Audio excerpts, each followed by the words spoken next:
Welcome back to Solynod Hex, everyone.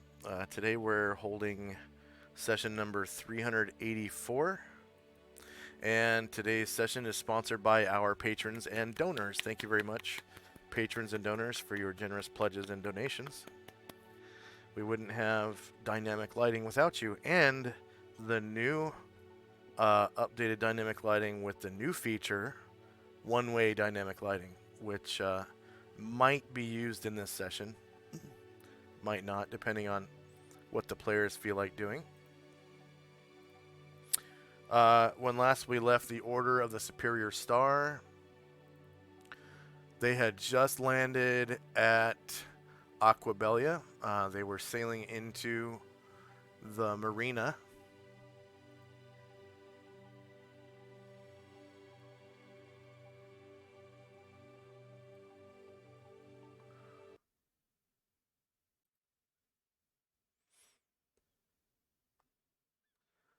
Which is newly, freshly, dynamically lit.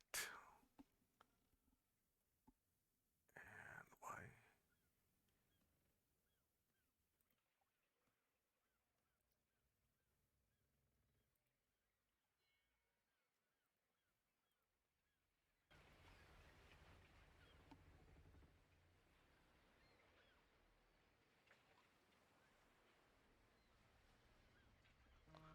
I thought I had harpsichord playing in this.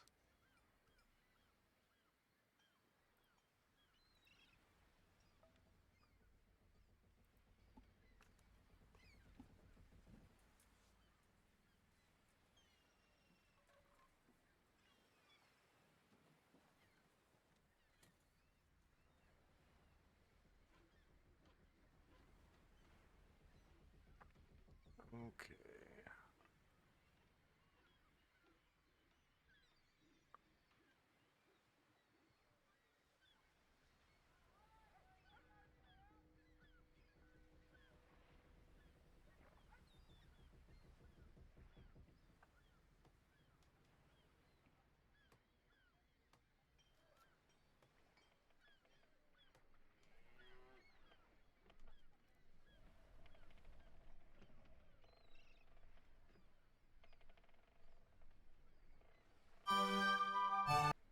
Not that one.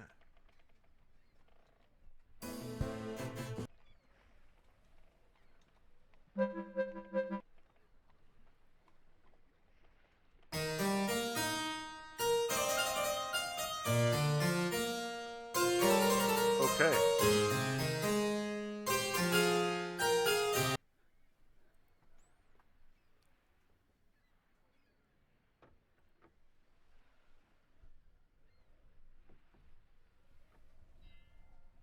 Just gonna add this music track real quick with some harpsichord.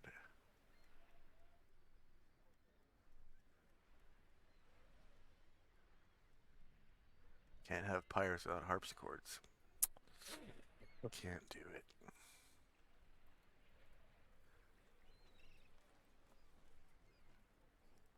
Alright, so you pull your ship, sail your ship right into this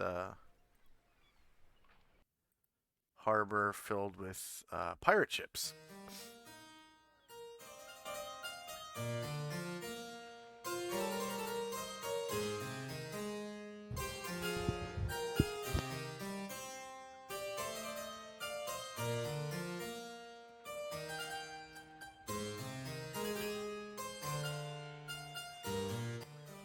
Seems chill. And you sail right by these two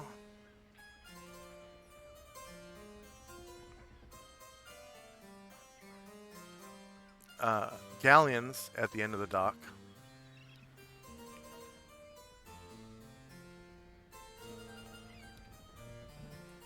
There we go. Sail right by these two galleons at the end of the dock. And the galleon to the right of the screen, on top of the apartment on the aft castle is a man dressed all in red. He looks like this. He's got a black, like tricorn hat or pirate-looking hat. I don't know what you call that style of hat. With a red feather. He's got a cutlass on his hip and a bandolier filled with belt pistols. He's pretty young and sexy. Probably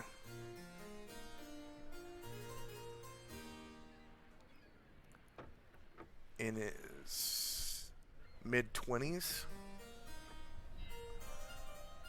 He's about 5'10", and you notice he's got an eye patch over one of his eyes. Unfortunately, he's wearing leather armor, and on his left arm he has a fancy-looking buckler to match his fancy-looking leather armor. Also, his cutlass is rather fancy looking as well. Nice and shiny. And this is, quite obviously, Lord One-Eye, the pirate. And he salutes you as you sail by into his harbor. And you can see a lot of these deckhands that are working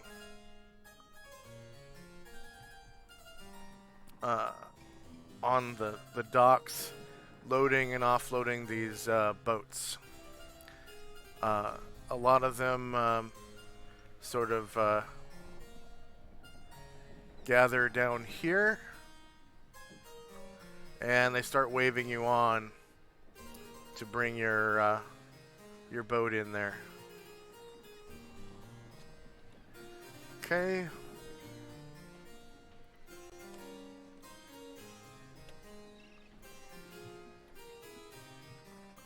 So time now.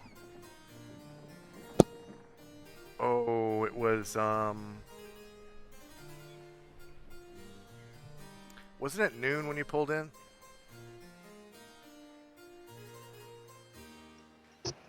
I thought it was don't noon. remember, but I don't think it was 2 a.m. Yeah, pretty sure it was noon.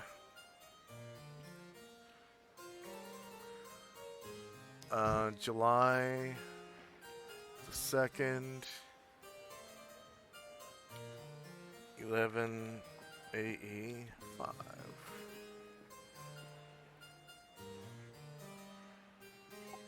Two a.m. is when Chandrak and I boarded a ghost ship while you were sleeping.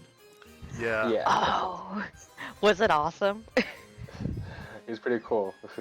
Oh, It was a lit jealous. shining in a little room. yes. All right. So do you guys see your initiative on the turn order tracker? No. Okay. No. So I'll just delete them all. Are all your characters on deck? Yes. Okay. Could you roll base size initiative?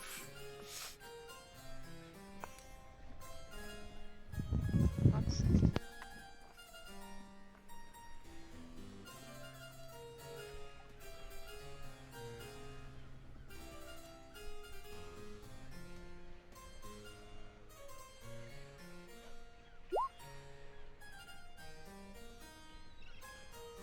And it looks like we have Thaco Tuesday in chat. Welcome, Thaco Hey, Tuesday. Hey, Thaco. Violet's TV. Lakaylee. And Saralna. And Fargrim the Barbarian. Welcome back, Fargrim. Hey guys, welcome. Glad to have you.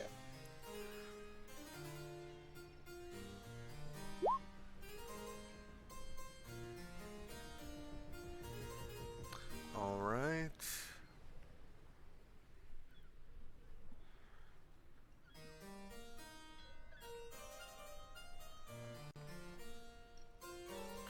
So first up, and I believe at the helm, is Asher and Company. How do you want to? So we can see one eye from where we are, and it's pretty obvious who this is. Yes, and you also have a little bit of forward momentum. The mainsail has been taken down, but you have this sort of like a maneuvering sail at the front, and there's someone like ready to pull it down at a moment's notice. And you just have a little bit of forward momentum. Asher smiles and waves and says, "Ahoy there!" And the young pirate comes to the aft of his boat, and he sort of draws his cutlass and silently, salutes you. So he holds his cutlass out over the water at the aft of the ship for your boat to pass underneath or whatever. He's pretty high up. He's on a galleon which has several more decks than your ship. So his feet are probably at the same level as your crow's nest. It's a pretty tall boat. Cool. And you guys sort of pass underneath his cutlass as you enter the marina.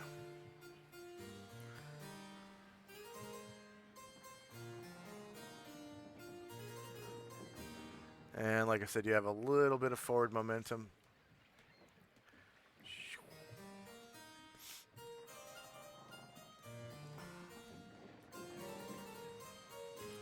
So what does Asher and Company do?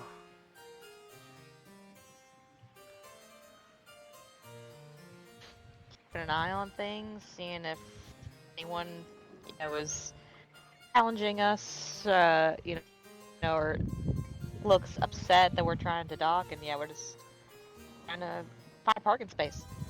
All right.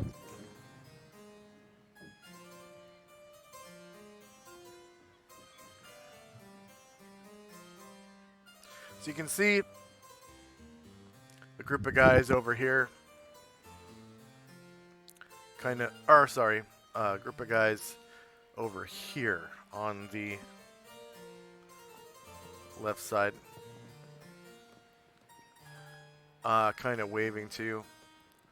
They have lines to cast off onto your deck so that you can secure your ship to the dock. You can see the tide is low, but as you know, after a certain distance from the beachhead, there is a significant drop in this part of the world. Significant drop of the sand. So it's perfectly safe for you to bring your boat here.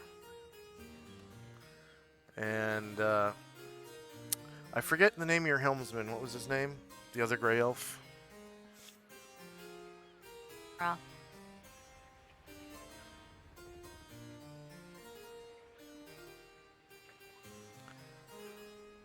My cats are fighting.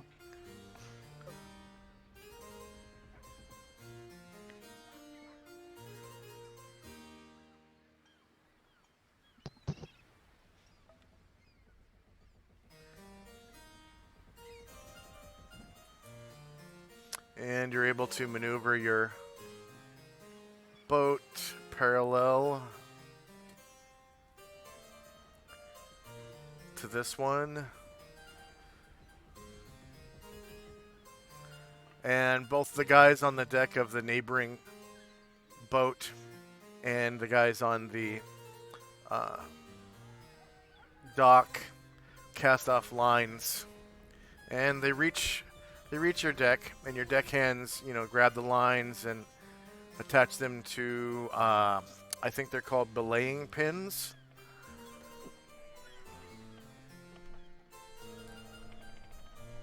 And, eventually they're able to maneuver your boat around so that you're also facing outwards like theirs. And it's the aft that makes contact with the, almost makes contact with the dock.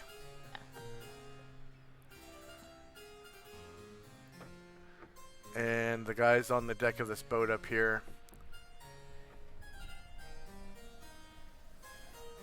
they extend a super long plank.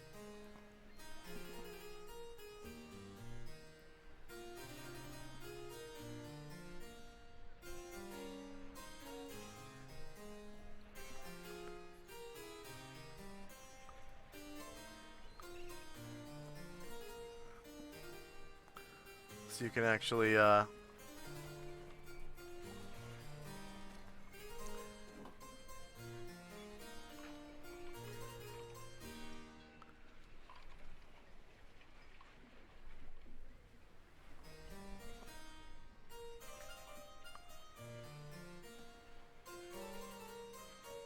move from ship to ship.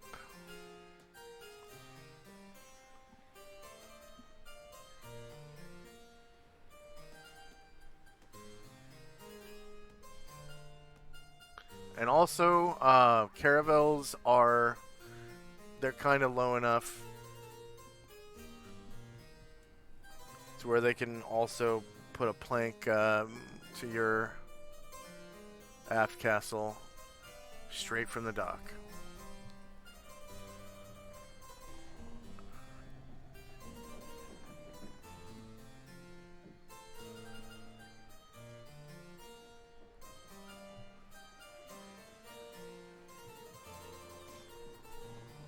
And one of these guys says,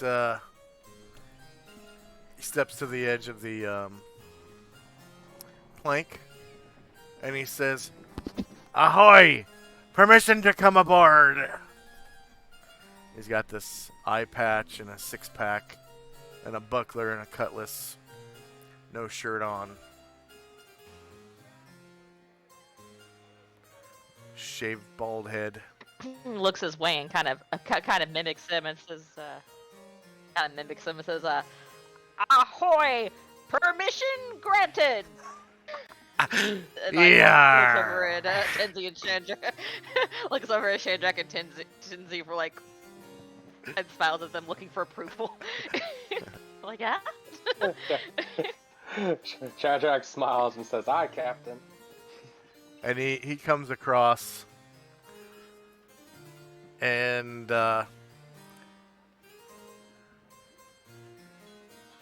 he says, daily fees be dependent on the size of your boat.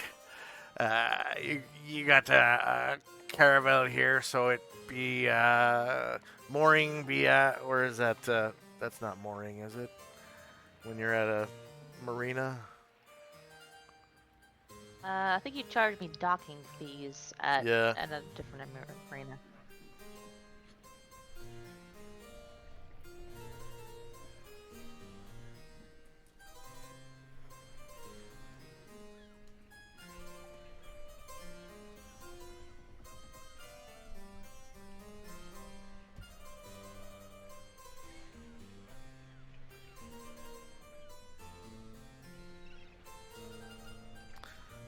Yeah, I guess that is, the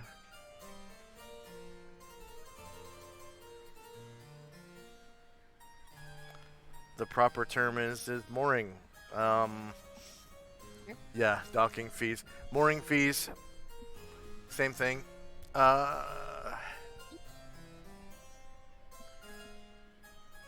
and he says, "Here it be pretty inexpensive, as we have such a large marina. Only 1 gold a day for such a small ship. You'll be wanting to talk to the captain, One Eye. Have you met the captain before?" She says, I have not, but I look forward to doing business with him. Arr! If you be following me, I'll take you right to him. Or I be doing great follows, man. And he sort of walks off the ramp off your aft castle and goes down to the dock below. Okay, Tenzi and Company.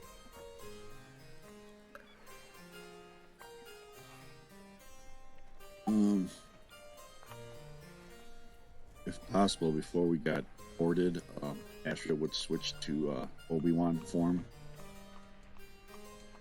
And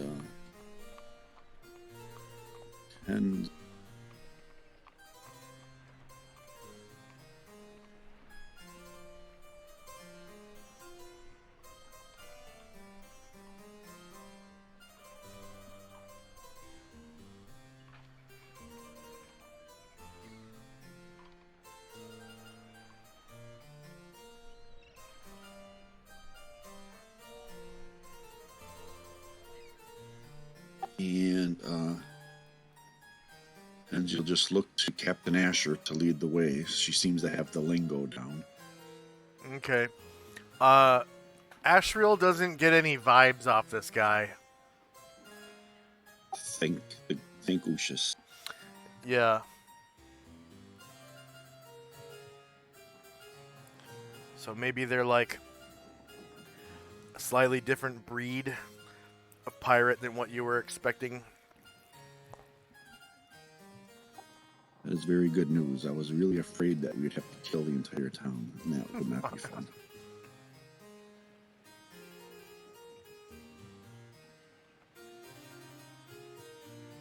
And I think that's it. We'll just kind of watch and follow our captain's lead.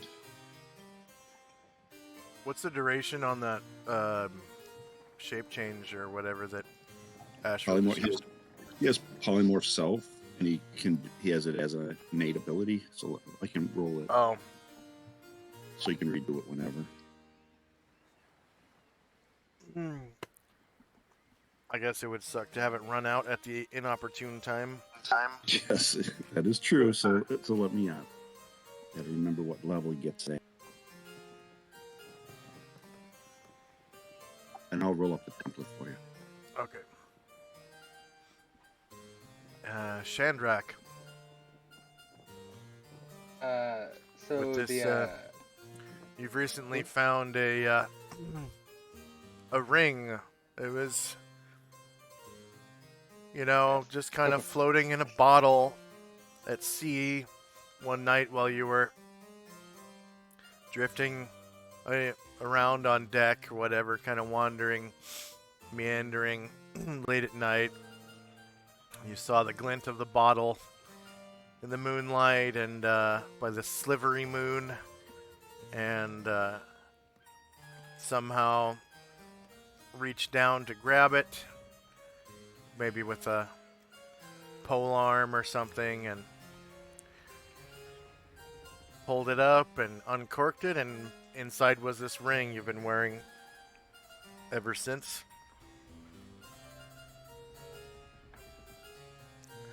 A plain gold ring. And you identified it and found out that it was a ring of 3 wishes.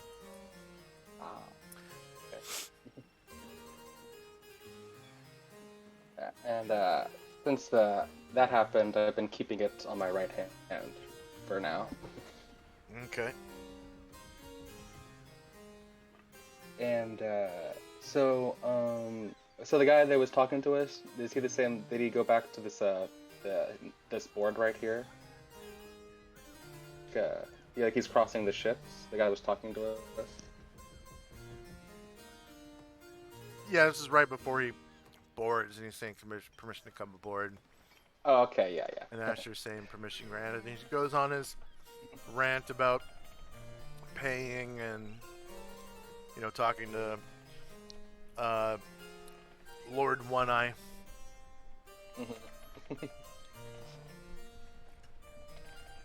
So, yeah, Shendrak will just,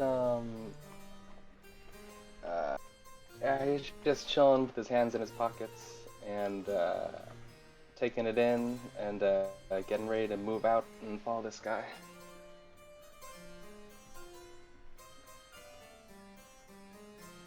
Okay. Well, as you look around,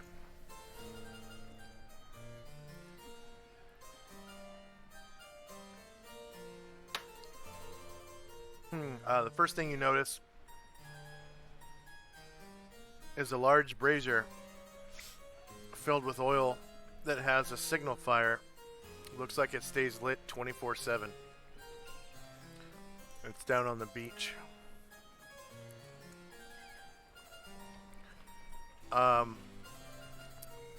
Most of these ships are obviously caravels, similar to yours. Except for the ones farthest out, they're galleons. And there are 3 of them. There is a I guess a gold galleon here, a white galleon here, and a red galleon here. Oh, I didn't see that one. Big, beautiful ships.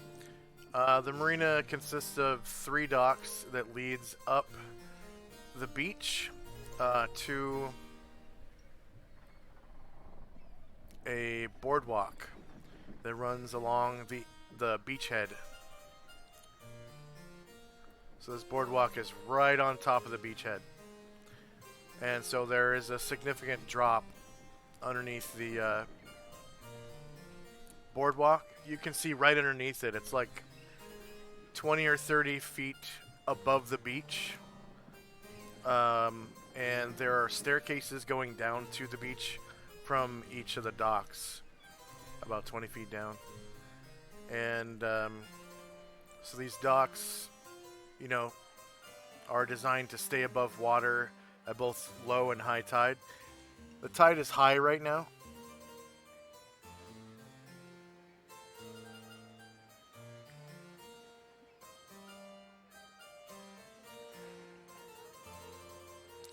And beyond the boardwalk, you see a small town. There are warehouses here, several of them, here, and here. There is definitely an inn right here.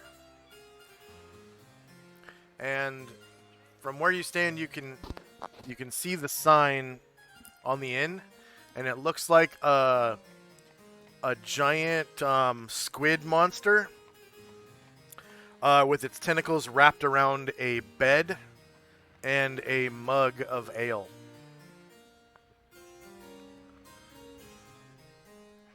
So that's this inn right here. On the other side of town, you can see stables here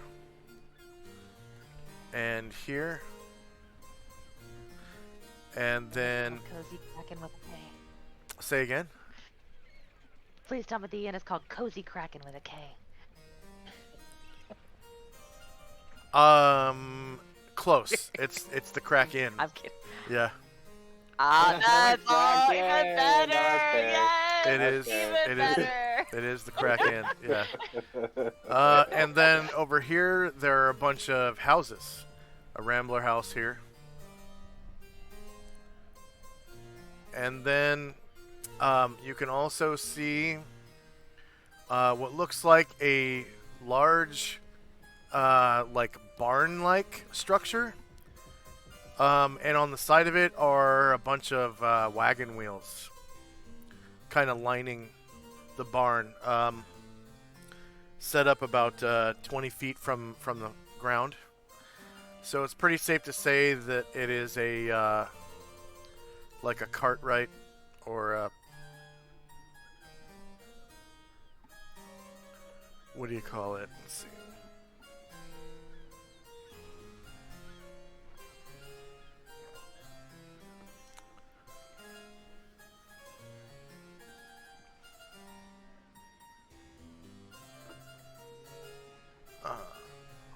Wainwright.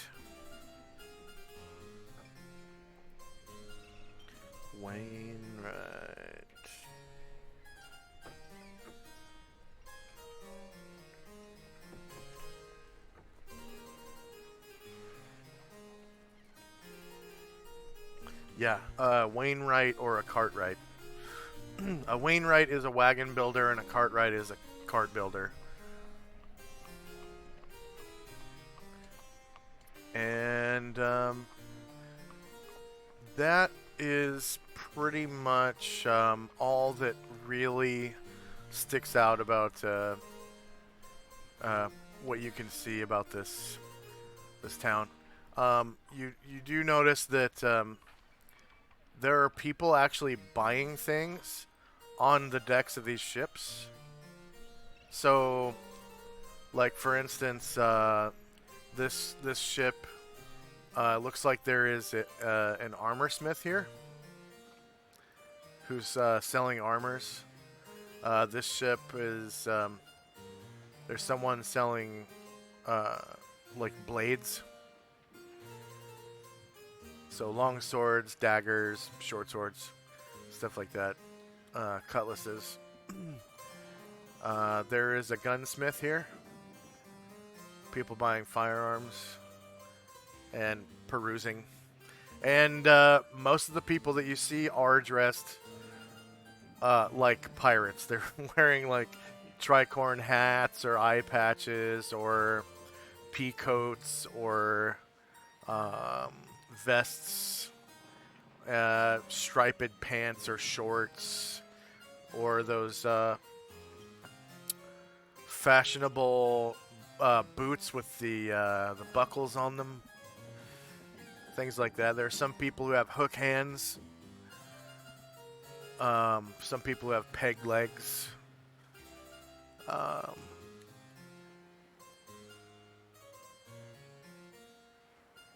Anything else for Chandrak and company? Nope, I think that'll be all. All right.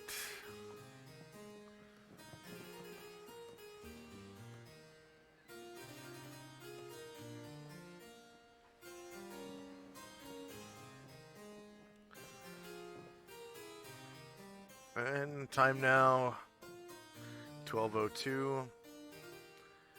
Asher and company. So this man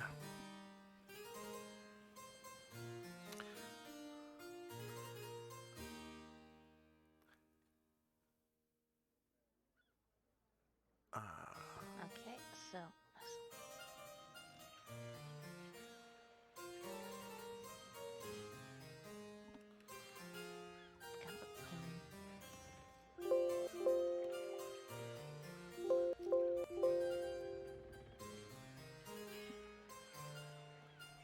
Okay, so Asher's next to Tennessee.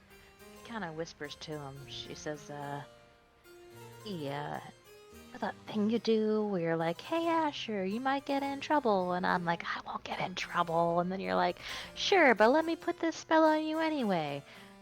Could we do that to someone on my crew, maybe? I could do that.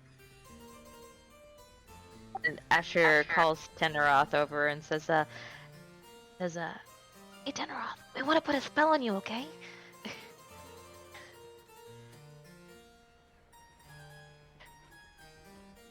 All right, when it's my turn, I'll cast Sacred Guardian on Nora.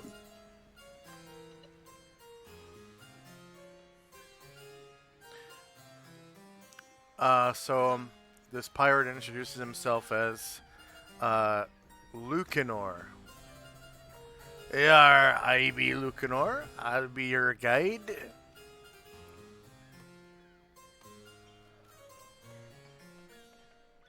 Insofar as taking ye to Asher. Lord One Eye.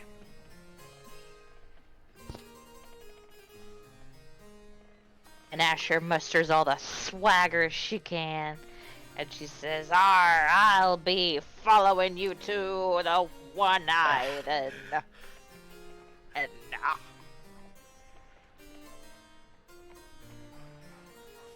Yar, right this way. And he starts trucking. At a brisk walking pace.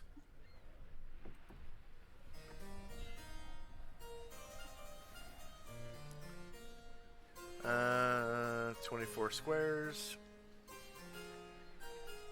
Down to the boardwalk.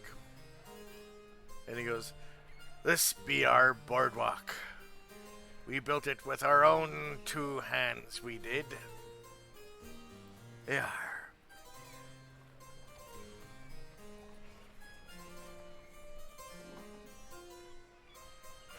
This boardwalk be built from sea dog. This boardwalk be built from the gunwales of many captured ships. As you can see, the boards be stained by the sea.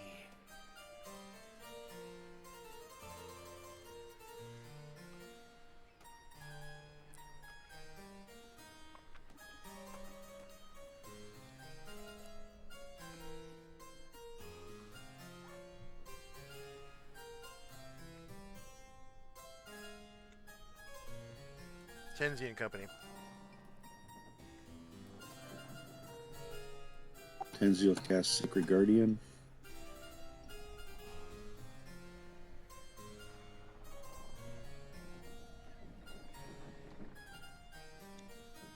Alice Phantom is here with us in chat.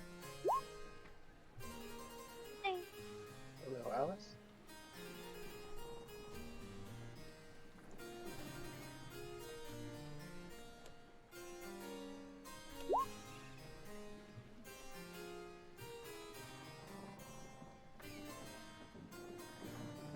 While he's doing that, did Asher follow? Couldn't see. Did Asher leave the boat? Yes, she went south down the deck. Okay, since Tenzi's casting the spell, he's going to stay on board. I really would prefer Asher stay on board, so I'm going to let Musashi travel behind Asher as my eyes and ears of what's going on. But I don't see him on here. I don't see him on the ship. Who? Below deck, I would guess. Musashi. You have access to his token, right? I don't see it. I don't know if maybe he's not on this part of the map or something, or if I mean, I could just drag him So on. you just drag him on. Yeah, okay, I'll just drag him on.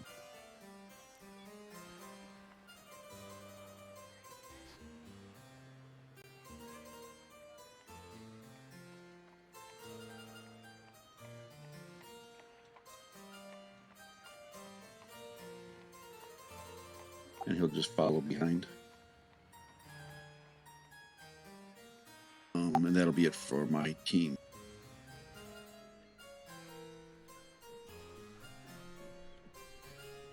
Okay, Shandrak and Company. Andrak will make his way on Musashi and Asher and her peeps.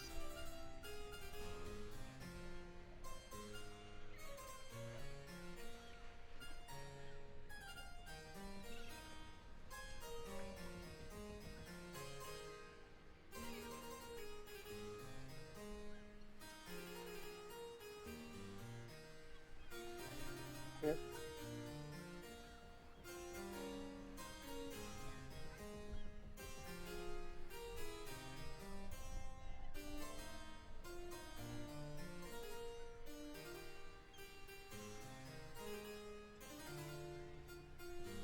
I know that's all. Alright. Oh, you good? Right.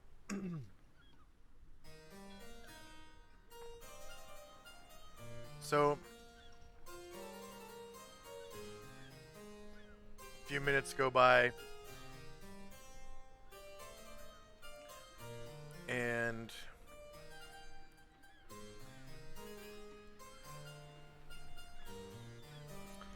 Lucanar brings you over to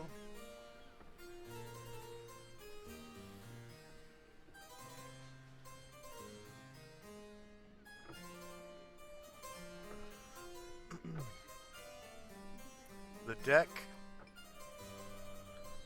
of the White Pony.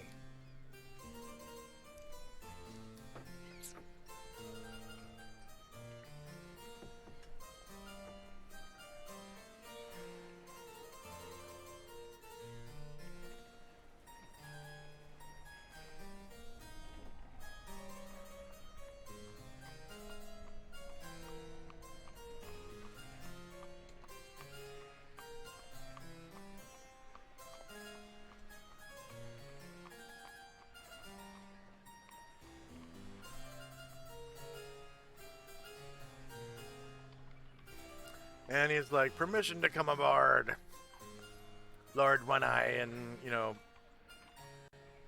One Eye shouts out, grunted. And he brings you aboard. And you guys sort of climb up the stairs of the aft castle and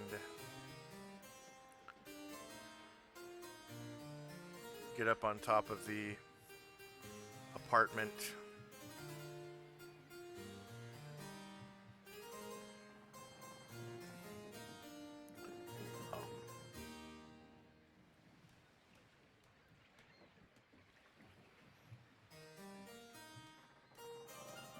And you can see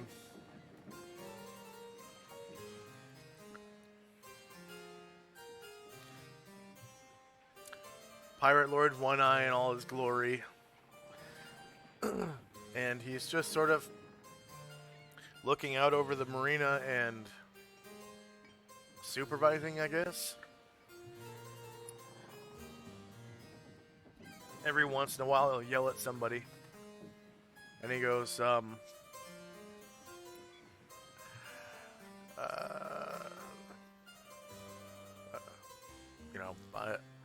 I am Pirate Lord One Eye. It's nice to meet you.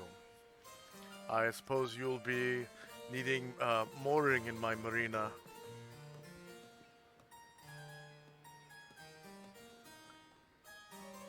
And Asher and says, company. Asher says, aye, that we will. What sort of accommodations this marina be providing?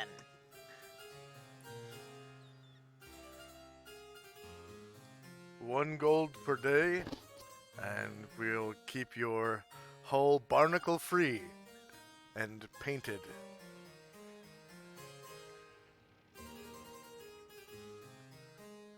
Nods and says, fair deal then. And she You'll be will moored here hand for long? over.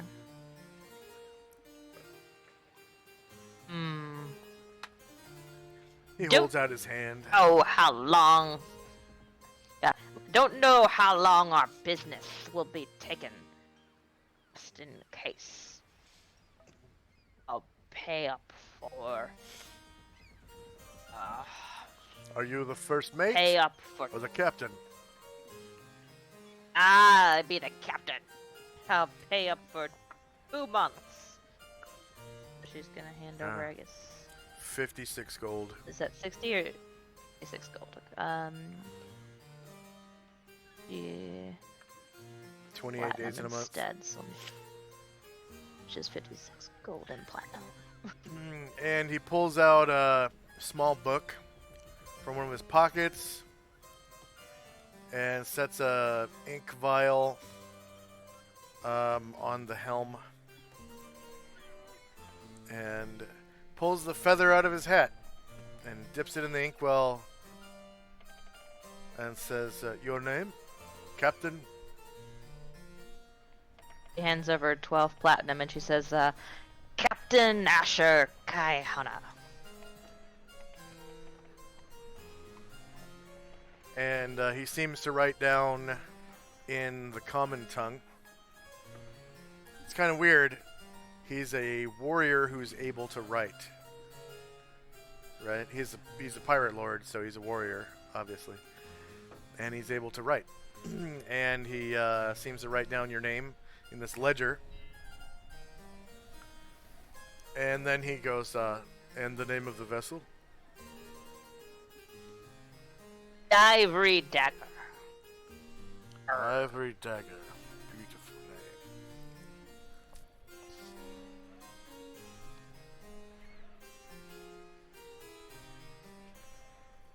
And he kind of fans the ink dry, whips the ink off of the quill, sticks it back in his hat, slaps the book closed, puts it back in his pocket, and pockets the jink you gave him in his pouch. And he says, very well. Don't cause any commotion in my town while you stay, and remember to check the stables before you leave. We are famous for having, exotic mounts. Asher visibly brightens. Exotic. Shandrak peeks up.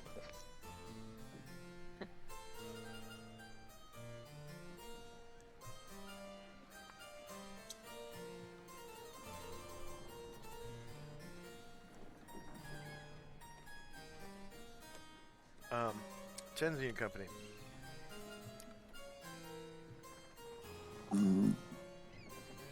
Tenzi and Ashrail will stay on the boat. Musashi will just observe what's going on. That'll be it for our turn. Okay. Looks like there are a bunch of pirates moving barrels around and crates and whatnot. There are several mules on the docks being used to pull carts. And several of the boats have these almost like a crane to pick up crates and swivel them out over the dock and lower them down. Very simple block and tackle on an arm, and the arm is attached to a swivel.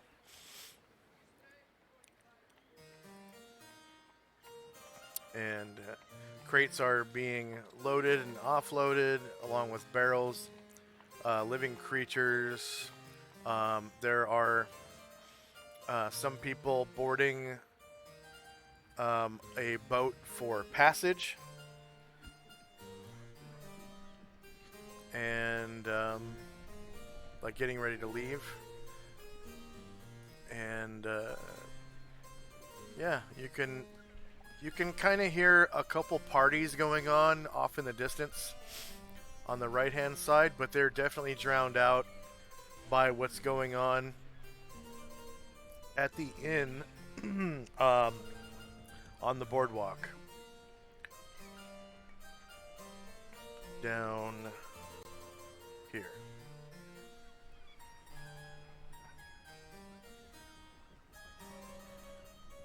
Okay, Shandrak Company.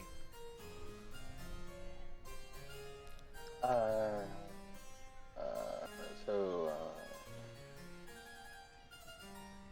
So Chandrak will turn to Asher and say, so do you want to take our horses down to that stable for now, or what do you think? Asher says, guess it wouldn't hurt to stay overnight here. It's already half gone. So yeah, let's stable there and see what the captain was talking about.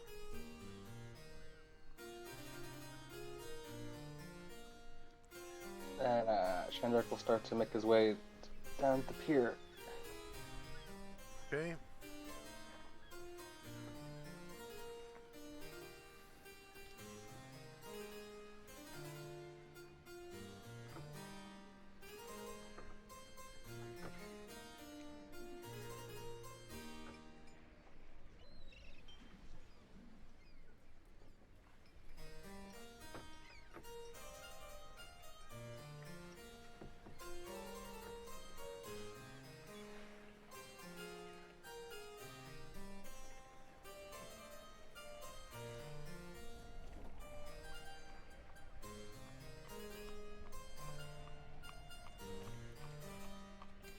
That we are paid up at the marina until September 2nd.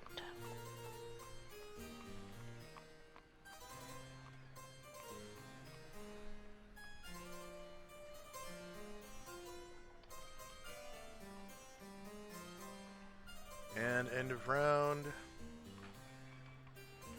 Time and spells. Asher and Company.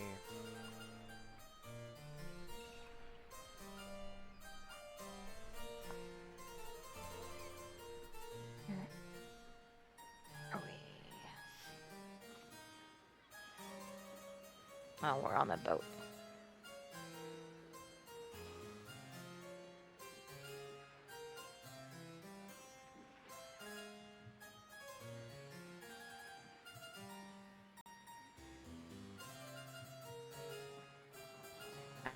I'm gonna reboot this computer.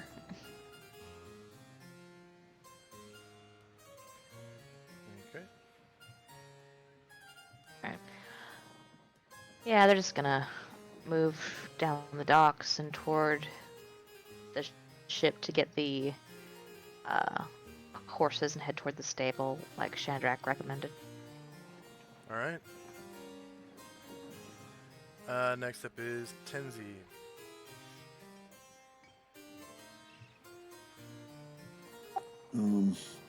Penzi and Asheville will go below decks, gather up their equipment, and start getting the horses ready in anticipation that we'll be leaving soon.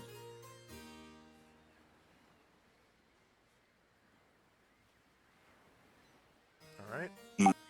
Musashi will just follow the others down the. I'm gonna go ahead and reboot now.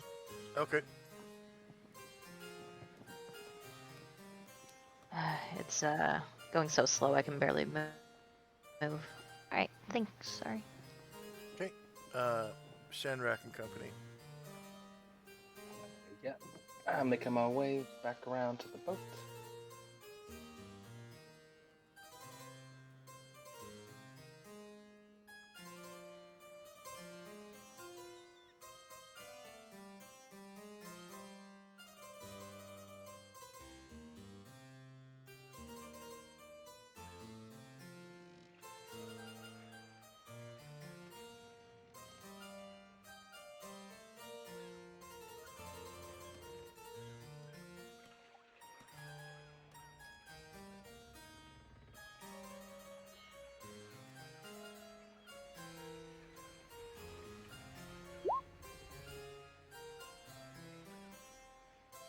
And that's all my movement.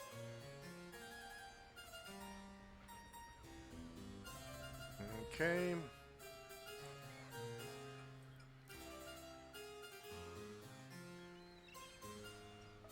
Asher as soon as she comes back. And then Tenzi and Company.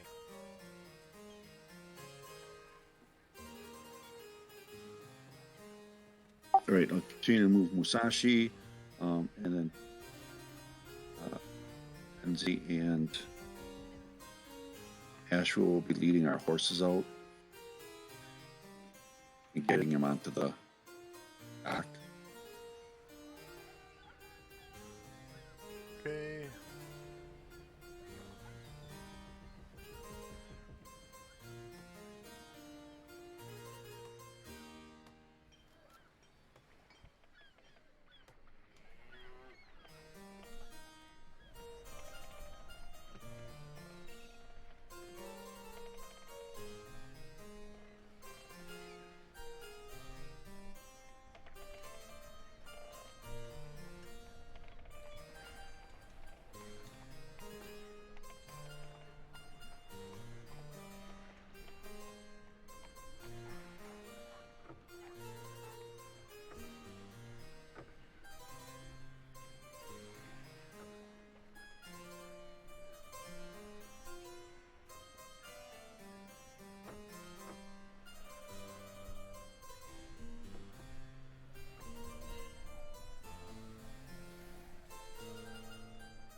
And Shenrak and Company.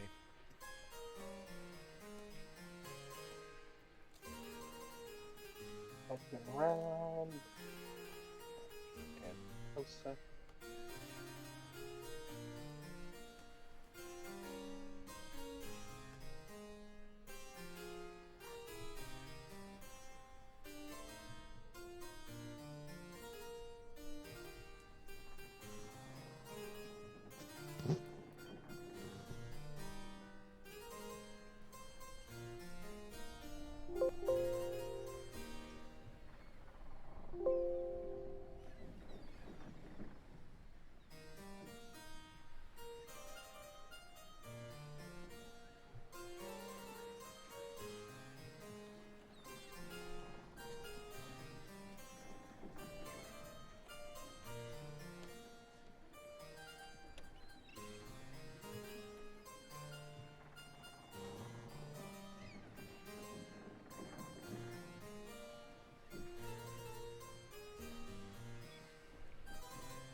And Amber, are you back?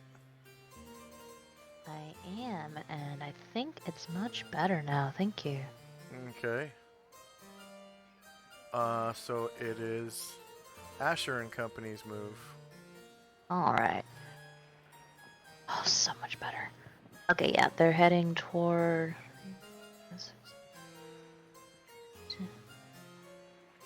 Back toward the boat.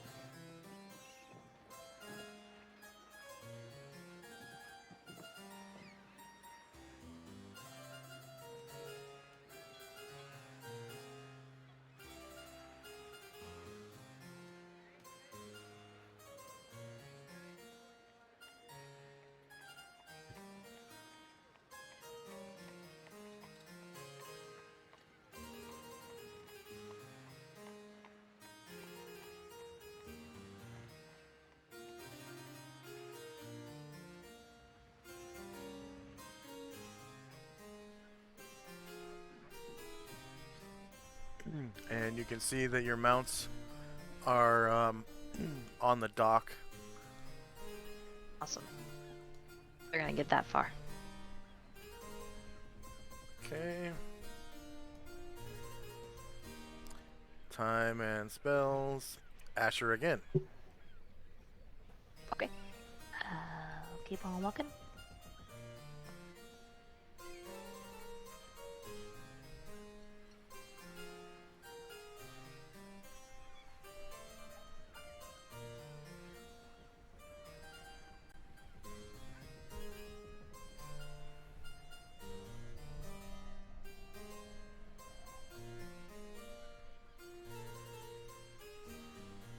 Get that far.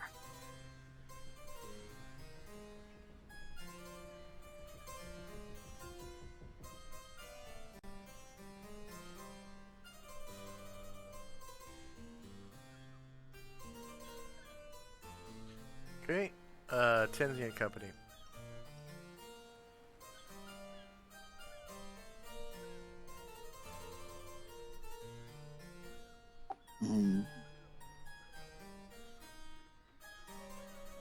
Ashriel will go over to Daybreak, and Tenzi will go over to Sunrise and kind of lead them down a little ways. And Musashi is jogging along the boardwalk. Okay. Shandrak and Company.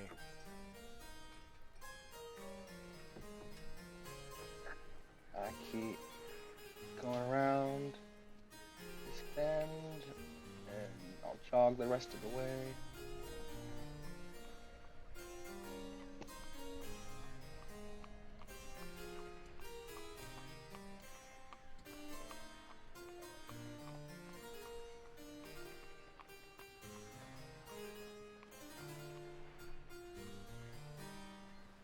And I'll go up to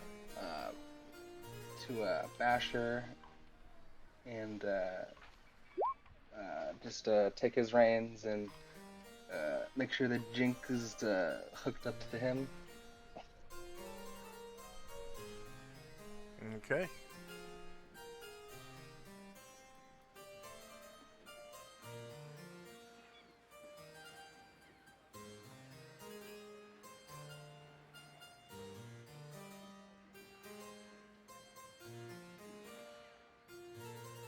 Anything else for Chandrak and company?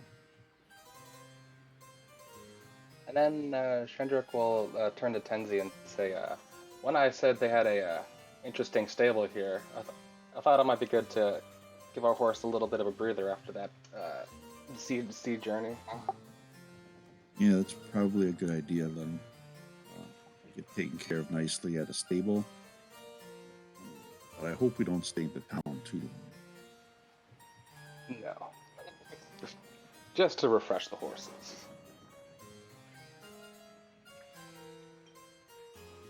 And that'll be all for Shandrak. Okay.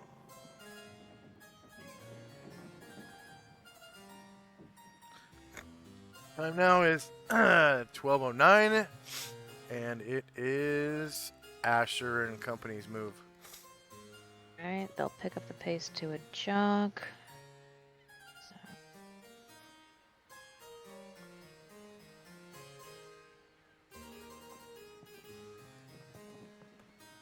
Eight.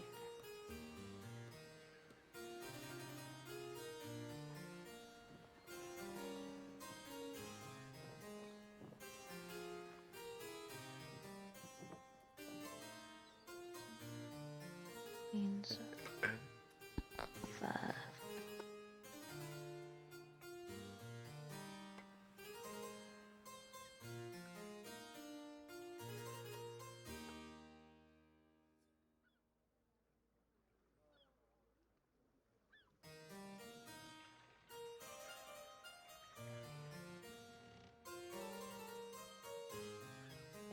Like that was. We'll get that far.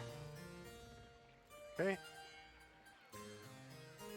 Tenzi and company. All right, Asheville leads. Sunrise down a little ways. And I forgot Cotterbill can't keep up. Anatar is carrying Cotterbill. Oh, that's cute.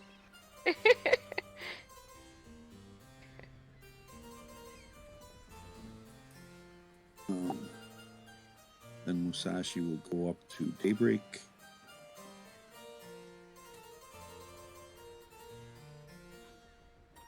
And Tenzi will lead Daylight down the dock. All right. Chandrak and company.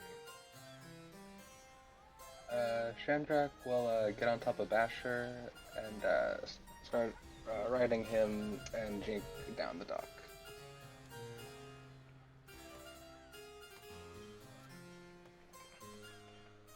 You guys notice several pirates rolling barrels and carrying crates and whatnot into and out of this warehouse. Looks like a pretty nondescript warehouse. But that seems to be where a lot of the cargo is being hauled to and fro.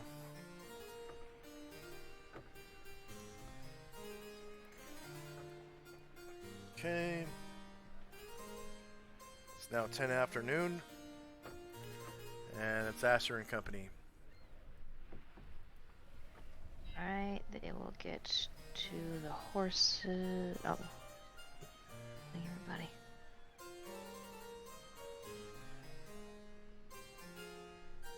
It'll get to the horses with 10 squares to spare. At a jog.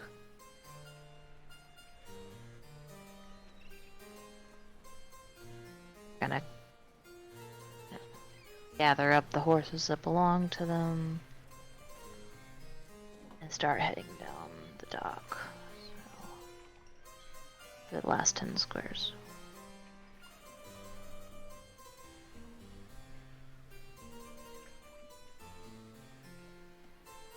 Okay. They'll get that far. Tenzi and Company.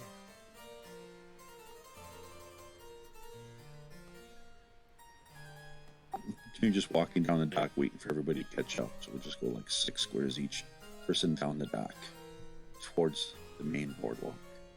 All right. Shandrak and Company. Hang on. And see if I can spot where that what's it called? Stable went.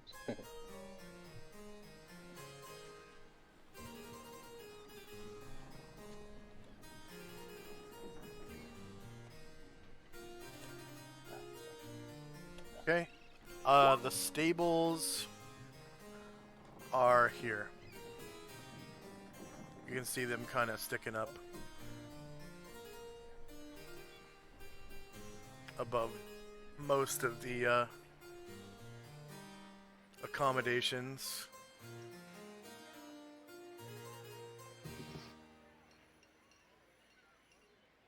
Okay.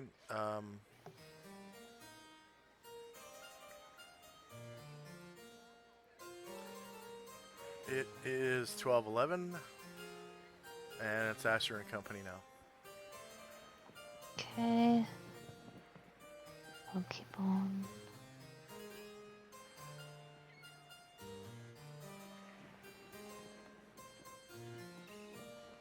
Oh, turn.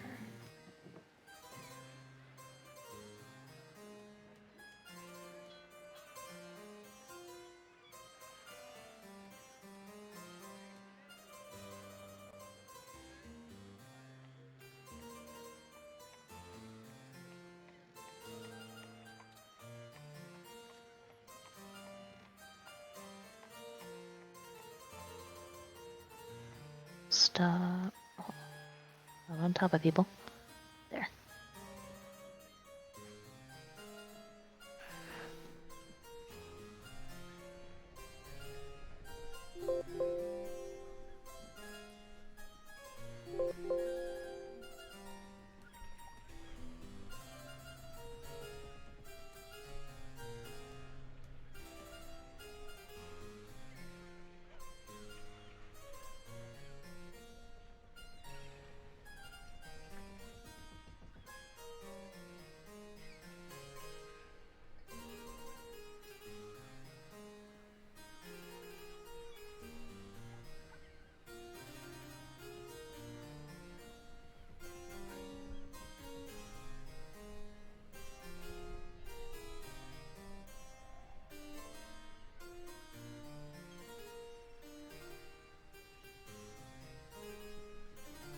Okay.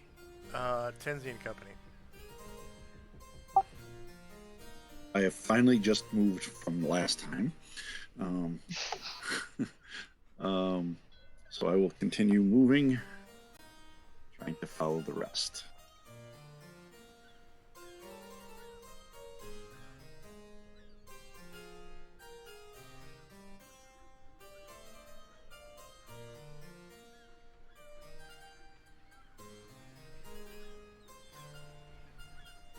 Okay, Shandrak. Forward.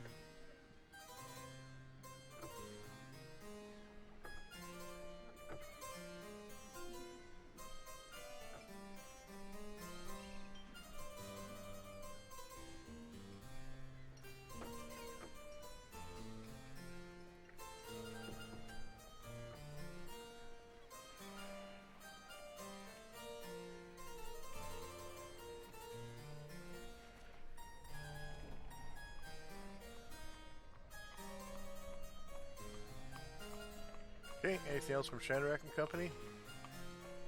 That's all. Alright. Asher and Company. Everybody's moving. Yeah, I can stay behind Shandrak and get that far. We'll stay there. Tenzi. I'll move forward and keep up the rear of the group.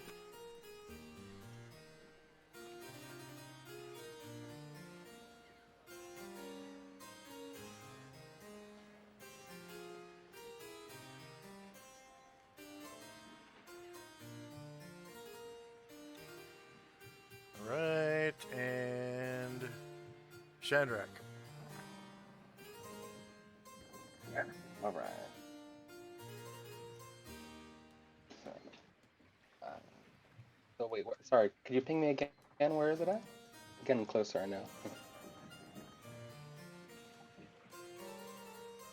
Oh, the stables? Here. Yes, please.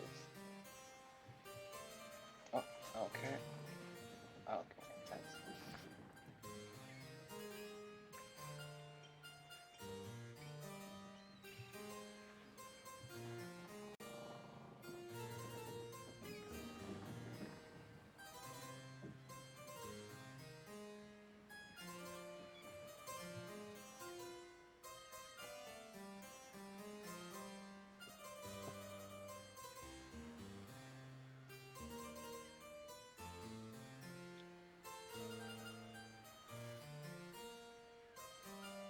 Okay, anything else for Shandrak and Company? That's all. Alright. Asher and Company. I will keep. Oh, wait. There we go. Okay. I'm gonna keep up with Shandrak.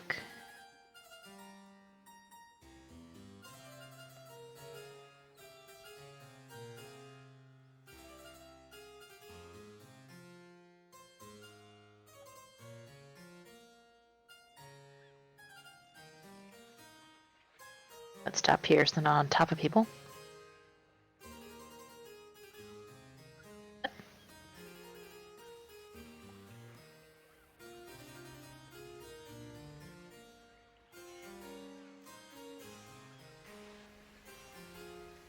Okay.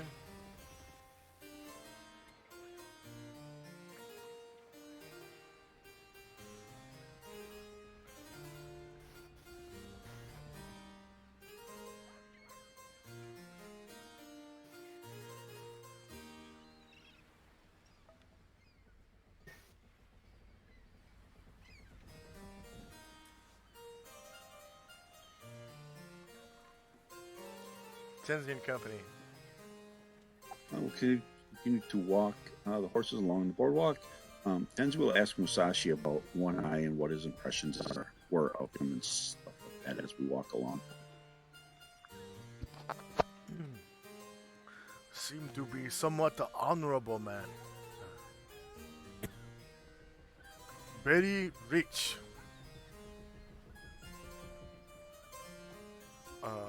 Good equipment. Beautiful ship.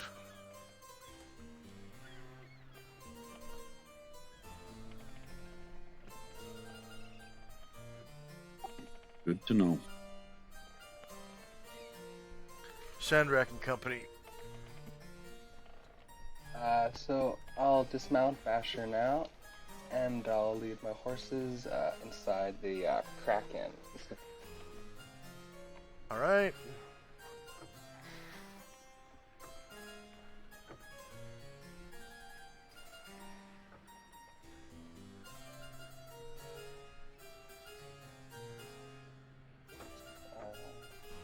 Oh, no, I'm good.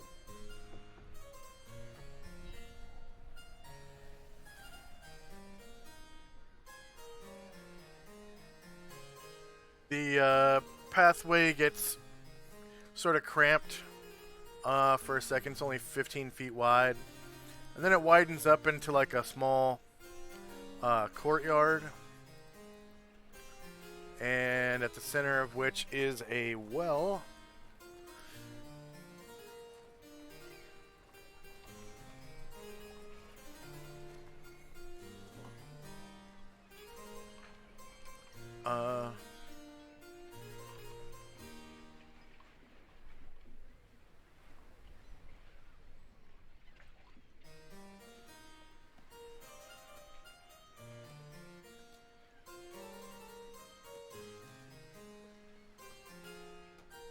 right here.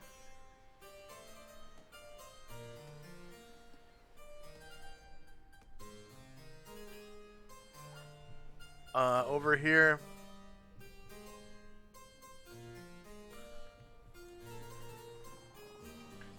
you can see an armor smithy, and you hear the ting ting tinging of a hammer from inside. And here you see the first stable, and from inside you hear the neighing of horses and of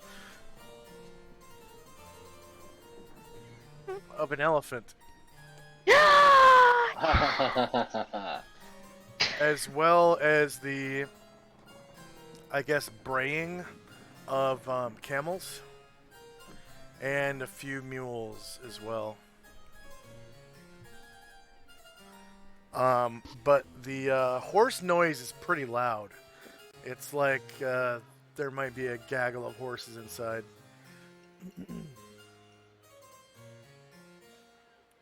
Okay. Yeah. Time and spells. It's 14 afternoon. Asher and Company. You're gonna continue that way.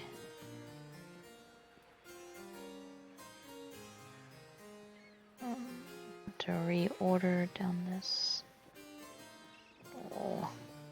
alley.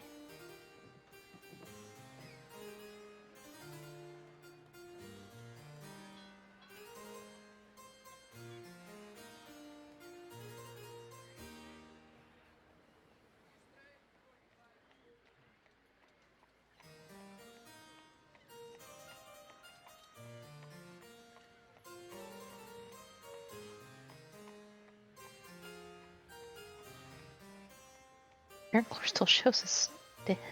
Fix that. Huh? There we go. Karaglor still had an X on him from when he used to be dead.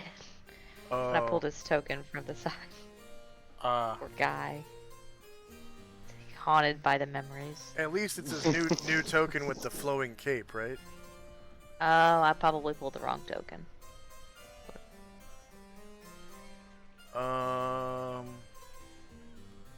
I'll go back to the landing page and...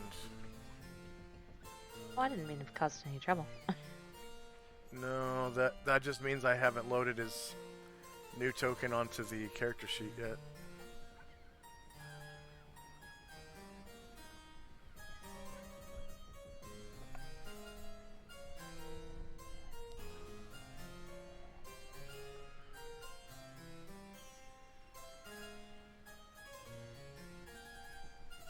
Weird. I totally have, but maybe it has an X on it. And I can't see. Okay, go ahead and redrop his token. It should be without an X. Okay. Second. All heroic looking. With a waving cape. Yeah.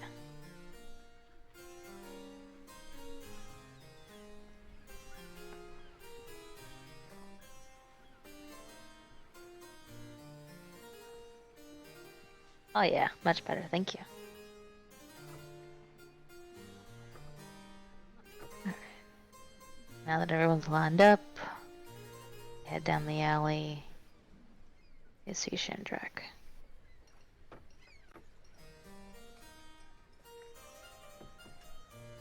Okay, Tenzi and Company. We'll follow along. Oh,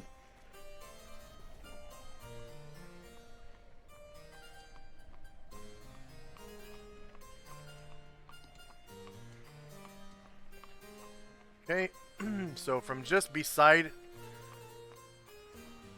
you through this wall to the right on screen, you hear a party. There's music.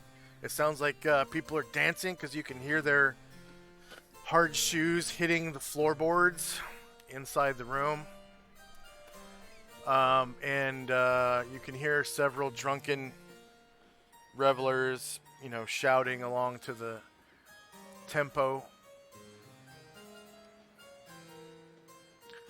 Some kind of folk song.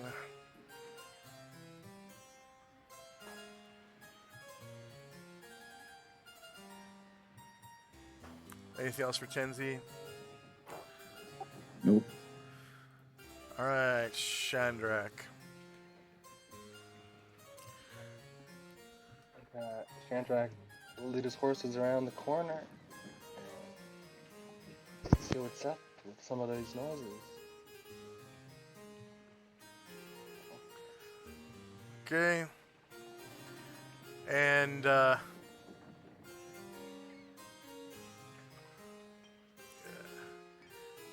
just as you turn the corner, Shandrak, you see this guy kind of stumble out the door. And he says, 1 second, Frank, you need to take a piss. But don't worry, I won't piss on your bar.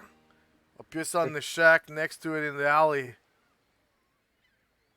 And he's like sort of swaying as he walks down this alley and around the corner. And you can see him walk right up to the front door of someone's house in the alley right here. Whoops. I think you can barely see him from there. And he drops trowel, so his butt cheeks are bare. You can see his ass. And he starts pissing on this guy's front door. And he's like chuckling to himself like, they'll never know it was me. And you can see that he's got a carbine rifle slung over his shoulder. And he has on his right hip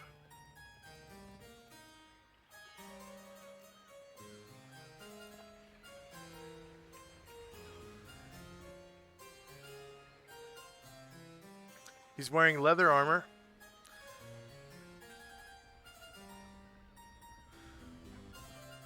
On his right hip, he has a flintlock horse pistol. He's got a long sword, like slung down his back on a baldric. And he's got a dagger on his left hip. So, whatever he is, he's good at it. He looks like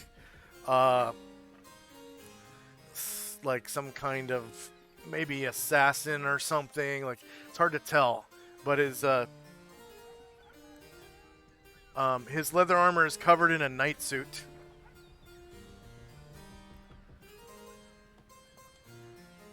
And he looks like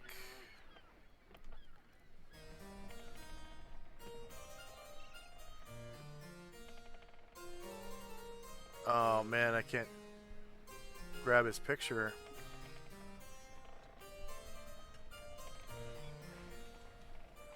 Yeah, I can't, shit. Oh, I know why, because I'm in edit mode. Okay. Why am I in edit mode? I should be able to grab his picture now.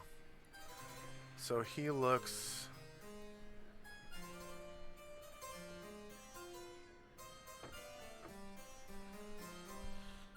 like this. He's wearing a knight suit over his leather armor. He has a climber's harness on, housebreaker's harness. He has like rope tied around his chest. And you can see that he's also wearing a second bandolier, which actually holds grenades. And you've only heard of grenades before, you've never actually seen them.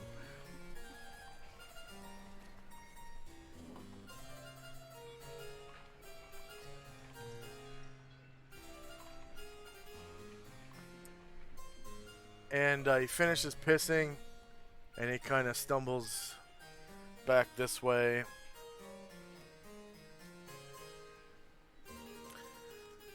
So basically, his sword, what I say, bandolier? No, baldric. His sword baldric and his grenade baldric are crisscrossed, and then he's got his rifle slung the same direction as his sword, like across his body. And then on his right hip, the horseman's pistol. So it's a magnum, the long pistol, right? And the dagger on his left hip. And he just kind of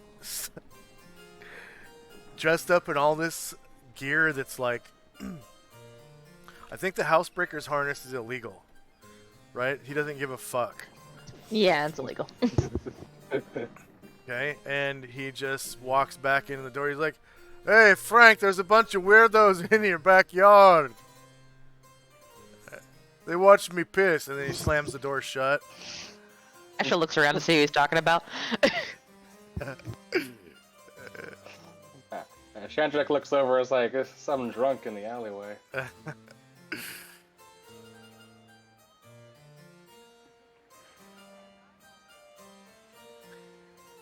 And then I think I have a few more steps, so... Alright, go ahead. I'll continue forward.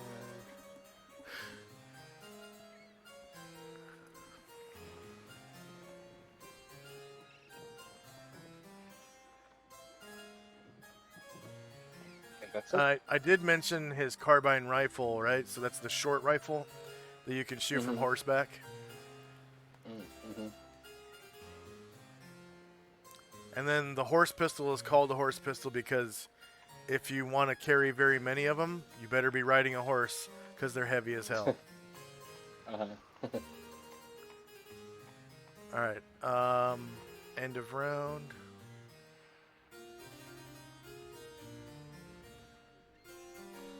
Okay, it's a quarter afternoon. Next up is Asher and Company.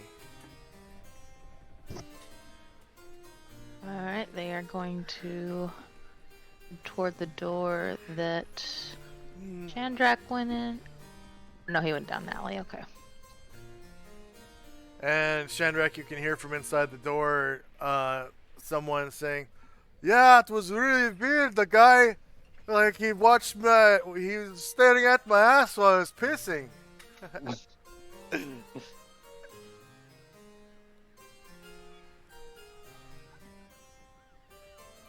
And then you hear And this, like, Asher low, will- grumbly voice. Go ahead, Asher. Oh yeah, Asher's gonna kind of leave her party there and sidle up next to Shandrak. Okay. Tenzi and Company. Where did we hear the horse noise from? Was it Directly Directly south of your position. Straight line Okay. south. so? I'm going to head straight south.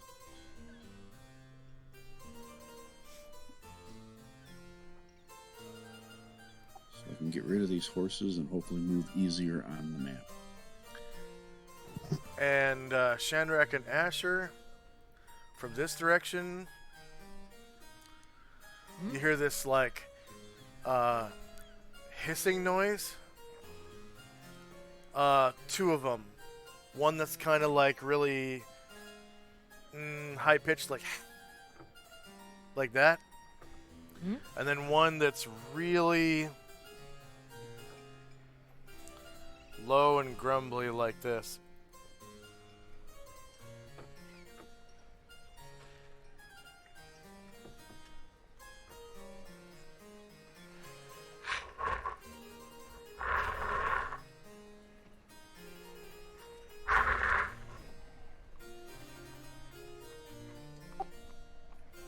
Is it still south of me? Past it? Or That noise was not south of you. The horses are south of you. I was talking to Okay. Shandrak and Asher. And then also, from in this building, you hear this, like...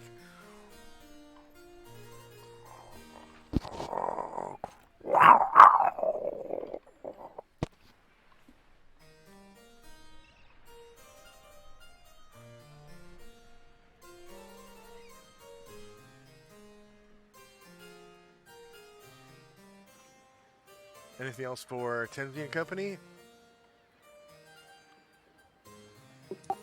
Nope.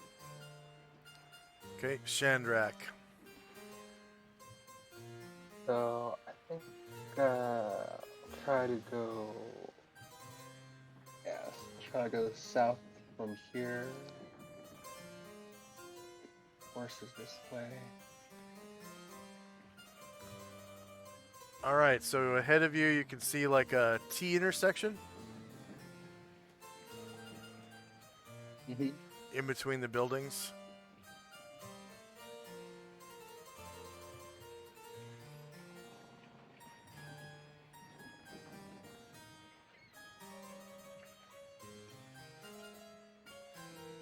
And looking left, you can see a man feeding horses. I mean, directly to the left on the screen.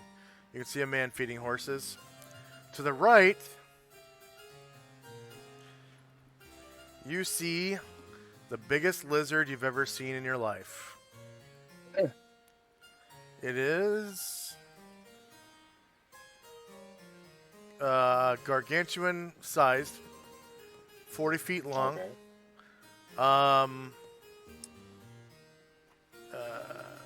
Its horns look like those of a minotaur. It actually has horns, like a bull.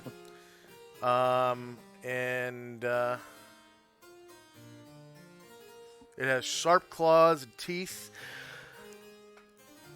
And it looks like it is able to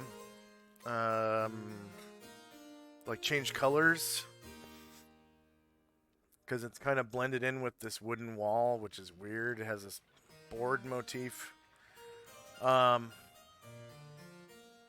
its jaws are large enough to hold a man-sized victim.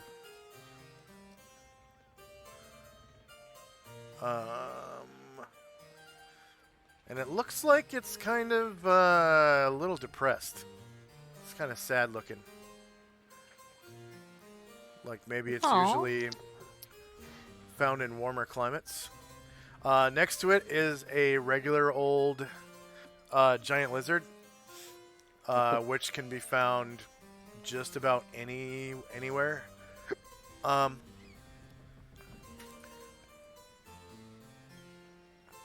It's relatively normal, albeit large, and they live in marshes and swamps, even temperate ones.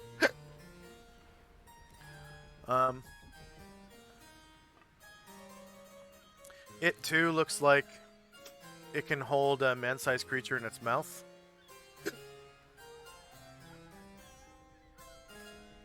Man, where did I get hiccups from all of a sudden?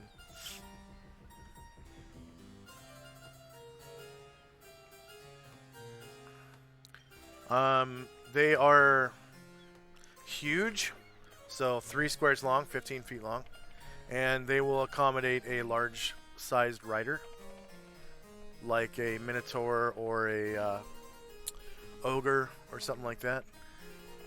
And all you have to do is, train it to be saddled or whatever, if you find a wild one. Saddles are one size fits all.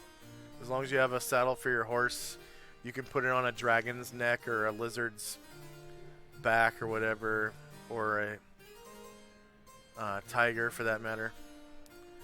And next to the giant lizard,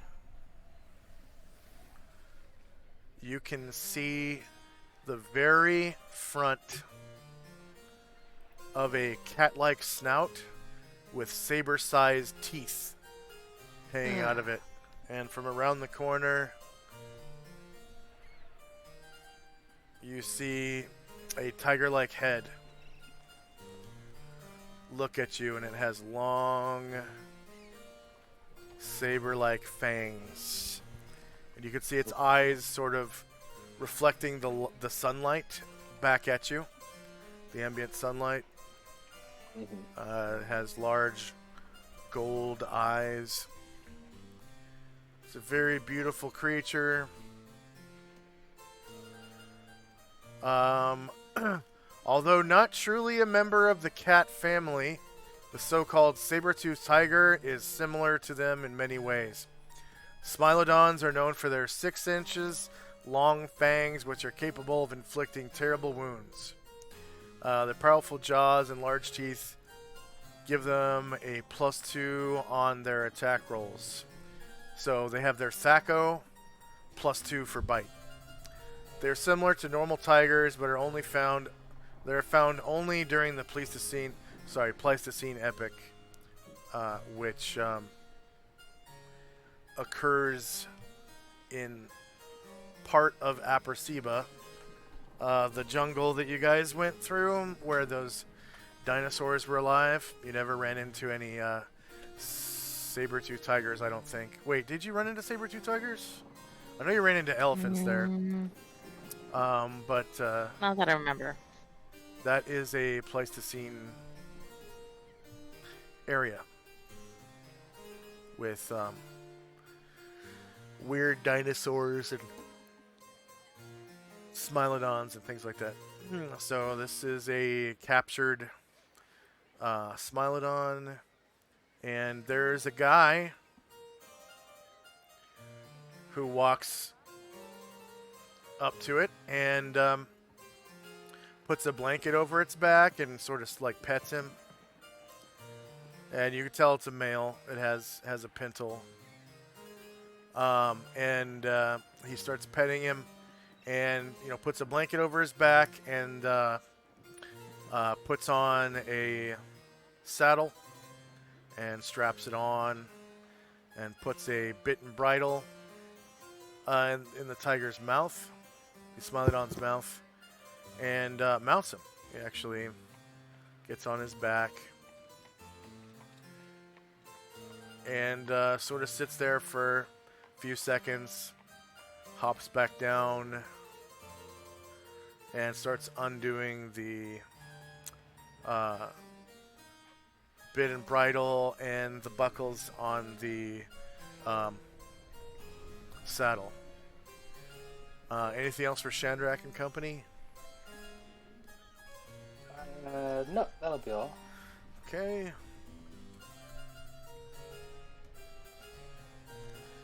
It's now 12:16. Asher and company. Asher will walk the way she saw Shandrak go.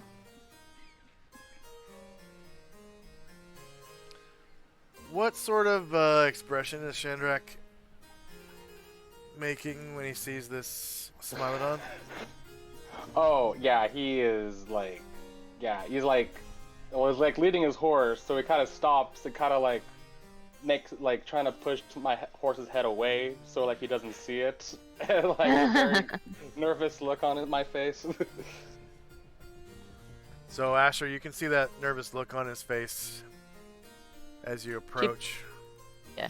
She pats him on the shoulder and then turns to step into the stable to get a little bit better look. All right, you see a young blonde man pulling a bit and bridle and saddle off of a Smilodon in the stable. Behind him is a large, I should say giant lizard. Okay. Beyond him is a Minotaur lizard, which is actually gargantuan. Okay. Biggest lizard you ever seen. And then the man kind of pulls the saddle off of the Smilodon and starts walking up towards the north.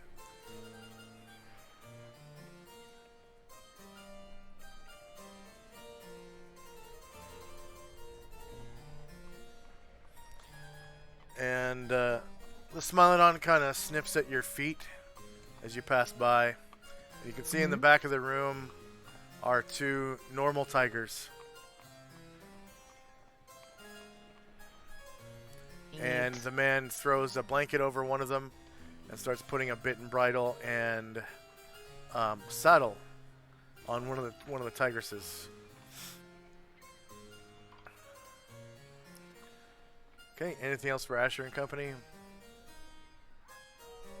She just kind of like looks around and oohs and ahs and that'll be it. Okay, Tenzi and Company.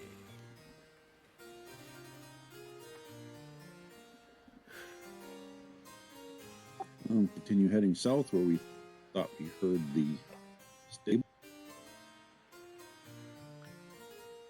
Okay, it's the building just to the right of you.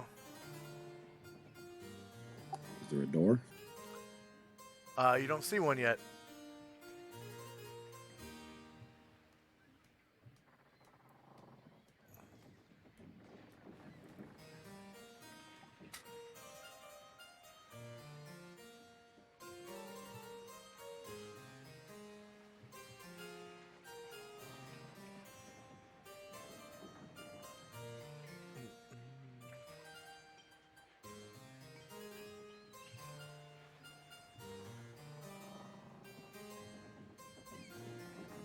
Okay, you see the door there.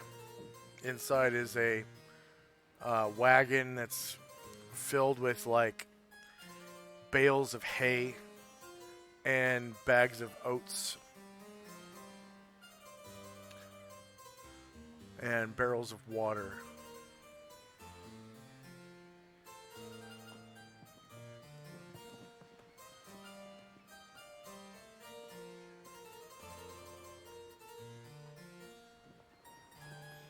And as you approach the door, you can see inside there are a bunch of draft horses lining the left wall.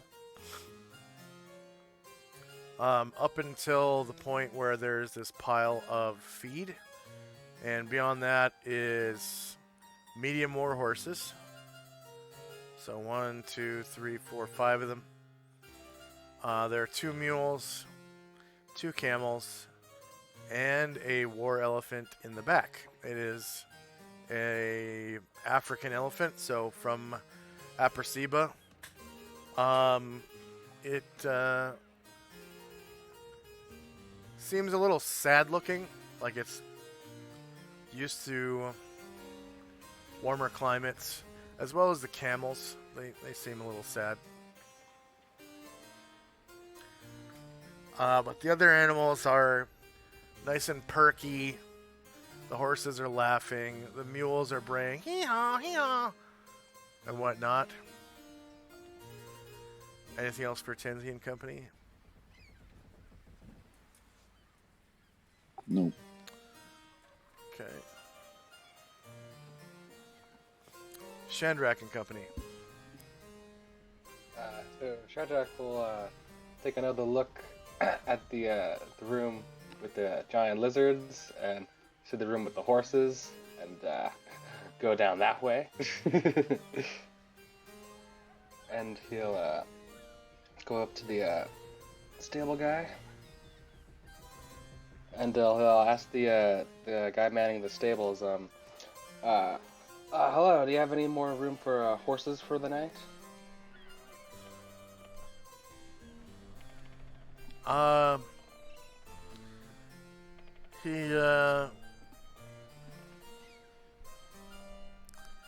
He turns and says, that will be the standard price. Depends on how many horses. I have 3 for you. 3's fine.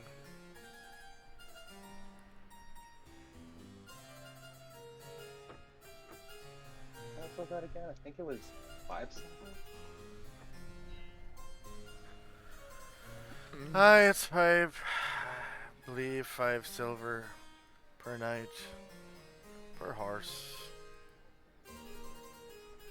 Yeah, we just want to get our horses bright and chipper for the tomorrow morning. I'll hand the man 15 silver. Okay. I guess I'll be getting to work now, feeding your horses.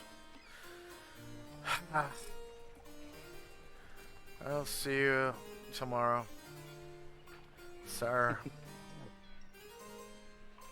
Thank you for your service. Shandrak almost like not even noticing his like melancholy. It's my pleasure.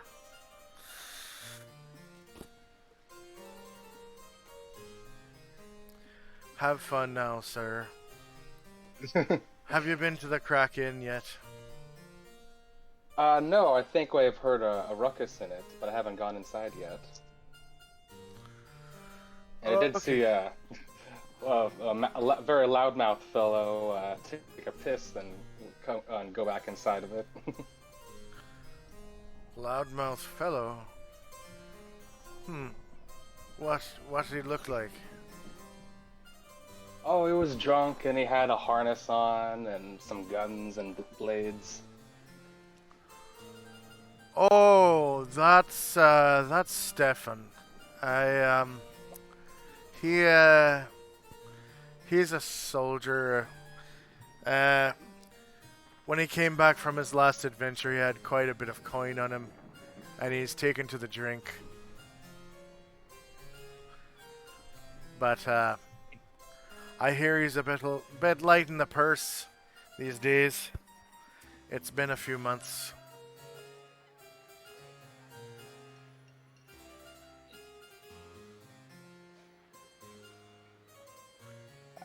And Shandrak will thank the man and go back into the hallway. Actually, I'll go into the. He's a mercenary for hire. How's that so? Aye.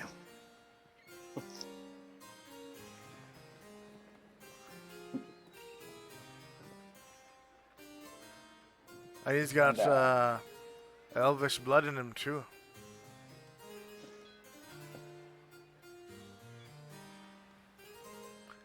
And then Shandrak will they'll thank the man for his information, and he'll walk away across the street to get a better view of these crazy things. Aye, but where are your horses? Oh, let me lead them to you. They're in the hallway just here. Hallway. Oh, you mean the alley? The alley, yes. Alright. I guess I'll be gathering your horses for you.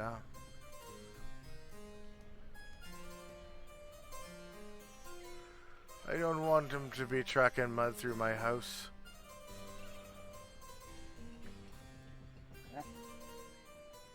And that'll be all for Shandrak.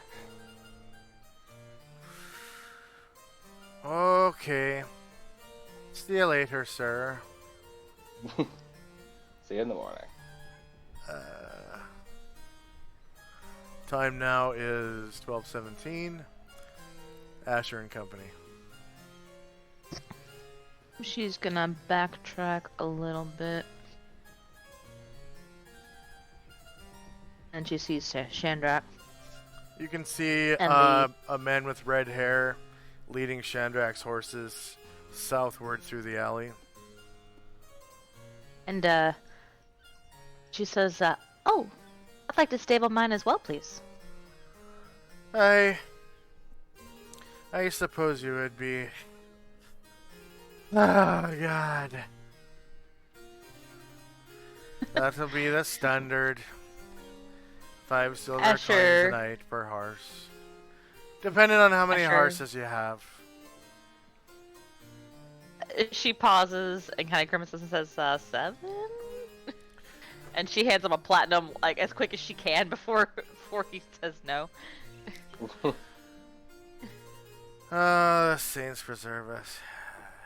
She doesn't quite be let go of doing his it. hand when she pushes the platinum into his It's hand. fine. She doesn't let go of his hand when she pushes the platinum God. into it. She just says, everything okay? I have just so many horses. I need to be selling these bastards. Anybody want to buy an elephant? An elephant? Hi, Where is I've got an elephant in the back here. Asher walks forward to see it.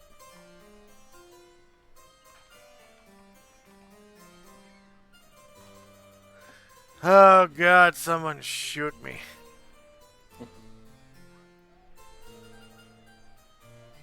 She kind of looks at it and she says, Is he sick?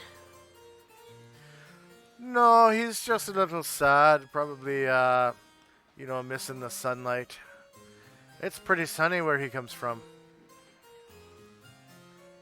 Nice and hot, too. Oh, that's too bad. I mean, like, does it hurt him to be here?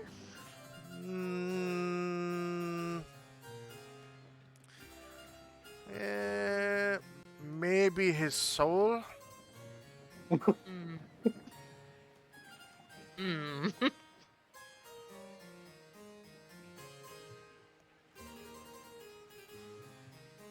I just worry about buying an elephant and then he, like,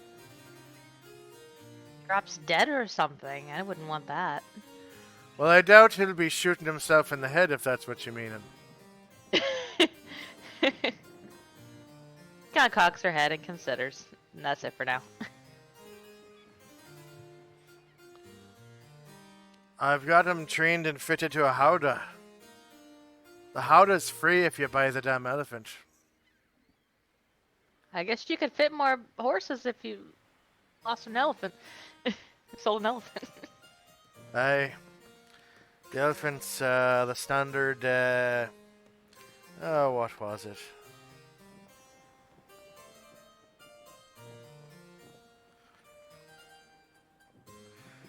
Mining equipment. Equipment lists. Animals.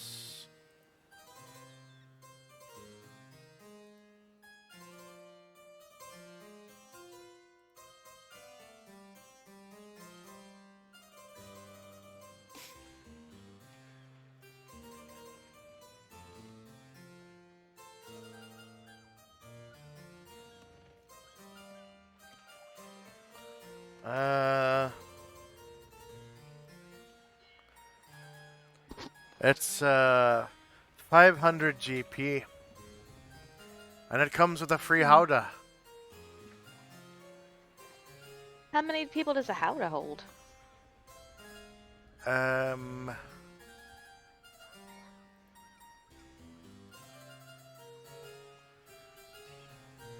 believe it takes the.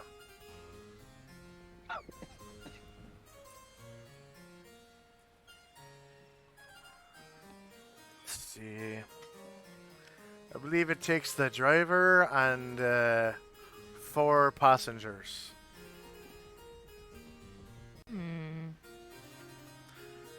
And it counts as a vehicle, so if you've got wizards, you can tie them up in the back, and they can cast spells while the elephant moves and fights. That's what the howdah looks like.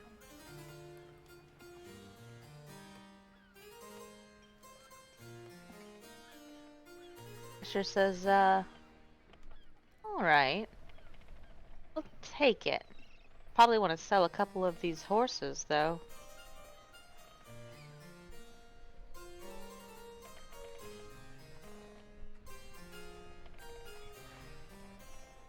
And she hands him 5 amethysts.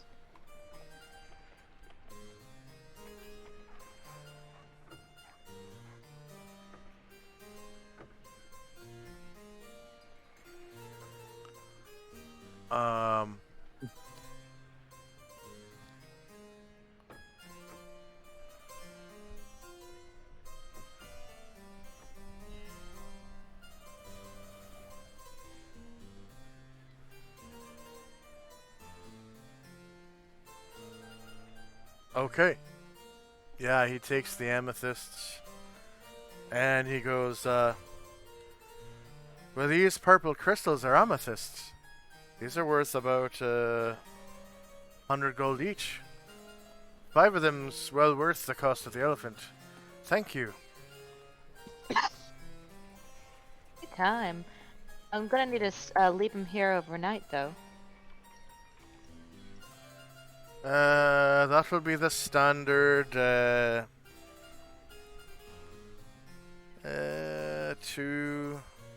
Oh, wait. An elephant will probably take twice as much.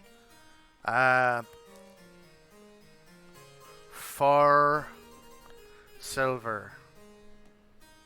She hands him 4 silver.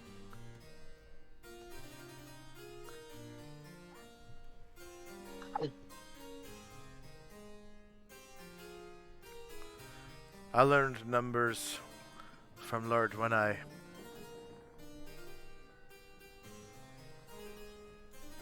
Is a good ruler then? He's alright.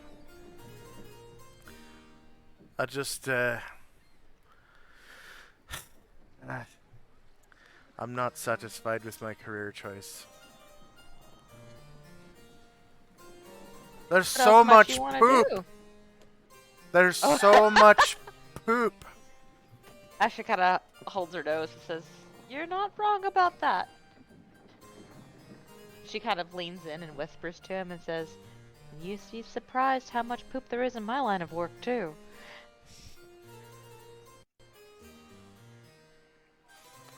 Oh well. At least I've gotten rid of the poop factory.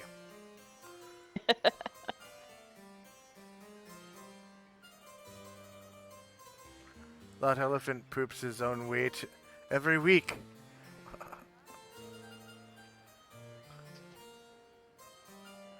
£5,000 of poop.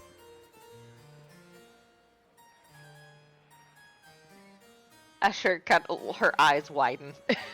Like, don't say. Well, all you have to do is feed him fresh grasses and the occasional bush or two. He nods. No need for oats for that one. Sometimes they like to eat trees.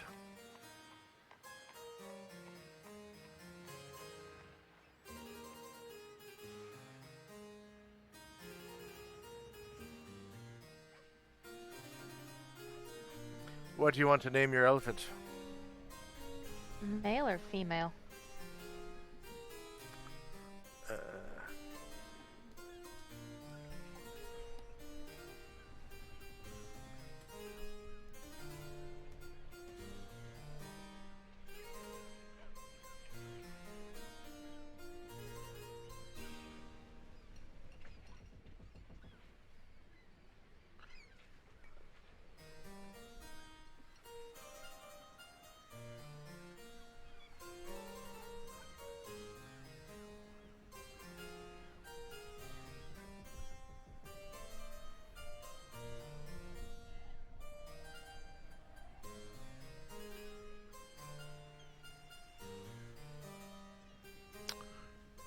He's a male.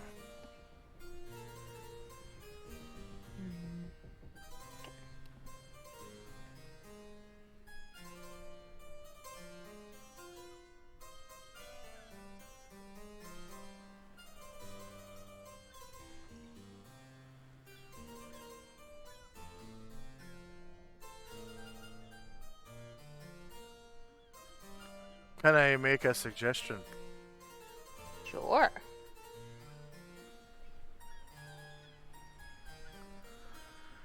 I've always been fond of the Upper Seaban male name Chasa. Ooh, that's a lovely name.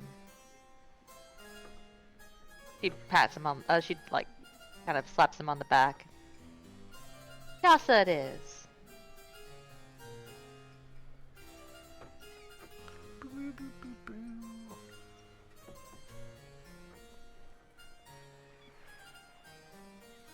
And she kind of puts her head and considers and says, I wonder if there's an alteration we could make. Ooh. What's the thing on the elephant's back? The Howdah. Howdah. I have in my party a giant eagle. I wonder if maybe there's some way we could install a sort of perch on it as well. Oh, the Howdah comes with a roof.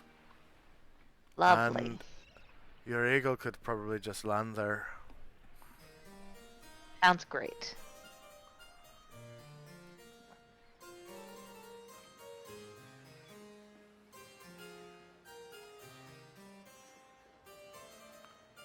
Chasa.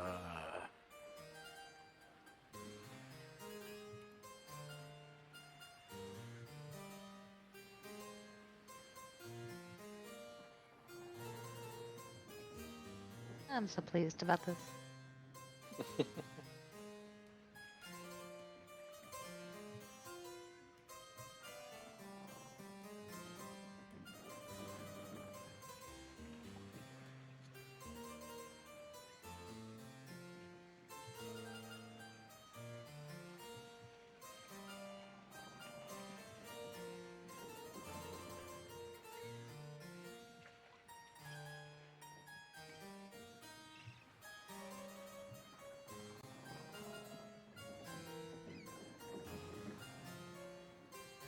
Oh shit.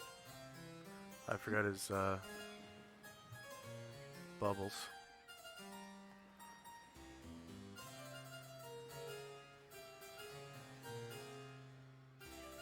HP.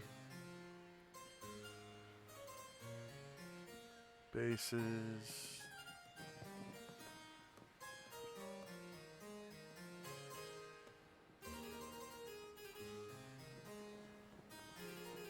AC.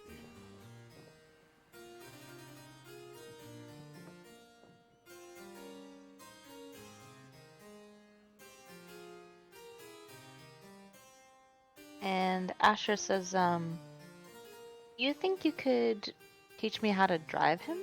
And by that I mean, for the next session, obviously not right now because we can't do it during a session. Before the next session, could I take non-weapon proficiency land-based riding elephant?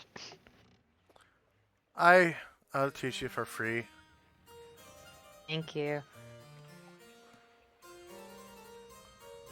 Thanks for taking me off his.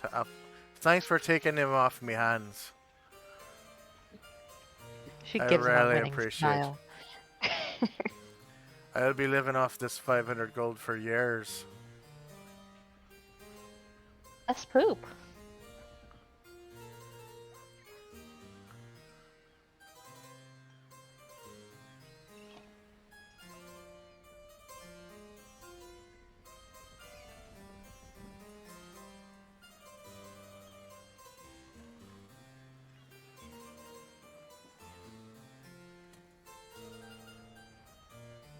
Wow. Chaucer has greater than normal hit points.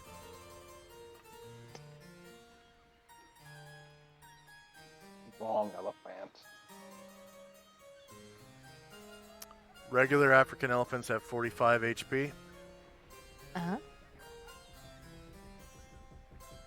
Oh no, I'm sorry. They have 55 HP. He's short by 8. Oh. Ah. Was he sad to be away from home? No, I rolled a 1 and a couple of 2s. Yeah. Yeah.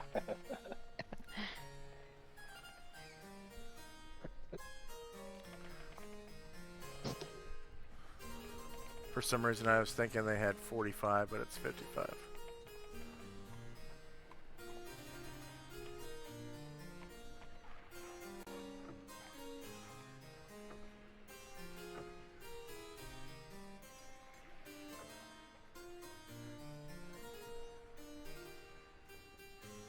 All right, you've got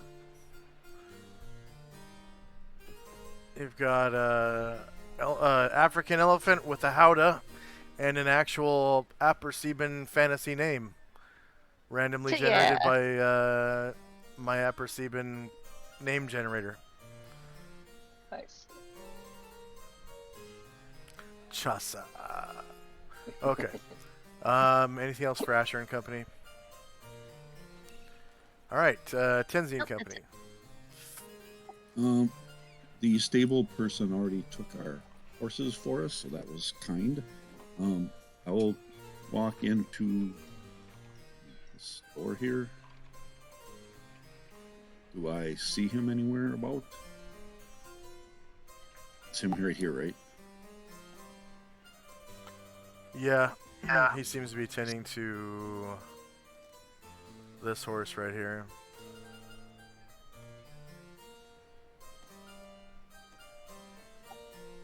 Say good day. Nice stable you have here. Oh, thank you.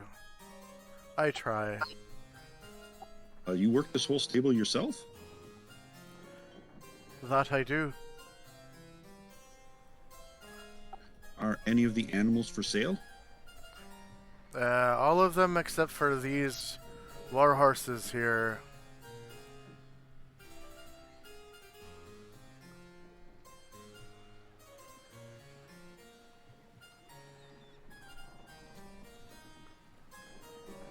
And does Tenzi see the Smilodon?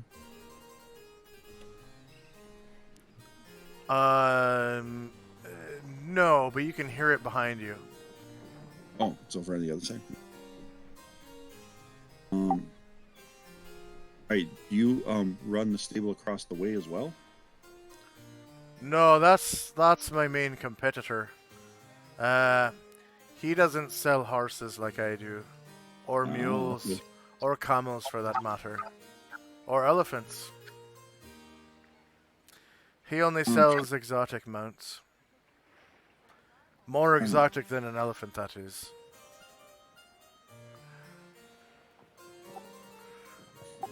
So I get out a gold piece to pay for my 3 horses, and I ask him if he knows of anyone who could come in and kind of clean up the armor, the barding on my 4 horses, or if that's a service that he provides as well.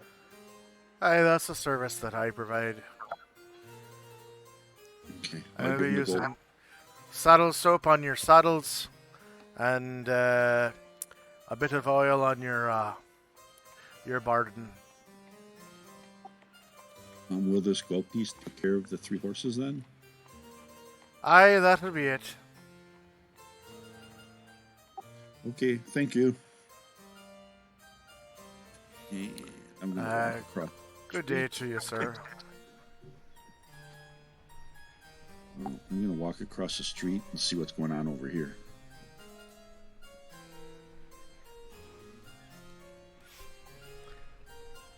There's a daring blonde man that is trying to put a saddle on a tigress. He's kind of petting her behind the ears and scratching her ears right now. And he soon throws a blanket over her back. Right up here.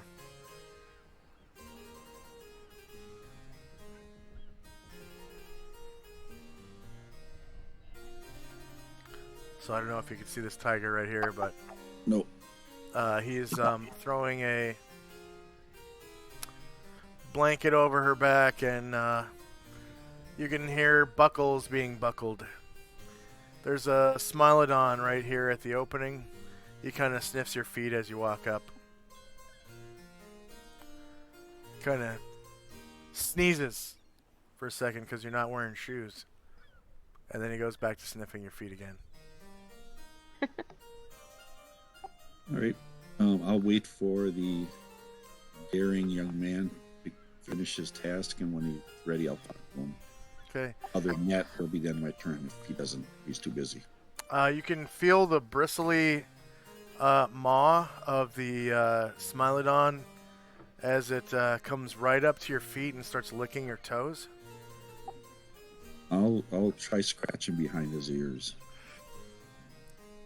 Yeah, he kind of positively responds to scratching behind his ears. You can see foot-long fangs, saber-like fangs hanging out from his upper jaw, and they kind of go right past his lips, and you can see his jaw is just huge. I mean, he can open his mouth wide enough to use these foot-long fangs to bite somebody. And he might yawn momentarily so you can see the gauge of his fully open maw. And this blonde man finishes saddling and bridling this tiger, and he hops up on her back.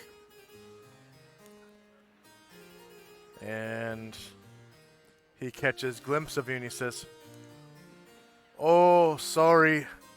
I didn't know you were there." No worries, you're busy. "What can I do for you?"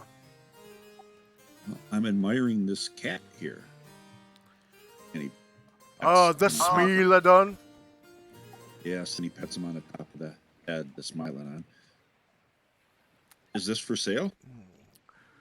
"Yes, of course. He's trained to the saddle too." Oh, that's great.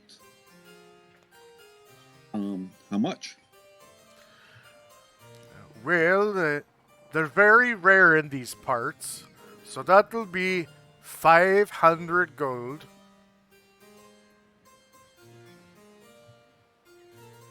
That seems like a bargain. It's such a beautiful animal. "A bargain? Is that- Well, would you like to buy a Minotaur laser too?" No thanks. I only have need for one mount. It's going to be a present for my father.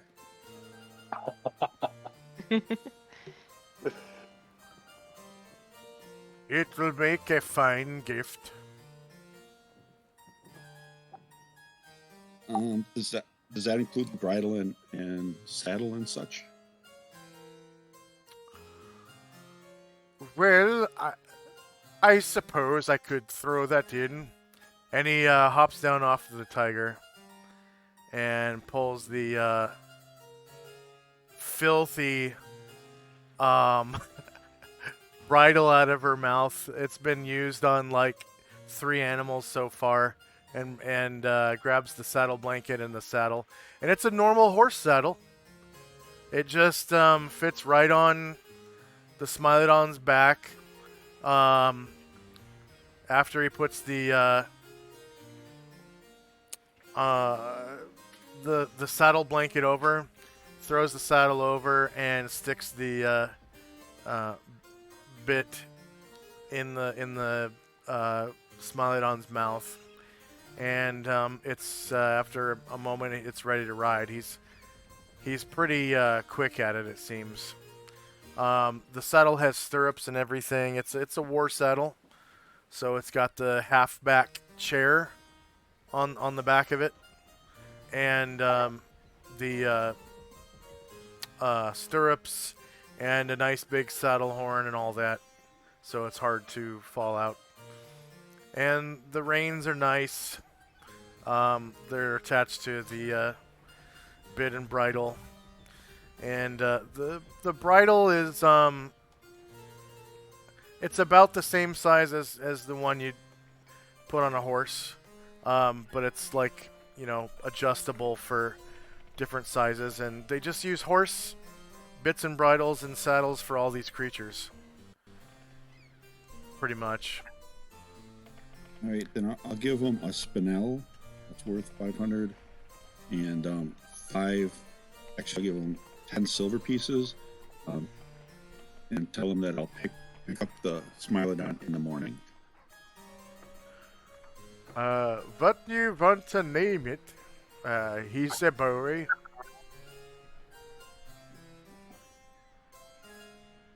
I was thinking Usat.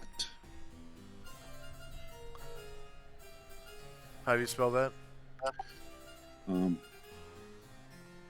Like a U with an umlaut on the top. Okay. S-A-T.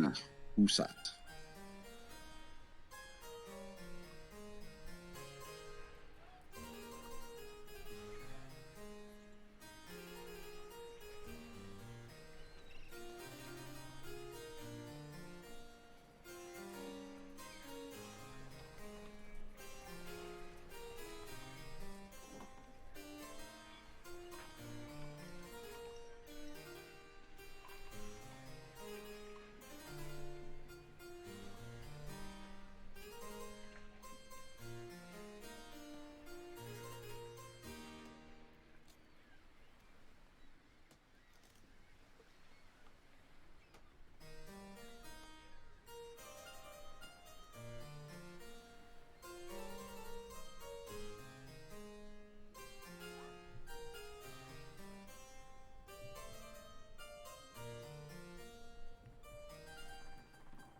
be the standard 2 silver per night. I have to feed it meat, so it's different.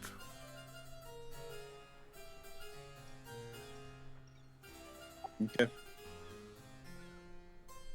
I pay him whatever he requires. Okay. And now you've got... That's cool looking. a saber-tooth tiger.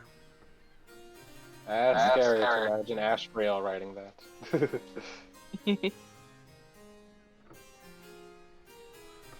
Oh, you could even get the umlauts on the U. That's pretty awesome. Yeah.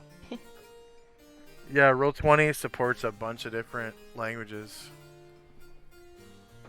Cool.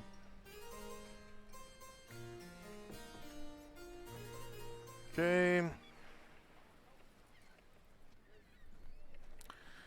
Anything else for Tenzi and Company?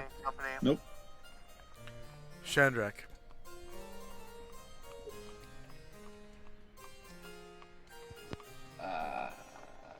So Chandrak will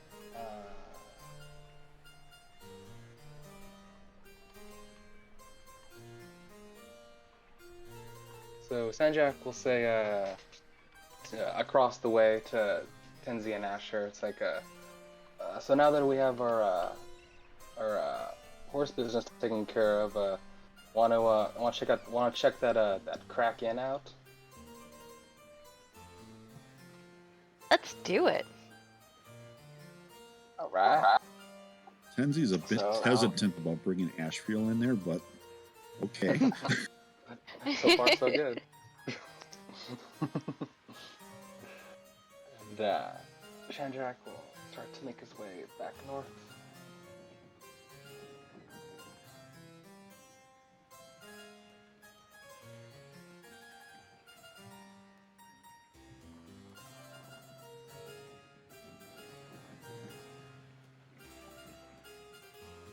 And yeah, he'll wait here for the group. Okay. Ahead of you down the alley to the north, you can see 2 chimneys coming off of the inn. Oh, I thought that was a door. End of round. And let's take our first 3-minute break.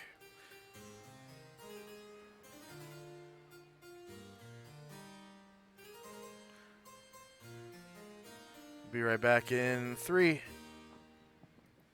Sounds good.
And we're back. Okay, time now is 18 minutes past the 12 o'clock hour. 12 noon, that is. And Asher and company's move. Alright. They're going to head toward the inn.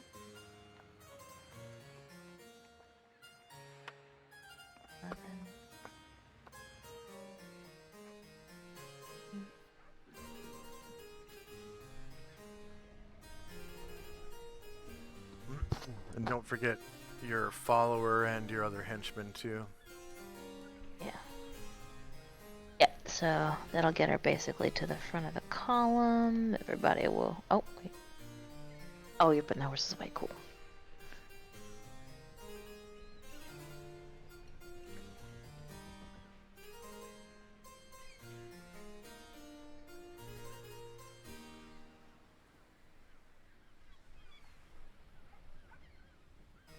And she wasn't jogging, she's just walking, so that'll be the end of her movement, just getting back to her people.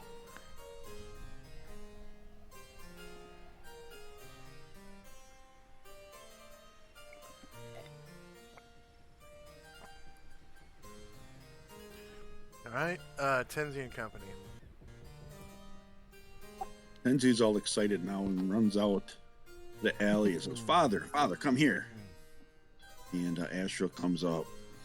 Yes, my son. Said, what do you think of this? And he points to the Smilodon. My son.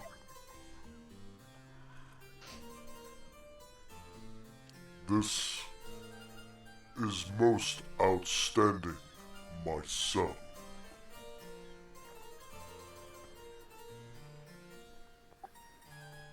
And I say, I thought you needed a mount worthy of you. And I think Usat will be that. Usat. A most noble name, my son. Thank you. I will treasure it always.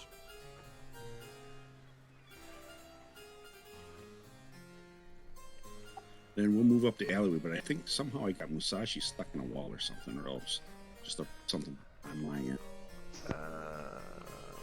Yeah. Thank you. Oh, so 1, 2. With the new dynamic lighting, if you try to push people through walls, you can actually see through the wall, but then it gets you stuck in it. So I noticed that. I got close to one and saw that.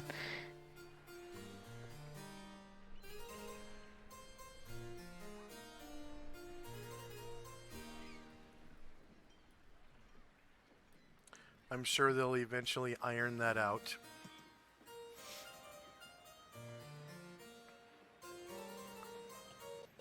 Okay, and that'll be it for us. Okay. How much does a howdah weigh?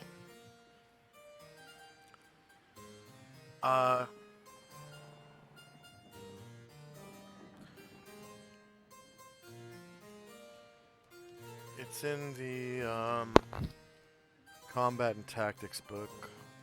Okay. I'll look there.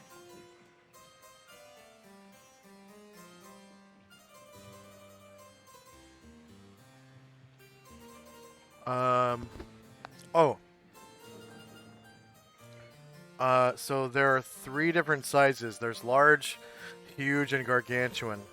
The elephant is a huge creature, so it only holds 2 people and the driver. Okay. Okay. But People and the driver. yeah, it weighs 100 pounds for a huge Okay, howdah. thank you. Yeah. It says a howdah is a fighting platform strapped to a beast's back. Howdahs usually are used on huge or larger creatures, but they can be used on large creatures as well. Probably elephant-shaped large creatures, obviously. Yeah. And I just want to double check to make sure that it is large sized.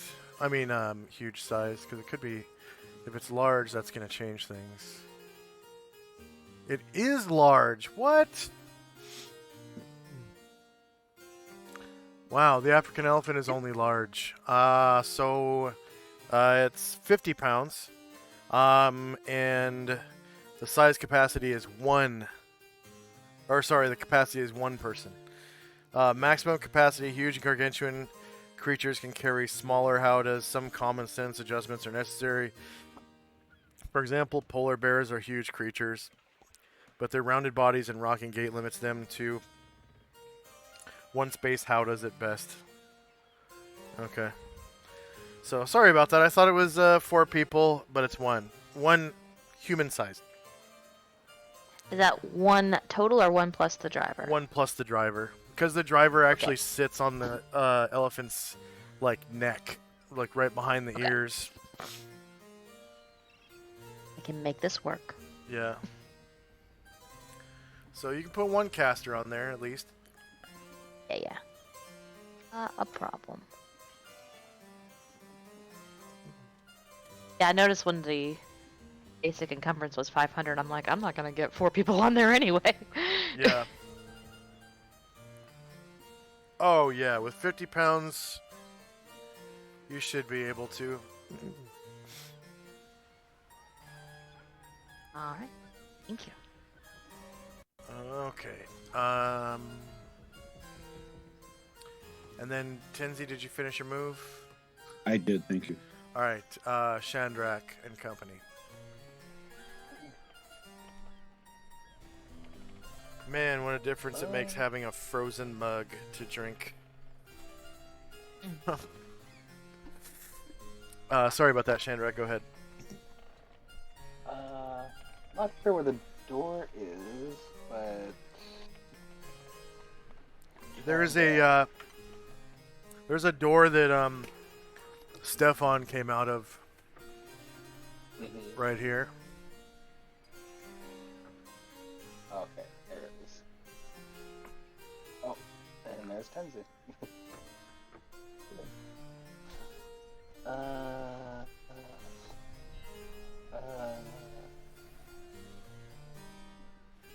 Yeah, I'll wait here for now because I don't see Asher. I'll just wait for now. The door looks like it has a lock on it. Mm-hmm.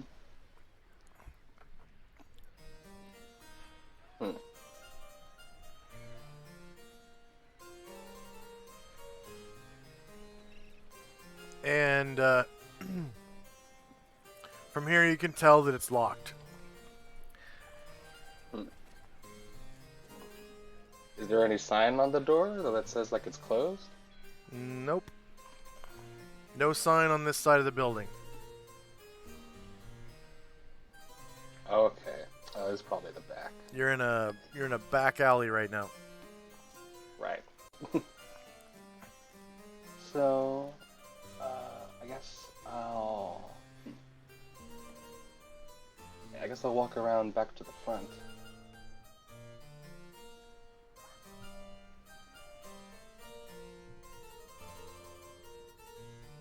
Meet our other people. Okay.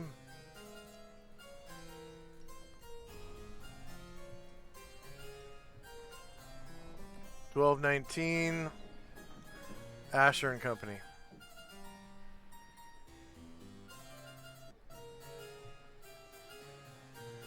Gonna walk up toward the second ends.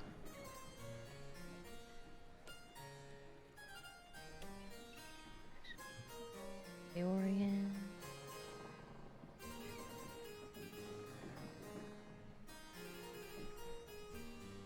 Ah, damn it. Alright, so you guys, about this time, can hear this coming from inside.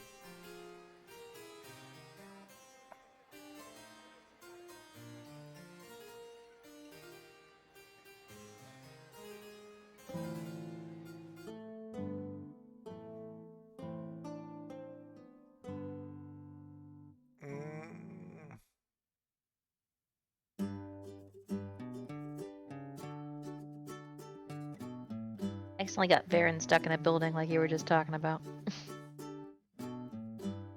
I don't even see where he is. Yeah, let me get my ruler. Oh, okay, I see him. Thank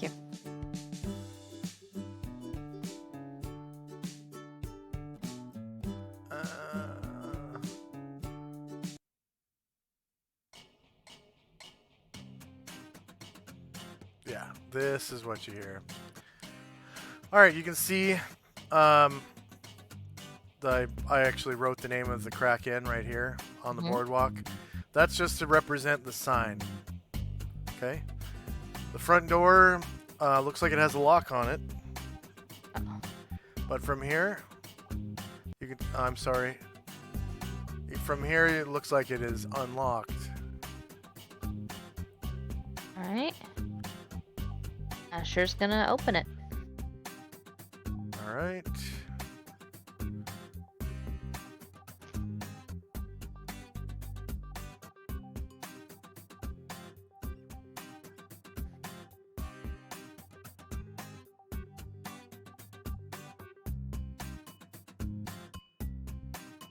It's a double door.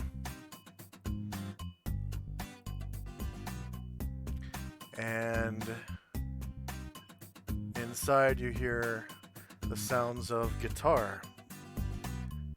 And there's a familiar man standing on a table playing guitar.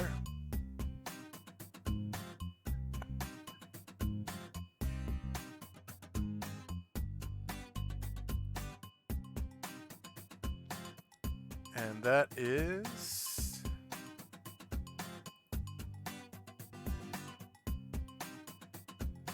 standing on this table that Karenglar walked over to. There's no chairs around it.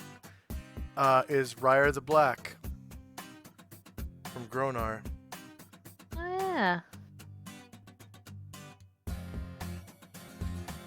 And he's playing this banging tune that we're listening to right now. And he's singing about the Kraken rose from the sea and attacked the patrons of the Kraken. And the what's it called? The circus. The circus was in town that day, and it was the Kraken's biggest mistake. The Kraken kidnapped Stefan and a bunch of pirates and took them under the water. Just as a Kieran, there was the follower of one of the members of the circus, shot the Kraken with fireball and burned off most of his tentacles. And the Bill takes his. Sorry, go ahead. Kraken escaped just barely with its life and the few slaves that it picked off the dock into the sea. And the circus chased it for days until they found its lair, which was a kelp forest. A kelp, a special magical kelp. They call it airweed. And you hold it in your mouth and chew it like a piece of gum. And it makes oxygen in your mouth so you can breathe as you chew. And they were able to use this airweed to swim down to the bottom of the ocean and find the Kraken's lair in a small mountain of rocks. And they swam inside and found that it was filled with fish schools and things like that. They were trying to buffet them back out, but they fought against it and got through and found the slaves just in time to find the Kraken trying to escape. And Scarret the bugbear killed the Kraken with his great scimitars. He dual wields great scimitars, this bugbear does. And killed the Kraken in 2 hits. And they rescued the slaves and profited from the treasure, which was 6 golden goblets. And they returned to the Kraken to tell the tale. Nice. As he's playing this song, Potter Bill slings his guitar from where it rested his back, and he slightly plays a harmony to what he's hearing, like 1 octave lower. Ah, okay. Ryer kind of smiles at Cotterbill as he does it, and kind of signals for him to come over to the table. He's out of movement, but he nods that he's going to.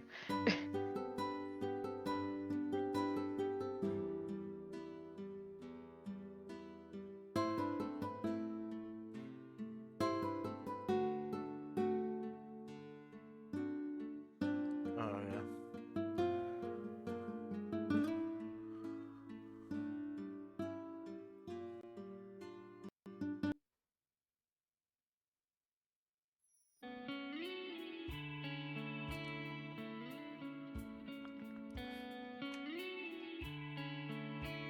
Okay.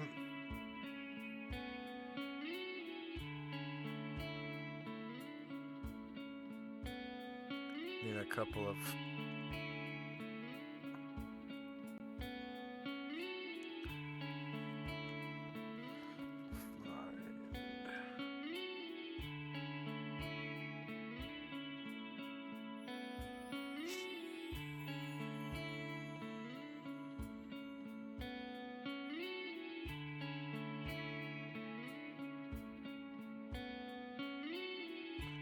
Okay, you can see over by the fire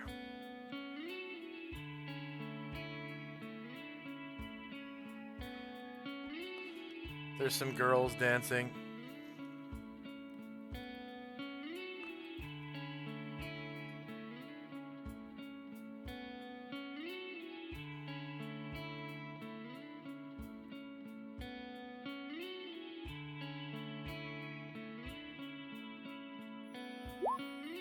And Ryer starts playing a slow song.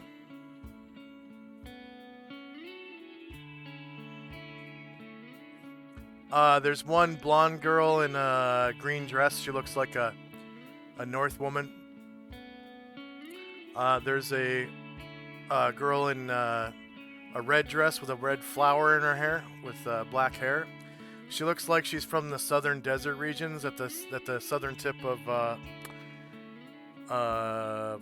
Castle Downs, where that bodega was. Yeah. And then there is another gal with like red-brown hair in a blue dress on the end. And Ryer starts playing a slow song. And the girls, they kind of look at each other and kind of get embarrassed because it's not the party-type music that they were playing a second ago. And one of the pirates walks up to the gal in the red dress and black hair and asks her to dance. And she gets closer and she puts her arm around his shoulder, over his shoulder, and takes his hand, and they move down in front of the fire. And the other two girls kind of slide up against the wall like wallflowers.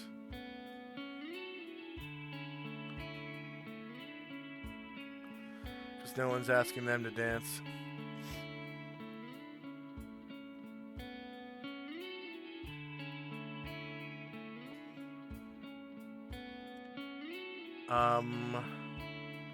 Tenzi and company. Okay, we're gonna head around from the back towards the front. I don't know if we'll get there, but we'll endeavor.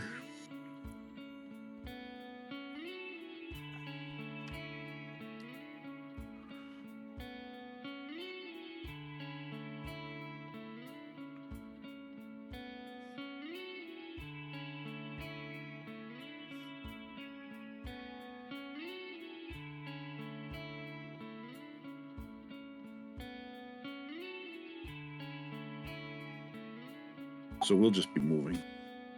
Okay, you can hear a slow song being played on the inside. Shandrak and Company. I'll follow Asher's group. And the music. Whoop.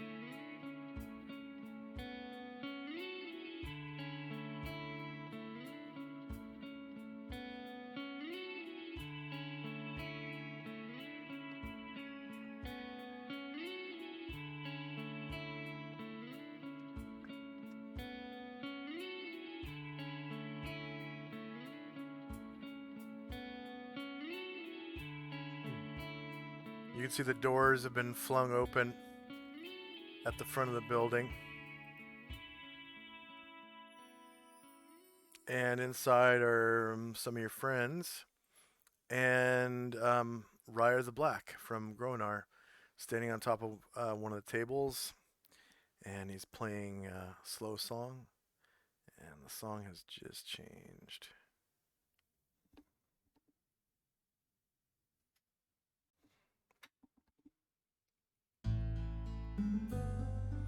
I guess Karen Glor is standing at the edge of the table that Ryer's standing on. There's no chairs around the table. Mhm. Yeah. See that now. Shandrak will come a little bit closer, and then he'll close his eyes, listen to the music for a moment, and then they'll flip a silver coin onto the table towards Ryer. He drops his hat on the table, and the silver coin falls into it.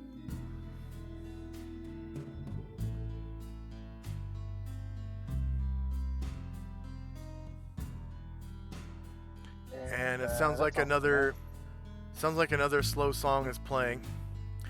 You guys notice that the bartender isn't he's not a man. He's a half orc. And he's got this really low, grumbly voice like this. And he talks really slow.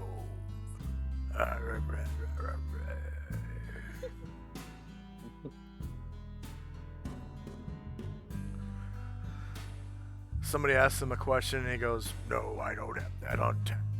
Sorry."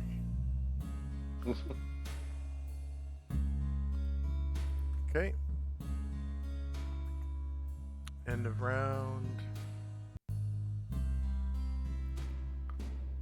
It is 20 past noon. Another slow song is playing that couple dancing by the fire seem like they've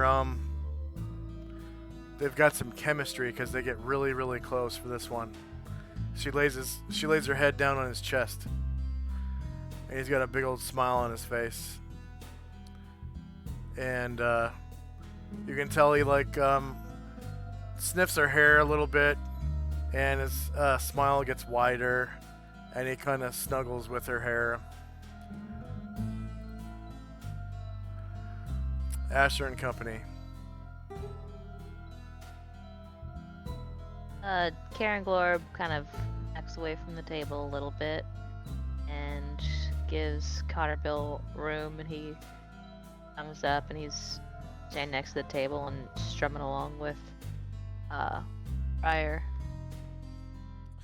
These pirates up here at the table where the dancing pirate was seated, they finish their drinks and they go out the door.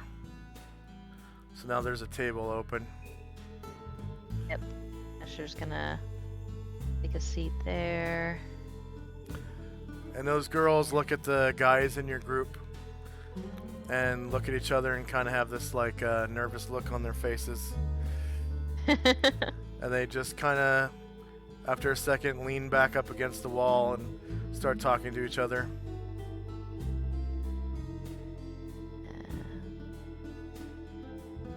Brian Druid's gonna kinda park himself next to the door here.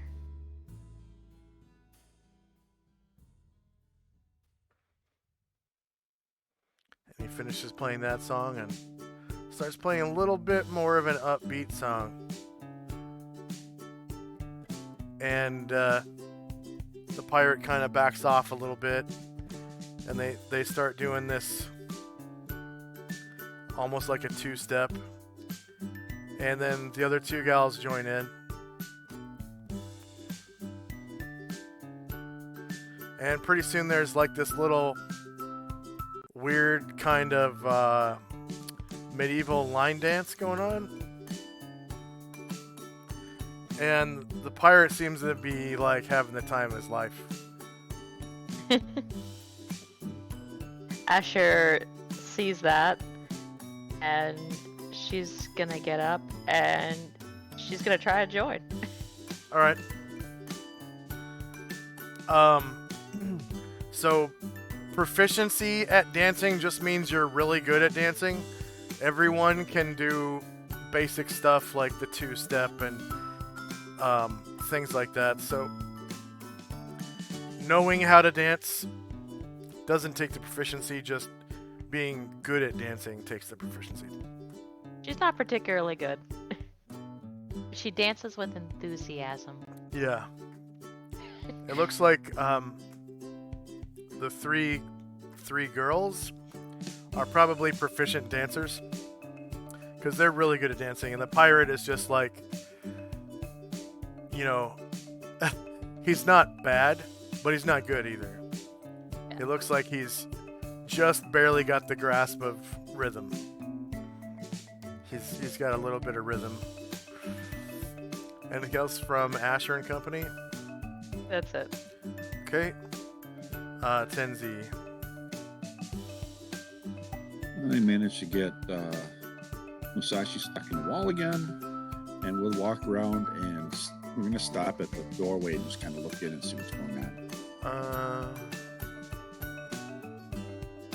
Just delete the token and drop another one. Perfect. I don't even see where he is. I think he was at the back door. Now I deleted him. You know, I don't really even think this song has guitar, so I'm gonna remove it from the playlist. It had it in the beginning, but I think it did fan out. Yeah. It's called Daily Beetle.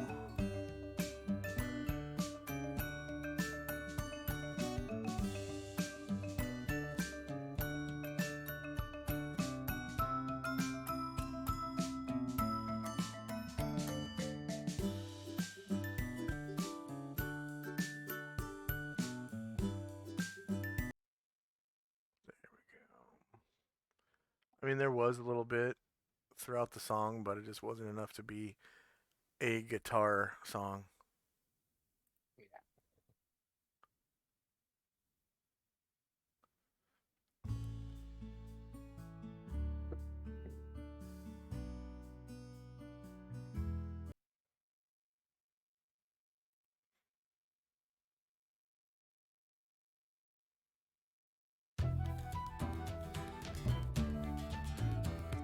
Alright, so Ryder starts playing a jig, and the crowd on the dance floor starts getting lively and hoppity.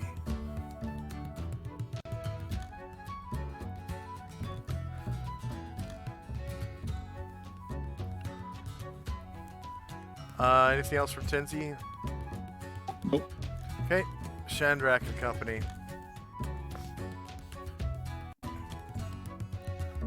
Shandrak will try to go over to wherever that bartender was and ask him, do you have any cider by any chance? Yeah, I got that on tap. Wonderful. I'll have a pint of that then. Oh, okay.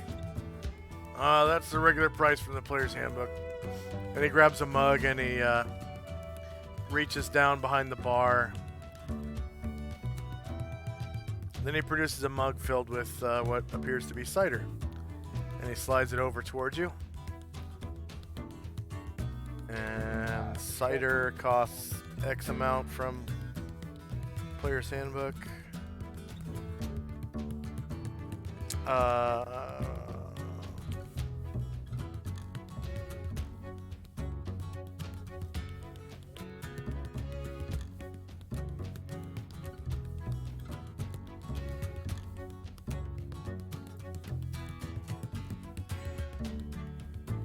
small beer. Ale.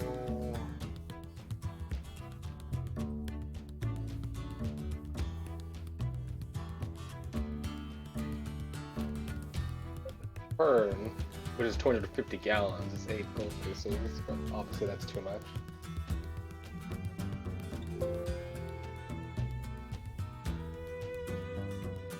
Oh. So 800 divided by 250. Round it up. Or 8 Slash by on 250? 800 divided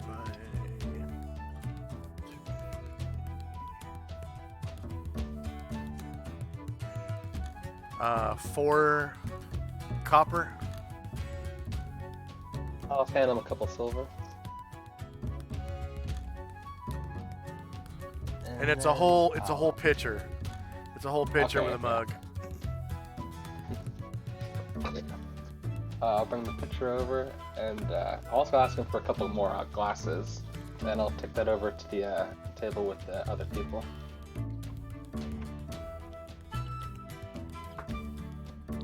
Okay.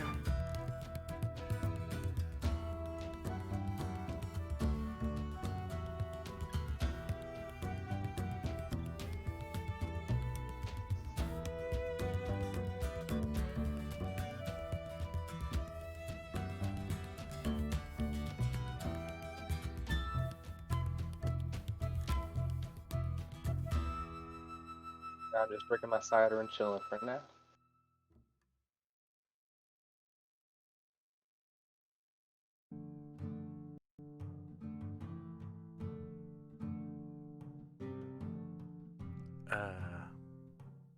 Why are those so huge? Oh well. Alright, end of round.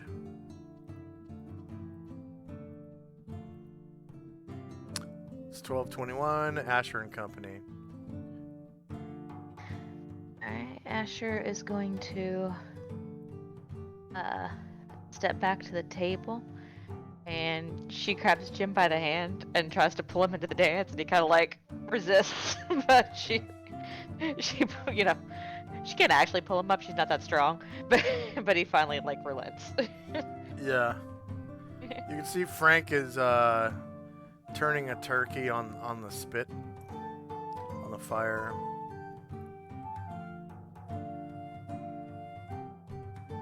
And they just join the dance again. Cotter Bell's continuing to play, and that's it for now.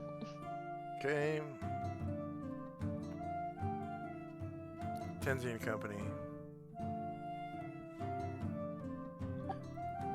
Step into the establishment. Alright, you can see some of your friends dancing. There's a half-orc turning a turkey on the spit.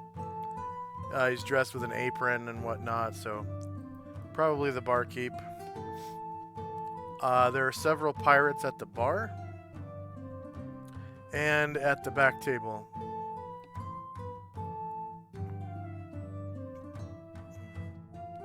And the half-orc comes back over to the bar after turning the turkey a few times.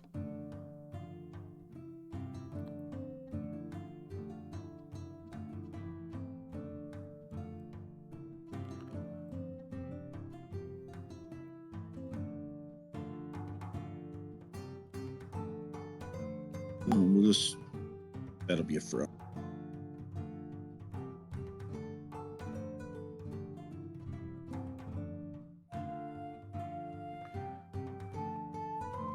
All right.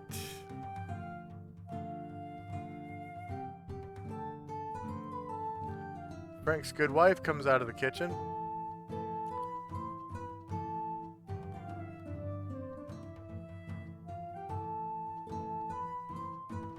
She appears human.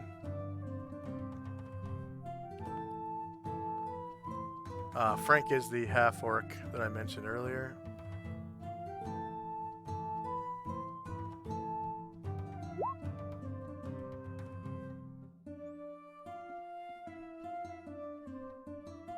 And it appears that she has a cauldron filled with soup. And she brings the cauldron over to this table with these pirates at it, and she serves them each a big bowl of soup. And she comes over to the bar and serves each of these men a big helping of soup. And you can see the chunks of meat are chicken. And it appears to have rice in it with carrots and celery and onions. And the broth is like a golden color. And it looks rather appetizing. You can see chunks of crushed black pepper floating in it, and some green onions on top. And she's ladling it out into small bowls. And she deposits spoons into each bowl. And she goes back into the kitchen.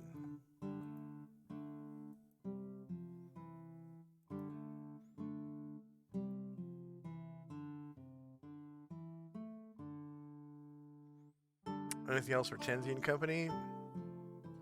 Nope. Shandrak. After having a little bit of liquid courage with his fighters, Shandrak will get on the dance floor and he'll start doing a little dance too. Okay. The pirate has had his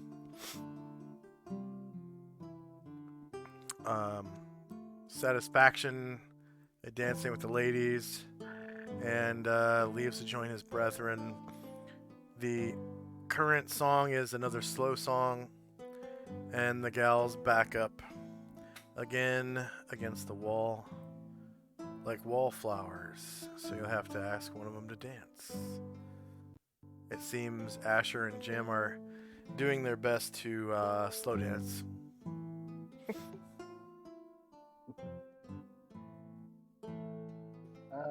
Shandrak will walk up to the one in the corner, and I'll reach out his hand and say, "Would you like to do this dance?" And she kind of curtsies. She's beautiful. She has long black hair that she has up in this huge bun. Her hair is thick like horse hair.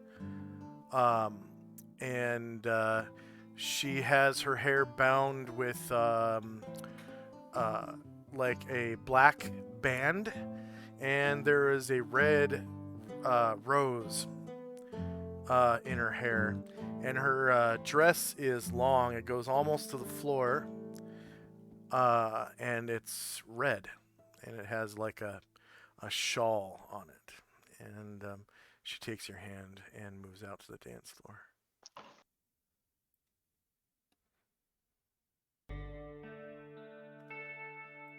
And it's another slow song.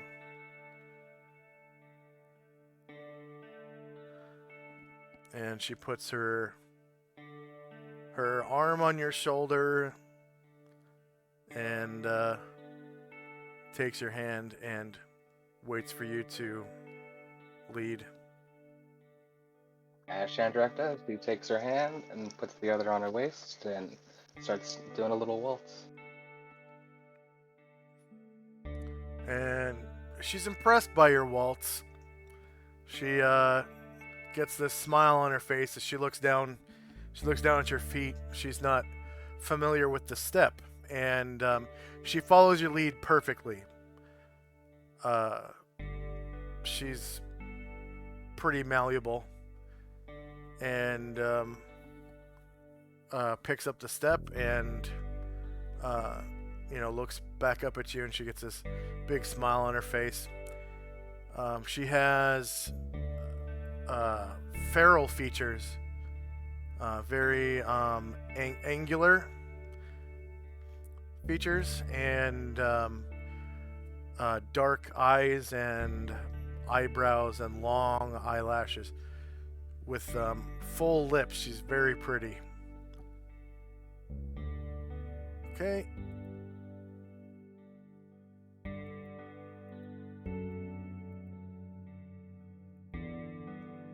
$12.22, Asher and Company. Asher sees Shandrak dancing with that girl, and like behind the girl's back, she gives him a thumbs up and a big smile. Shandrak tries to hide his grin. And she just keeps dancing.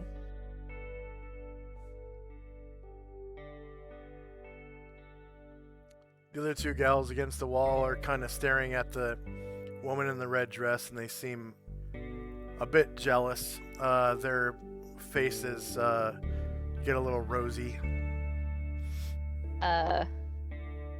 Asher motions at the guys at the table, and like the girls, and like without having been told a second time, Anatar gets up and invites one of them to dance. Okay.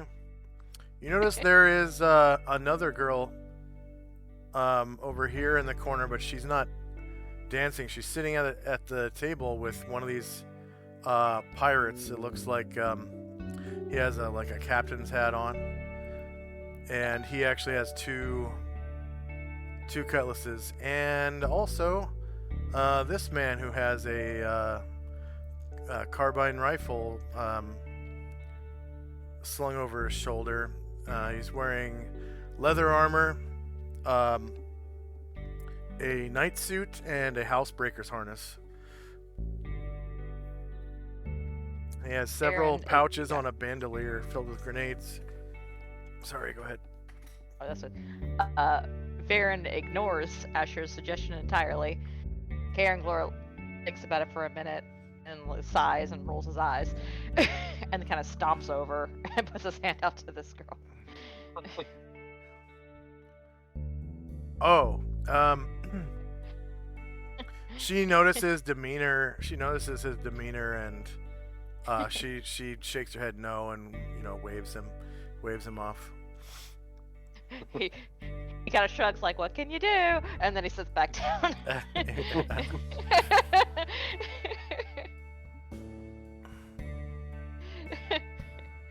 But Anatar is putting on all its charm with this blonde hair. Oh yeah. She takes his hand and moves out to the dance floor as well. And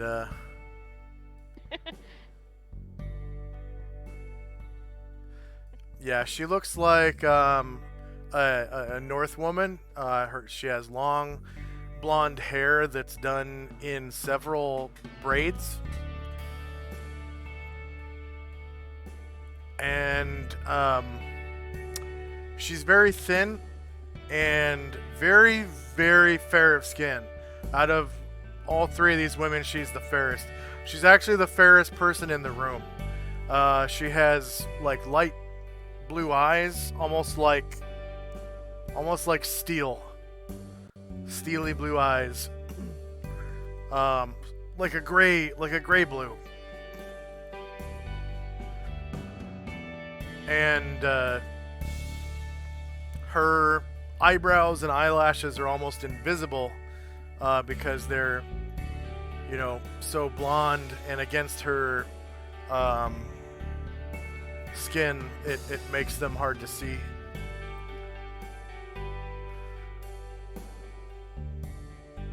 Oh, the end of this turn. Okay, Tenzi and Company.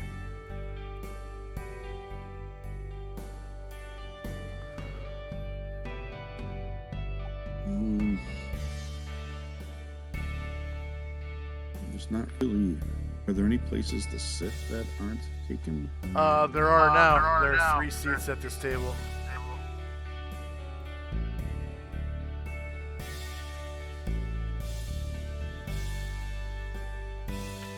and you can hear these pirates at the bar are talking about that song that Ryer was singing when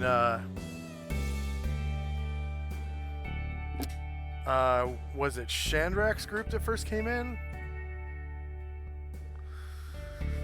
They were saying how they remember the Kraken. You know, yeah, he took my brother with him, and the you know, the circus brought them all back.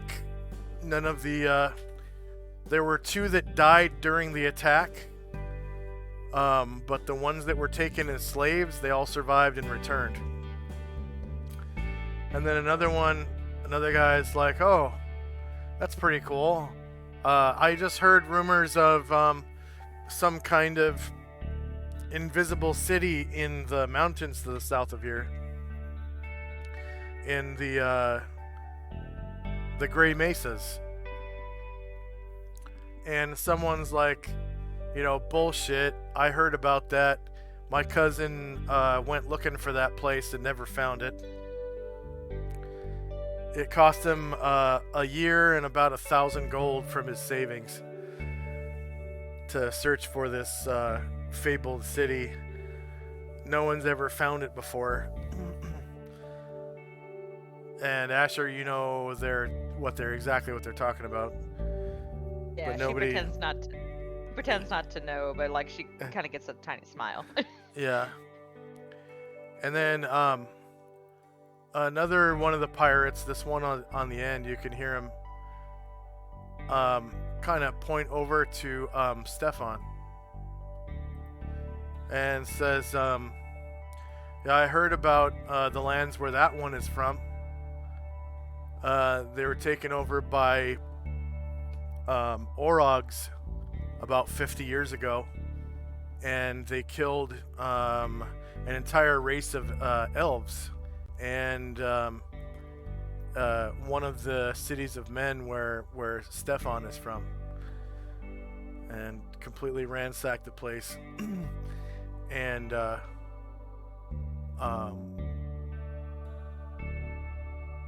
or sorry, the elf village where Stefan's elf ancestors are from, that is. And now there's some kind of like evil spirit that has taken hold of the grave of the half elves in the place that used to be called Elio-Morand, far to the north of here. And then another guy pipes up, this one in center of the other two. Why did that not ping?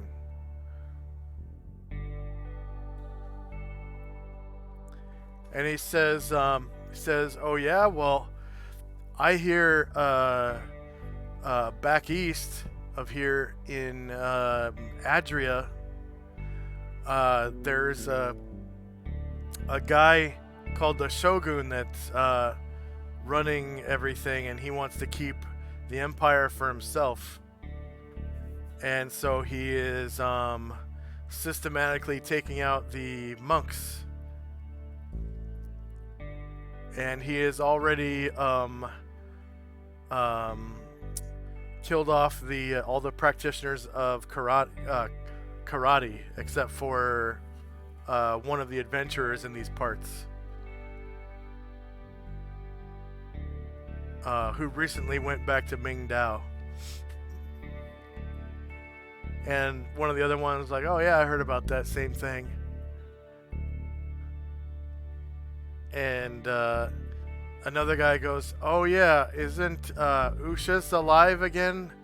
She was the empress of Adria for a long time. And one of the other guys goes, yeah, probably not for long, because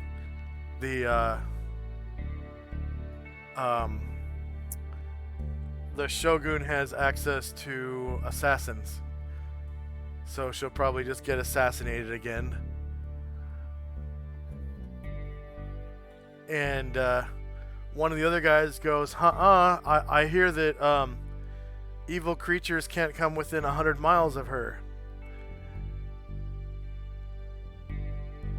And then this guy pipes up again and says, well, yeah, but they say that the assassin that killed her wasn't evil. He was just a hired hitman.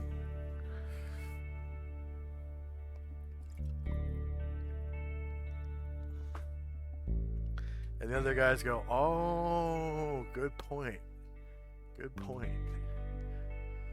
Okay, anything else for Tenzi and Company? Nope. Alright, Shandrak and Company. Shandrak will sort of do kind of a do a little like a spinner around for a second, and then spinner back the other way as like a little finishing flourish, and then I'll say thank you very much. That was lovely. And she curtsies and goes over to her friend by the wall.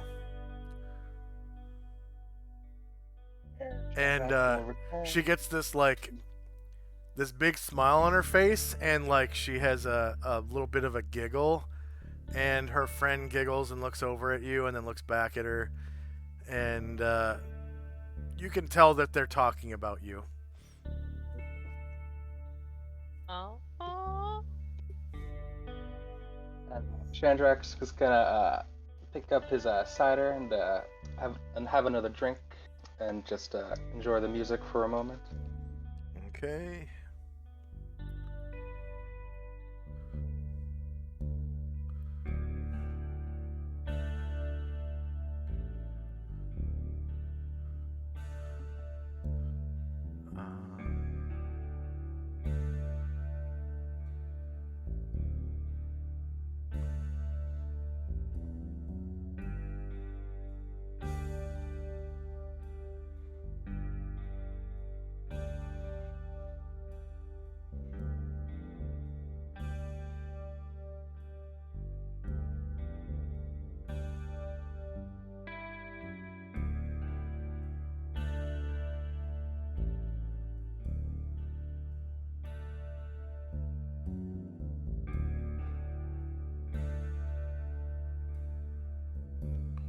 See if this.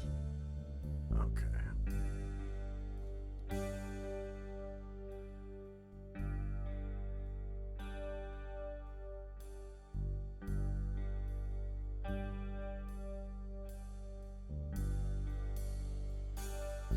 All right, end of round.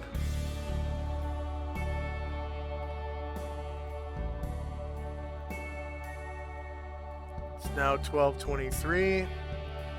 Asher and Company. The song gets really like 80s passionate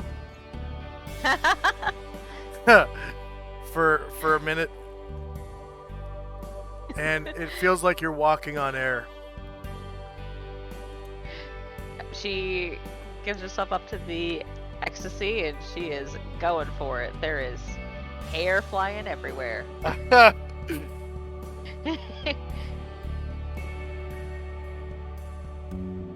Jim kind of sputters when some of it gets in his mouth.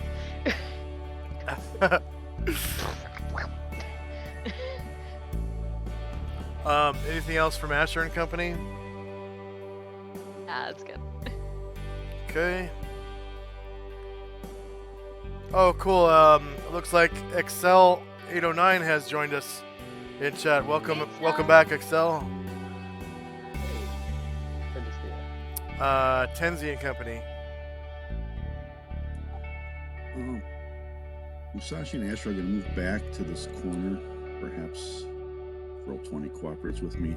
They're going to move back here, and Tenzi's going to move up to the bar and just kind of stand next to the guys on the seats, listen to what they talk about, and he will have he'll wait for the bartender to come to him. He'll have a what? He's gonna wait for the bartender, and then he'll see what they have to offer.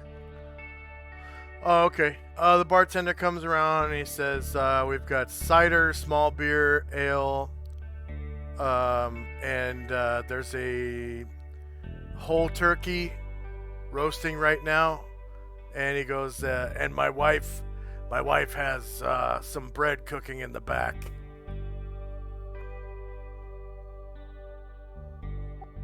I'll have what do you recommend from your beverages?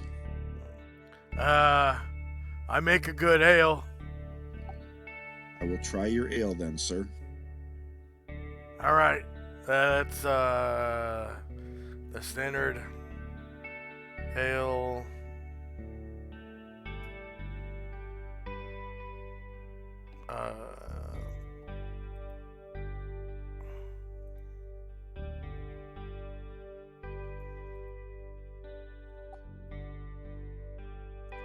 $2 silver for a gallon. I got it on tap. All right, that should hold me for a while. And he gives you a gallon of ale and 2 mugs. I'll ask for a third mug, and then I'll pour the 2 I have. I'll fill and hand over to Ashriel and Musashi. Then I'll return to the bar and fill the third one for myself. All right. And he's just cleaning up at the Yeah, bar. just listening to a conversation of the bartender and the pirates there. The pirates seem to be talking amongst themselves. The bartender, Frank, he goes over to turn that turkey on the spit. And it sounds like they're talking about 3 different things. There's the Kraken lair due west of here, where the circus, which was this group before it got renamed to the Order of the Superior Star. The circus killed a kraken in its lair, which is due west of here in a kelp forest. By using this kelp, a special kind of kelp that they call airweed, and you put it in your mouth and chew it like gum, and it makes oxygen, like enough for you to breathe while you're swimming underwater. And they all started chewing this airweed stuff and went down to the bottom of the ocean, and they encountered a couple like giant eels or whatever on their way to the Kraken's lair. The Kraken's lair was kind of hidden in the kelp forest. It's like this promontory of rocks, and you swim in through this like crevasse. When you get inside, there's air to breathe. It's created by the Kraken itself, and when you're inside, you can breathe just fine. And the Kraken comes back like once a day to replenish the air supply for his slaves. And he just makes the slaves mine gold out of this underwater cave type thing. And at one point he had some elvish slaves that turned the gold into goblets. There were 6 goblets, and that was the treasure that the circus got out of there. And then another thing they're talking about is this invisible city to the south. In the Gray Mesas, supposedly there's a city that you can't see until you're right there on it. No matter how hard you look, you can't see it until you're right there. and another guy is denying the existence of the place, saying that his cousin wasted an entire year of his life and 1,000 gold looking for that city and never found it. And then another guy is talking about a dungeon that is the half-elf graveyard of a elven city. So these elves, they kind of mixed with humans, you know, a long time ago, and they embraced the half-elven offspring that, you know, didn't live quite as long as they do. And when half-elves die, their bodies don't disappear like elves do. So they actually leave remains. They leave skeletons behind. And so they had to make a graveyard for these... Not a graveyard, but like a crypt for these half-elves. Their half-elven offspring. And, you know, grandchildren and great-grandchildren and great-great-grandchildren eventually. So all these generations of half-elves lived and died while this one generation of elves were prospering. And to honor their offspring, they built a crypt. And eventually one day, their entire civilization was wiped out by Orogs, led by their fiendish father. So they were Orogs that were bred. They were orcs bred with a some kind of fiend, and it turned them into Orogs, and which are kind of like Uruk-hai. They're orcs that are like superior orcs. They're bigger and taller and stronger and stuff. And technically they're only half orcish, but they are like the superior master orc race, you know. Both intelligence and strength wise, and size, sheer size. So I guess like the Uruk-hai and the white orcs from the Hobbit would be Orogs, pretty much. And that's pretty much it. That's all there is. All the gossip. Are any of them drinking ale as well? They're all drinking ale. Yeah, that's what they drink here. Is ale. Frank's ale. I'll offer a look and see if any of them have an empty cup, or even if it's just part empty, and I'll fill it up and ask Notice them. the captain does over here. This guy at the end of the bar in red. Right, I'll kind of slide it down towards him and ask if he needs to top that off. He goes, "Yeah."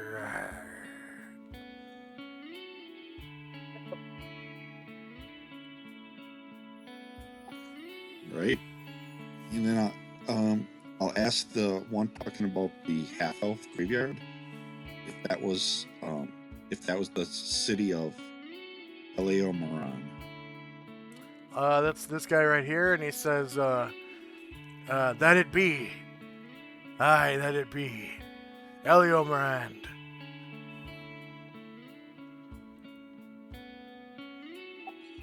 I thanked him, and that'll be the end of my turn. Okay. Shandrak and Company.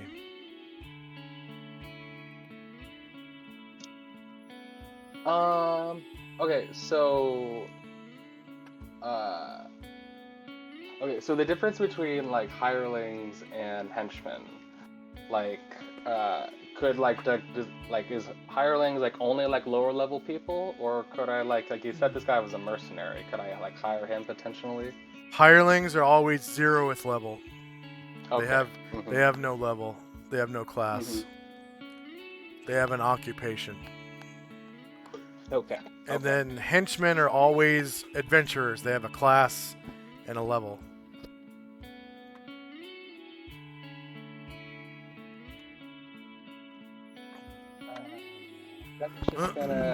He's just gonna chill for this round for now. Okay. Also, henchmen, you don't just hire them. They're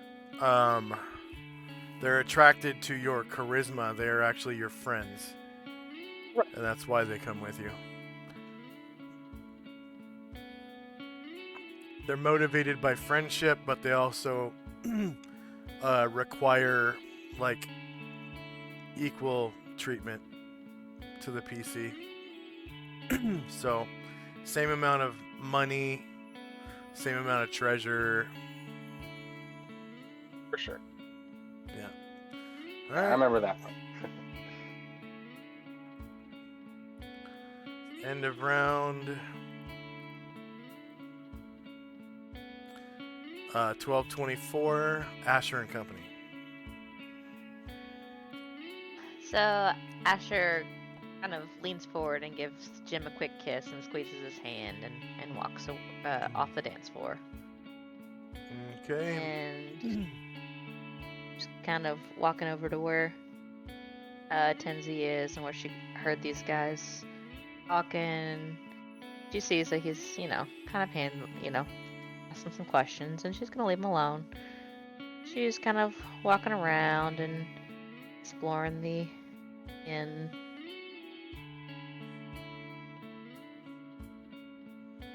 Seems to have found the kitchen.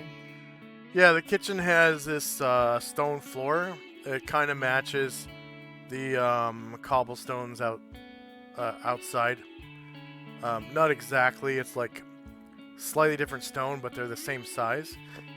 And you can see a red-haired woman rolling out some dough with like a rolling pin. And she's like rolling it out really thin. And she's putting like butter over the top of it. And like folding it over and then rolling it out really thin again and putting butter over the top of that. She's making like layers of dough, butter, dough, butter, dough, butter. And she does that for about a minute, and then it looks like she takes this knife and like cuts it into strips, because it's this big rectangle thing. And she cuts it into strips, and she grabs the strips from both ends, and then kind of like twists them and folds them over into a moon shape. And she puts them on a baking pan and slides them over the fire. They look like little shrimps made out of dough. Probably about the size of a cookie. Asher nods and licks her lips and walks out of the kitchen and looks for the owner of the establishment to order some drinks and food. He's over by the fire. It's a half-orc. And everyone shouts his name. They're like, "Hey, Frank!"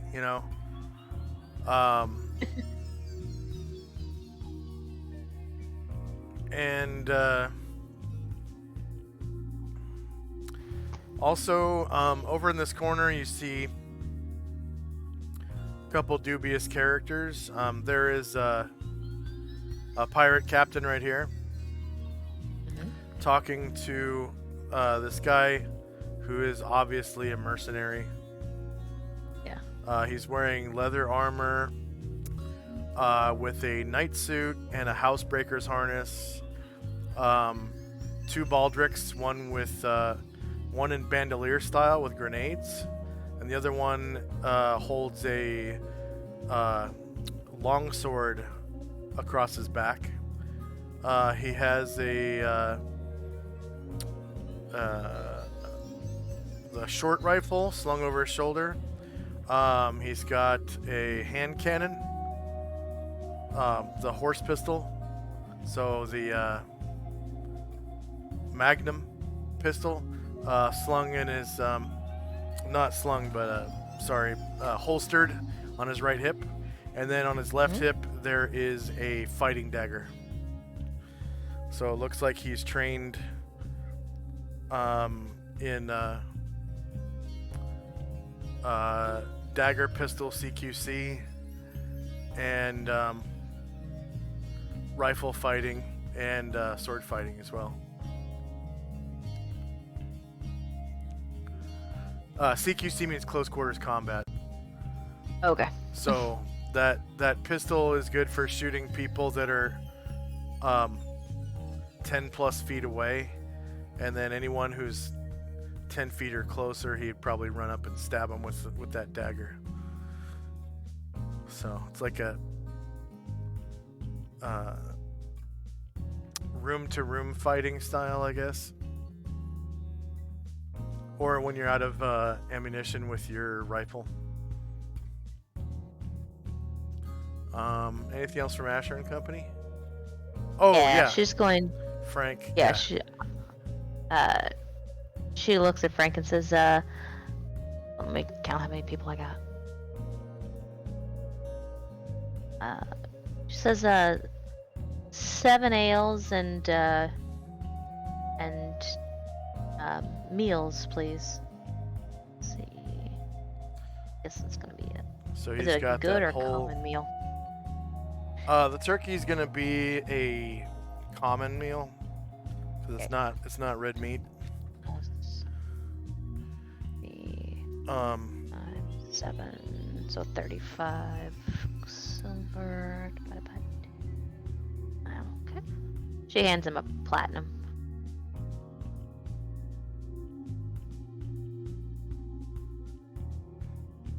Okay, yeah. He graciously accepts the platinum and grabs, what was it, 7 gallons of ale and brings it over to your table, and then pulls the turkey off the spit and throws it on a platter of like lettuce and tomatoes and onions, and brings it over to your table and starts carving it up. And his good wife comes out with some flatware,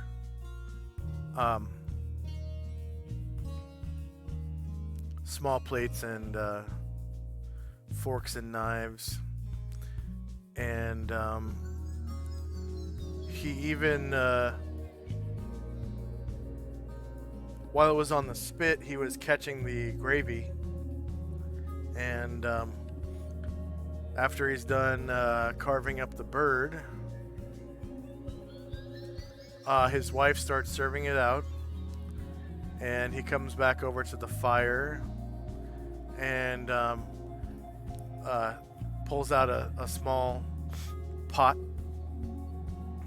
from behind the bar and throws in some butter and some flour and some salt and makes roux and pours the drippings into it and whisks it briskly until it becomes a thick light brown turkey gravy, and pours it into like a gravy boat and brings it over to the table, along with some potatoes that were boiling on the fire. Baron and Brian Druid are gonna polymorph into humanoid form so they can eat food. Okay. And he says, is there anything else I can get you? She winks at him and says, "Good for now, thanks." All right, enjoy. And he goes into the kitchen. I'm able to polymorph Varant, but Brinder doesn't have a choose side. I think you've just been putting a different token there whenever time. He walks out of the kitchen with another turkey on a skewer, on a rotisserie, and puts it over the fire. And his wife finishes serving the turkey, and she says,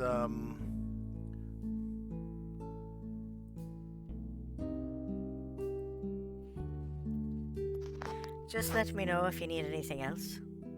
I'll be right in the kitchen.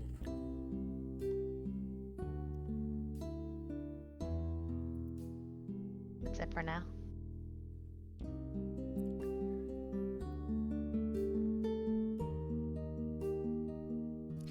By the way, my name is Innocent.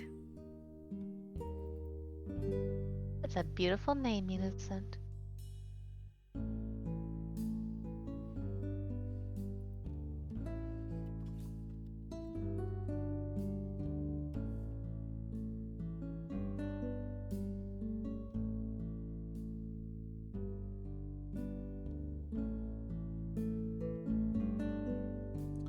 and she goes back into the kitchen. And about a minute goes by, and you can see her come out of the kitchen with oven mitts on, and she's carrying a baking sheet, like a thin steel baking sheet, and she comes over to the bar and reaches underneath the bar and pulls up a small basket, and she puts a cloth napkin into it, and while holding the baking sheet with her other hand, and she slides croissants off of the baking sheet into the basket, and picks up the basket and brings it over to your table. And the smell of fresh, buttery croissants fills the air as she brings it by each of you, the smell wafting, and she puts it in between Asher and Caranglor, and gets this big smile on her face and nods, and then walks away. And Asher immediately takes one for each hand. Yeah. In the So then basket, it takes a bite out of one and then a bite out of the other. in the basket is a small cup of butter, a butter knife, and a small cup of like elderberry preserves or something, maybe currant.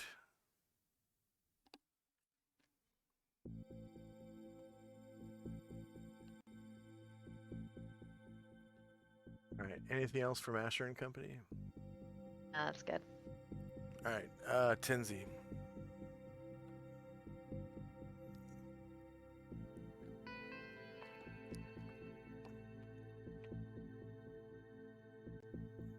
Seems Tinsy is AFK. Let's have our break.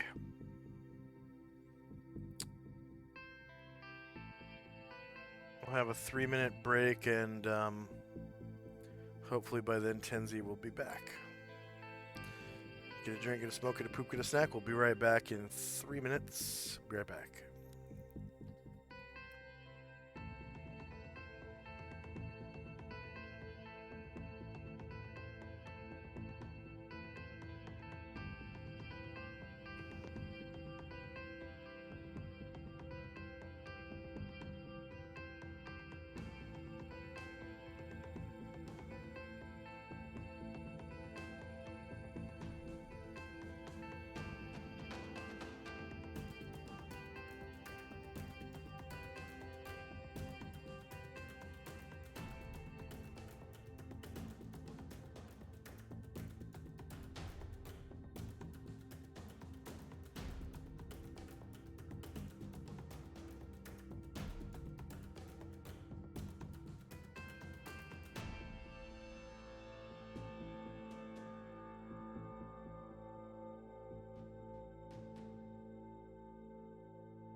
And we're back.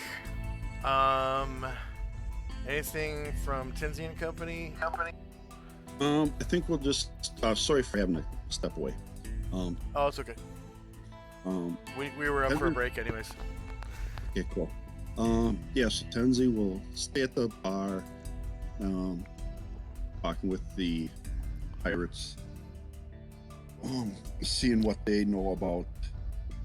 I'm going to ask the guy whose brother went to find that invisible city. How long ago did he try finding it? Oh, he goes, well, it was, probably about 18 months ago he left and returned about 6 months ago.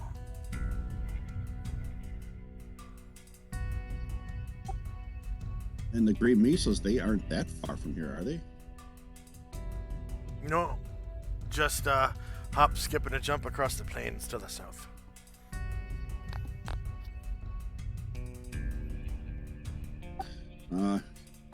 Maybe there is no such city there. I've heard rumors of it myself. I've never tried to find it. I hear it's,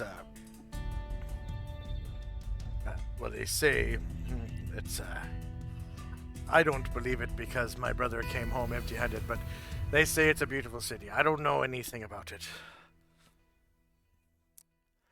Yarr. Arr, Yarr. Anything else from Tinsy and Company? that'll be it. Shandrak and Company. Shandrak will step up and he'll go up to Frank and he'll ask him, after smelling those rolls, Shandrak's getting really hungry. So he will go to Frank and he'll say, I'd like to order a meal for myself, but also a meal for the bard playing over there. Oh. He goes, well, I've got another turkey cooking. It's going to take some time, though. I just put it on. That's alright. I think we'll be relaxing here for a minute. All right. I hope you like turkeys. Turkey's good. You said that was like a common meal? Yeah. Okay, so there'll be 7 silver pieces. 6 silver pieces.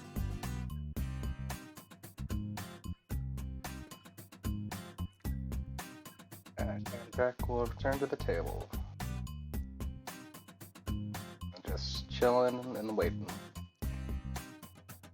Okay.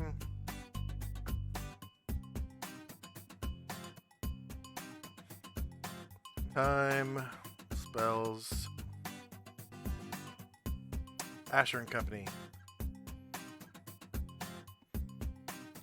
So they're continuing to eat. They've only been eating a minute.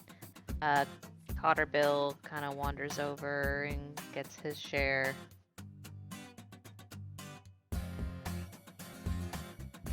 Oh, of Eating the too. food? Yeah.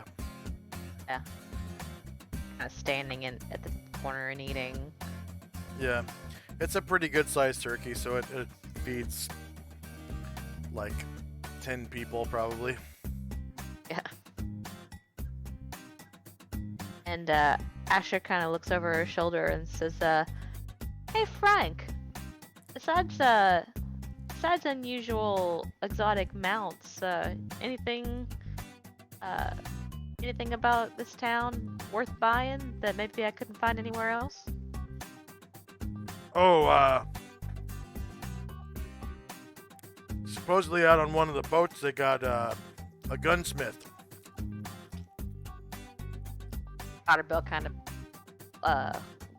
perks up at that too. And Asher catches it and says, "You don't say." She looks at Cotter Bill and says, "We'll check it out. We'll check it out once we're done here." Yeah, I guess it's where Stefan and Captain One Eye get their guns from. And all these other guys have belt pistols. That'll be it for now. Tenzin There's Company. continuing to eat. Yeah. Then you'll just continue to talk to the pirates. He'll point over at the mercenary over sitting at the other table and ask one of the pirates, did you say that guy over there was from Moran? By saying it wrong, sorry. L.O. Moran. Yeah, I believe that he is from Elio Miranda.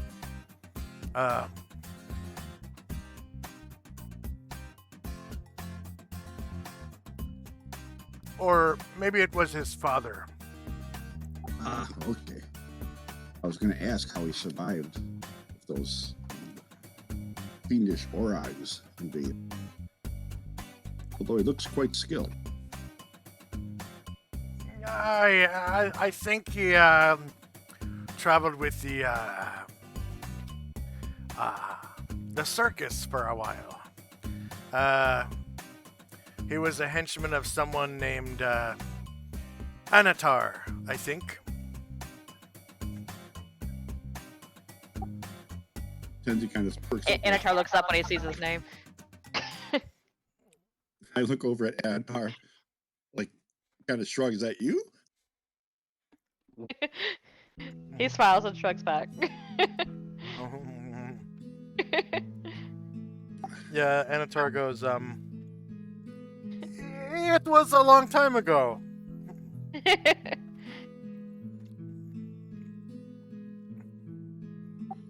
Okay, that'll be it for Tenzi and Company.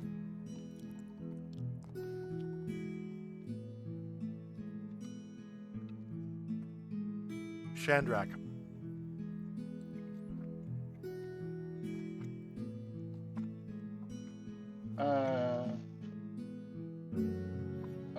So I'm gonna. So I said that it had taken a couple glasses, so I'm gonna fill up a second glass with my cider, and then I'm gonna come on over, and I'm gonna give my cider to Ryer.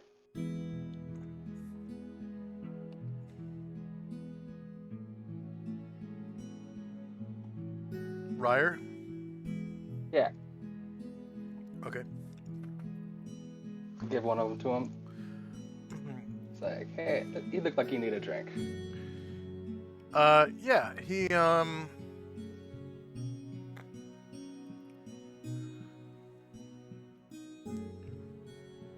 actually stops playing.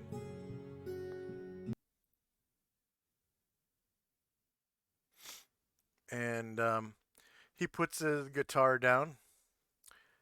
And he goes, oh, thanks. Oh, man, I thought no one was ever going to buy me a drink. No one's bought you a drink yet today. That's awful. And, yeah, he starts drinking the cider.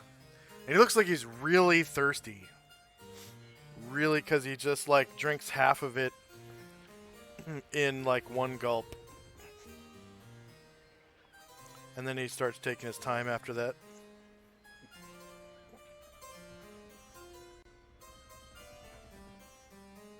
I really enjoyed your plan. Oh, thanks. Yeah, I've been playing for a few years now. Pretty much ever since Lucas. Wait, Lucas? No, not Lucas.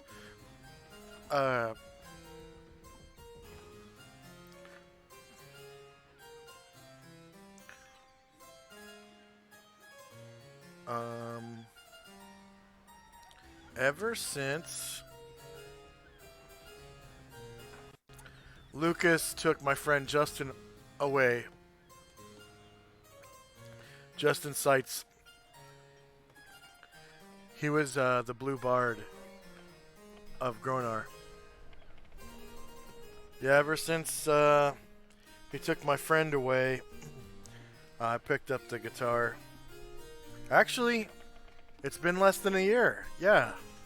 Been less than a year. This this September will be a year.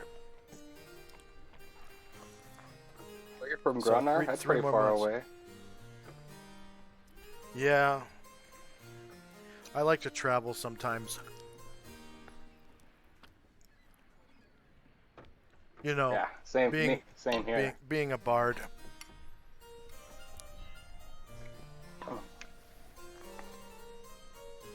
Yeah, if I didn't travel, I never would have written that song that you heard when you first walked in.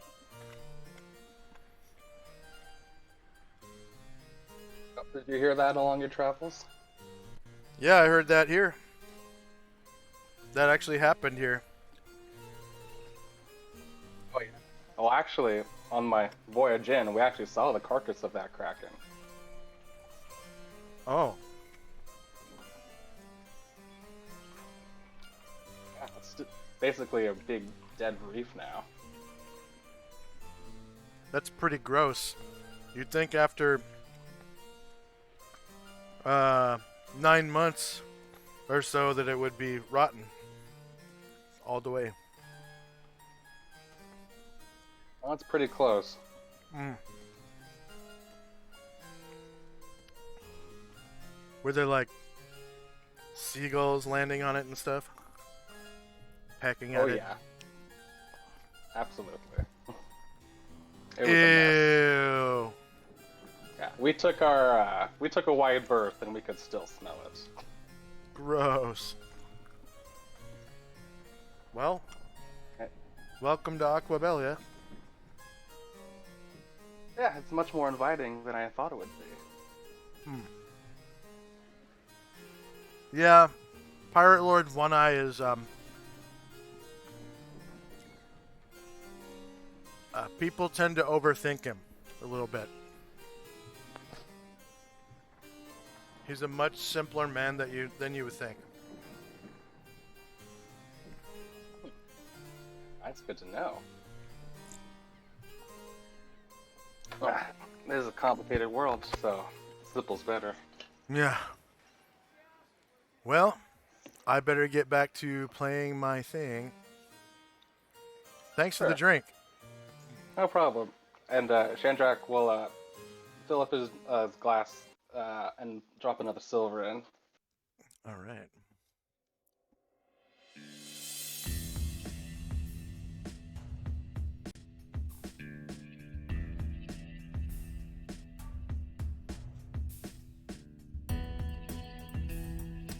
Time and spells.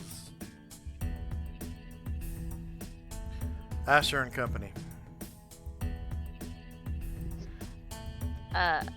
Asher and Cotterbill kind of wolf down what's left on their plate and and what's left in their cup, and they leave the rest of their gallons for the others to watch, and Asher motions for Cotterbill to follow, and they walk out of the tavern together, or the inn together.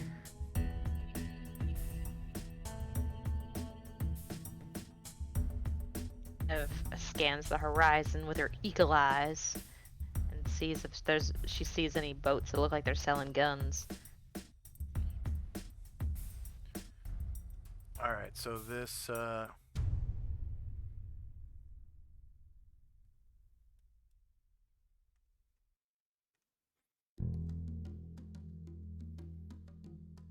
this boat right here looks like a gunsmithy.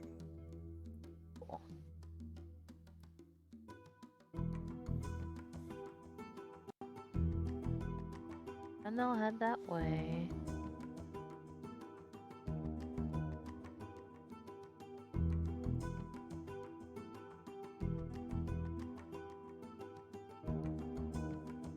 They'll get that far. Okay. Tinsy and Company.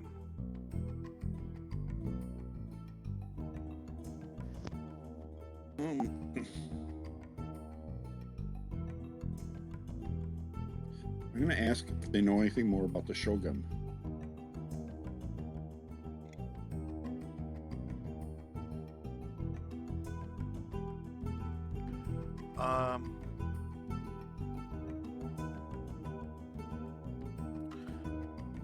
Let's see. One of them goes, "Oh, the Shogun? Oh,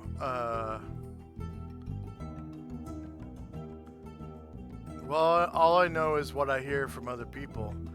But, they say he's not an evil man. He's just,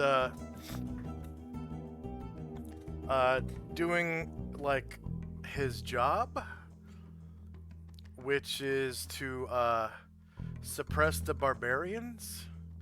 And he thinks that, because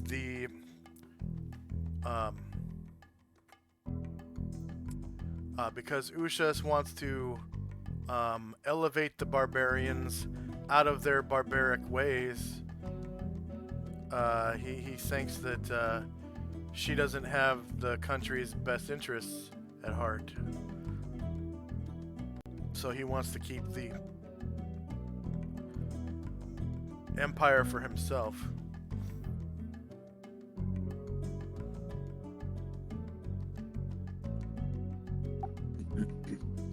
I don't know about you, but going off and just killing people doesn't seem real friendly to me. Hiring assassins and such. Oh yeah, that's like a part of their culture.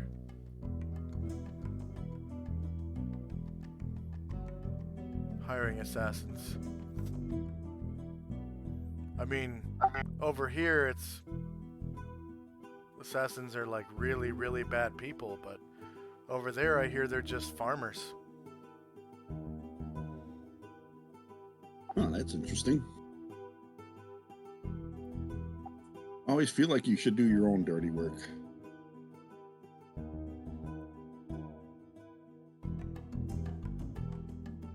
But to each their own, I guess. Yeah. And again, if any of their cups seem low, I use my pitcher to fill them up.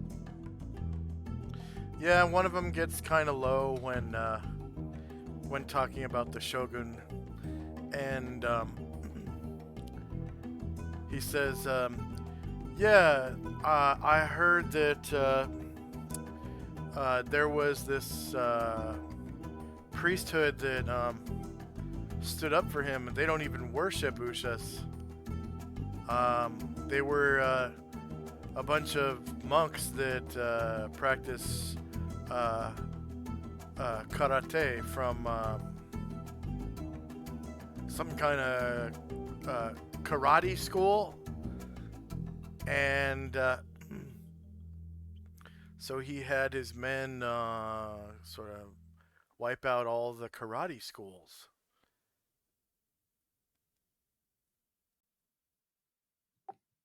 It seems a bit extreme. Excuse me, that seems a bit extreme.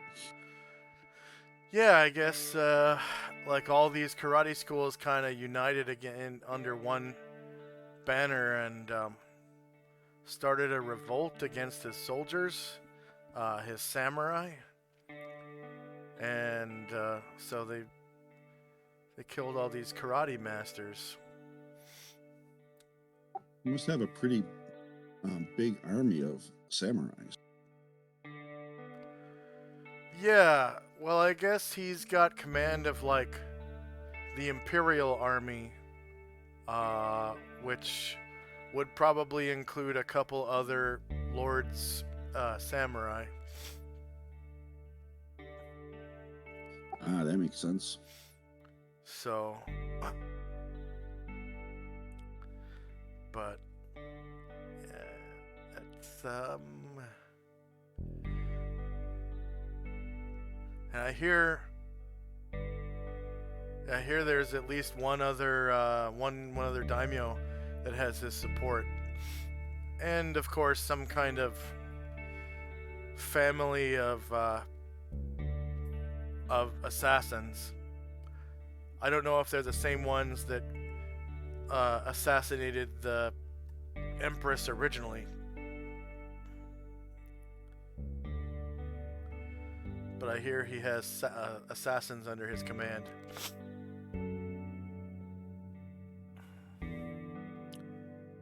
Seems like he would be quite the formidable opponent if one was to go against him, especially if he was able to take out all those karate masters. Oh, his men? Yeah, I hear a lot of them are samurai. And you know, daimyo are pretty powerful men. Most of them are grand masters of either their katana or their bow. From what I hear. That'll be it for Tenzi and Company. Shandrak and Company. Shandrak will just, for now, he'll return to the table, and he's gonna swipe one of the rolls. Okay.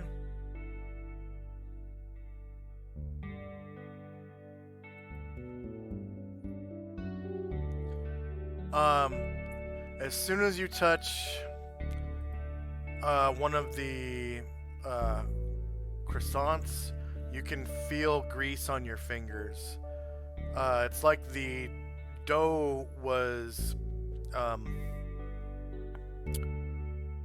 like almost like it was half butter, and when it cooked, the butter melted and kind of permeated the dough and made it greasy. So it's very greasy and buttery. Smells delicious. Yeah, I have to go big bite. All right, so it's still warm. It's only been like a minute or so since it came out of the fire or whatever, and you immediately taste the sweet, doughy, sweet and savory dough flavor of the croissants, and it leaves this buttery aftertaste in your mouth once you swallow it. But there's also berry preserves that she brought out for the croissants, and they look really good, like almost like pie filling. That's what it looks like. I'll be munching on that, and that'll be all for now. Okay. Yeah, there is some kind of like sweetener used in the preserves, like kind of tastes like honey. There's like this saliva smell to it. Like if you ever spit on your hand and then let it dry, how it has that weird, it almost smells like honey. That I can't really explain the flavor of honey other than that. Yeah, it's got this like saliva-esque smell to it. It's reminiscent of honey, and the honey makes it really, really sweet. Honey and berries. All right.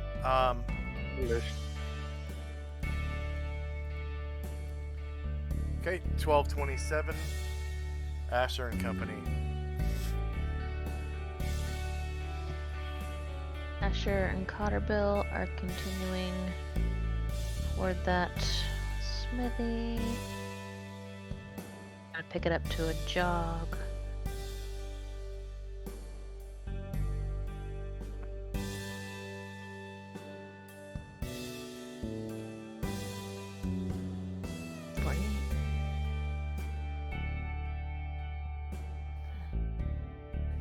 That'll be it for now. Okay.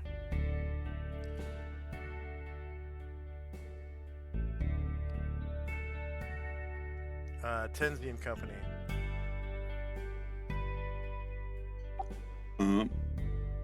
I'm just going to sit and listen to the men. I'm not going to talk about anything anymore. And just wait for that other turkey to get finished. Perhaps get some of that. Okay.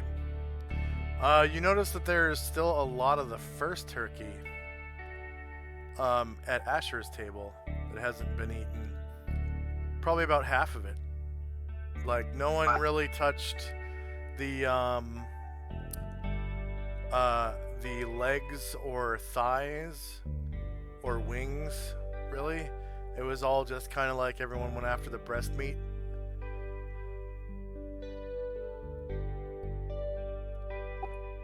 I'll motion for Musashi and Asheville to go over there to have some and leave leave some silver to help cover the cost of it.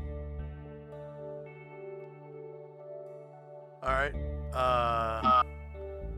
It looks like I think Karen Glor, Jim.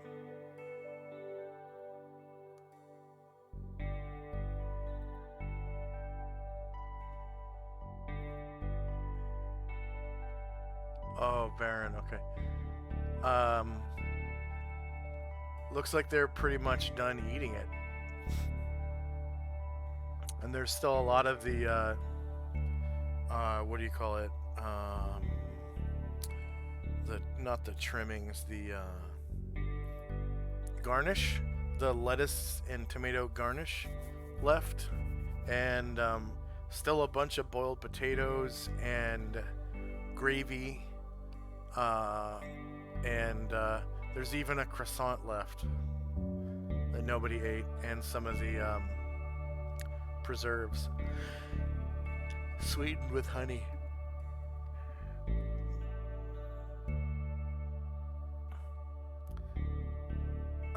Shandrak and Company. I'm just munching on my croissant and sipping my cider and listening to the music and relaxing for now. All right. Time and spells. Asher and Company. They're continuing toward the boat at a jog.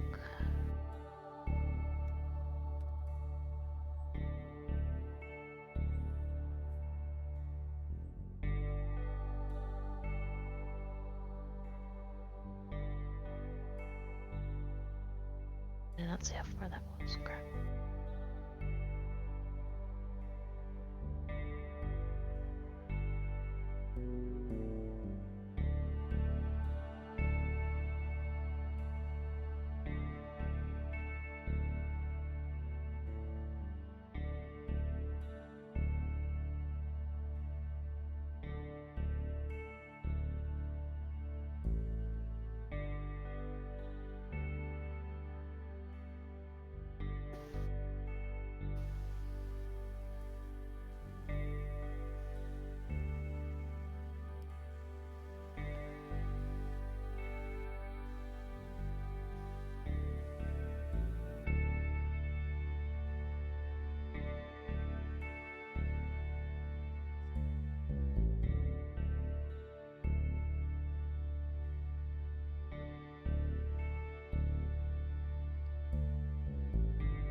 Anything else for Asher and Company?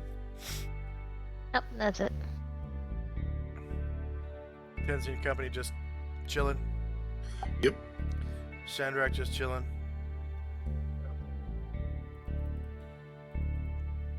Asher and Company. Alright, they're gonna get the rest of the way to the boat.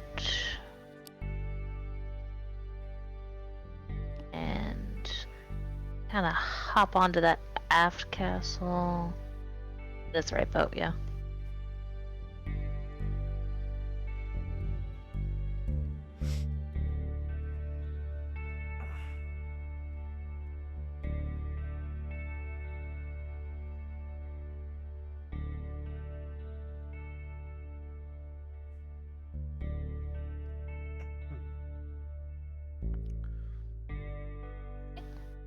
And a man dressed in a captain's uniform with two cutlasses walks up and he says, "Yar, ye didn't be asking permission to barge." And Asher hops back onto the uh, deck, like motions Cotter Bill, and he kind of scrambles back onto the deck.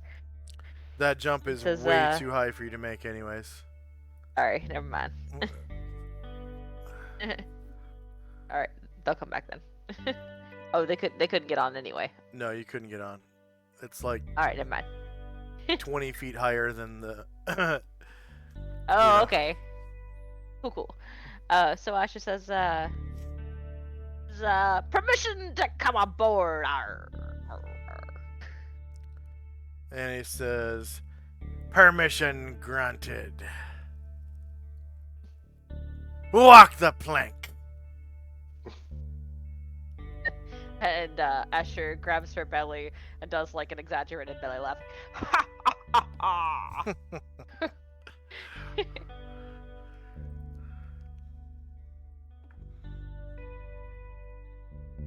They wait for them to put a plank out. There's already two Oh. on the sides of the ship. Oh. So they gotta come around that way, okay.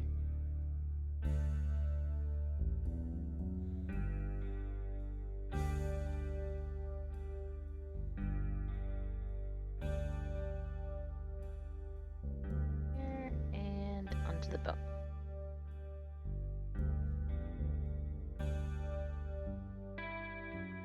And Asher says, this one be good with the gun. I just wanted to see some of your best workmanship. Yar, I be pirate gunsmith Tuin. Nice to meet ya. Arr, good to meet you. So, on our last voyage, I made two muskets and two carbines and two horse pistols.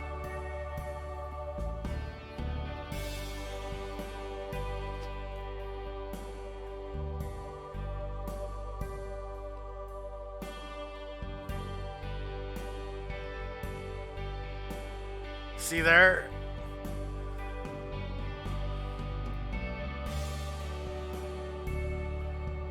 Arr, those are beautiful guns. Arr. They are. They are.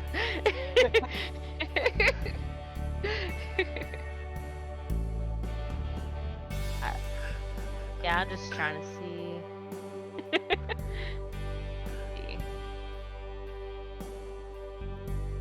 They are.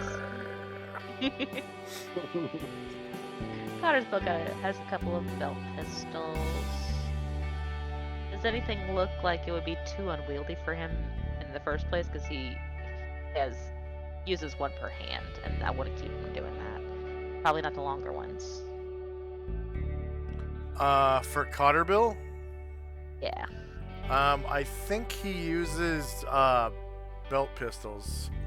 Yeah. So that's probably I didn't know for sure if there would be anything here that he would want, but I just kind of see if there was. Yeah, he's got a couple of belt pistols, so if that's about as good as he's gonna get for now, that's cool. The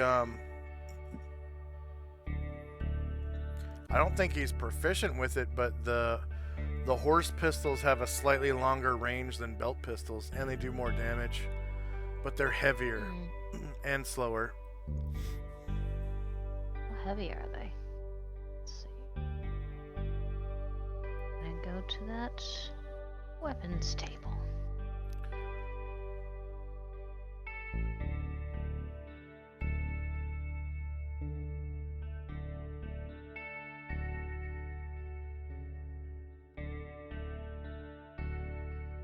It's just an extra pound per.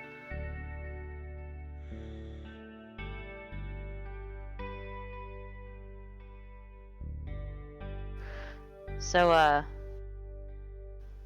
Cotter Bill points at the horse pistols and asks about the price on them.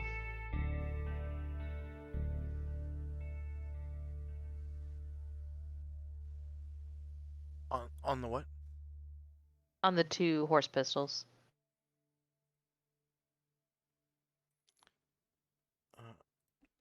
Horse pistols are. Yar.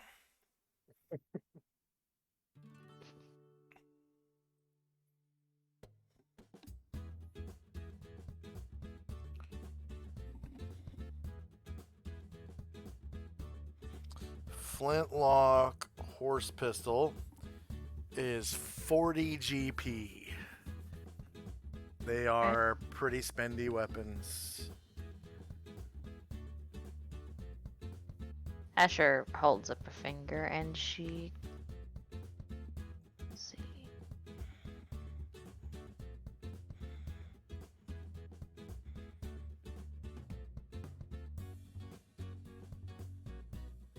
So I know you haven't been with us long, Cotter Bill, so let me get this one. And for the 2 horse pistols, so that'll be 80. Well, bleach my britches. I sure do appreciate it. Thank you, ma'am. 5. Okay, so 16 platinum. She hands over 16 platinum.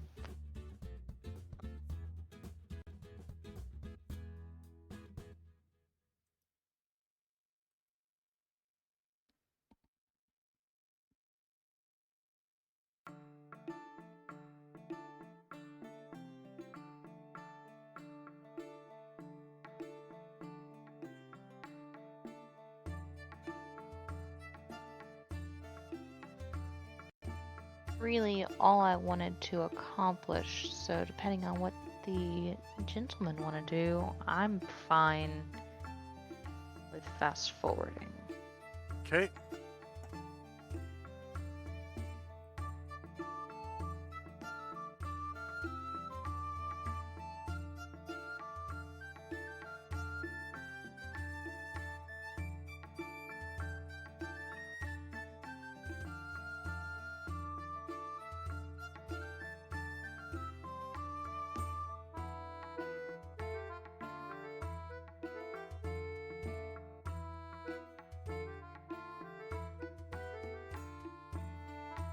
Okay.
let's call it right there.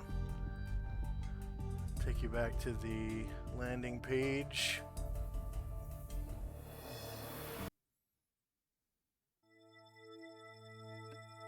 Alright, any levels gained? We did get a new mount. Let's see. Can drop that mount right here. We got Usat. And we got...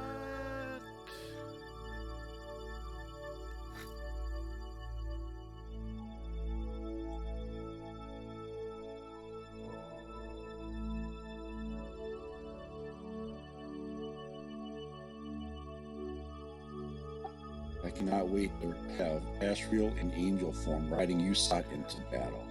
Yeah. What was the name of that elephant? Shasa? Yes. Chasa. There it is. Chasa.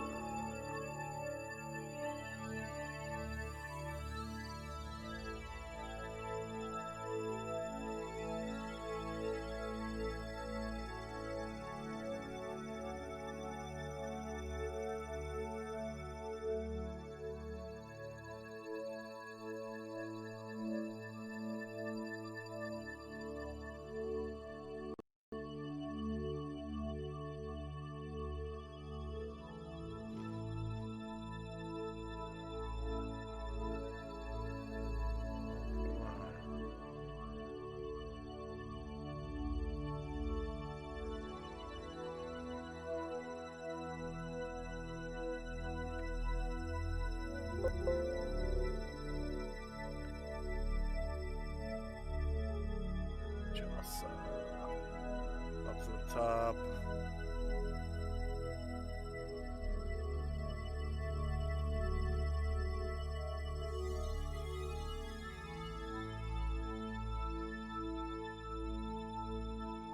And Usat.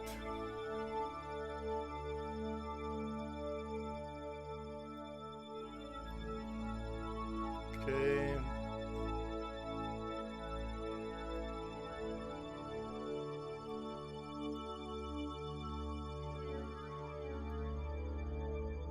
You can go ahead and place those Yeah. in the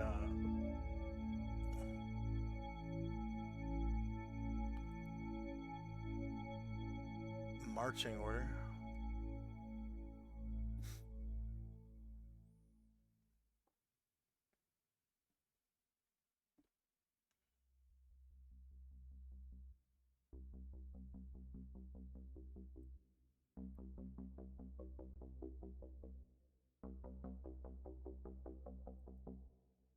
Is it? Oh, there. It's big.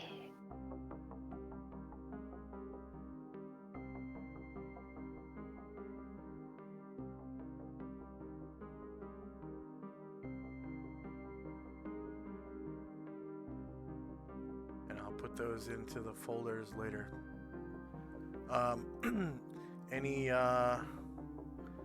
level ups? Any suggestions for me? Comments, concerns, or feedback? Make things faster or better? Okay. For our viewers, thank you very much for watching. Please like, share, and subscribe. Especially on Twitch, we have. Yeah. Especially on Twitch, we have a goal of 15 subscribers. Once that happens, I can upload the next animated emote, which is going to be the word critical in red letters, but it flashes white and gold. So currently we have a poo, an animated poo for when people roll natural ones. And then the critical one will be for when they roll criticals. so chat can kind of participate and throw poos for ones and throw criticals when we roll natural 20s or at least green confirmed crits, and hope to see you guys again next Sunday, or maybe even Friday. On Friday nights I play first edition. I play a fighter. He just got to level 3, so he's a swordsman now, in his class name or whatever. Looks like, let's see, which of my friends is streaming right now?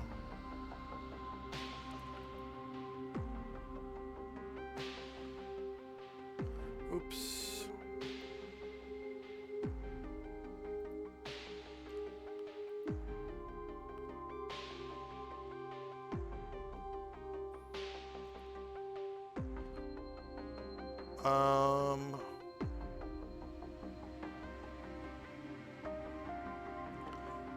Lord Gosumba is watching Time Lord. Time Lord's wife. Okay, we'll raid Time Lord's wife. They're playing Dungeons and Dragons, probably old school first or second edition in Greyhawk. More than likely in Greyhawk, and it looks like they're actually using minis and terrain / raid. Time Lord's wife.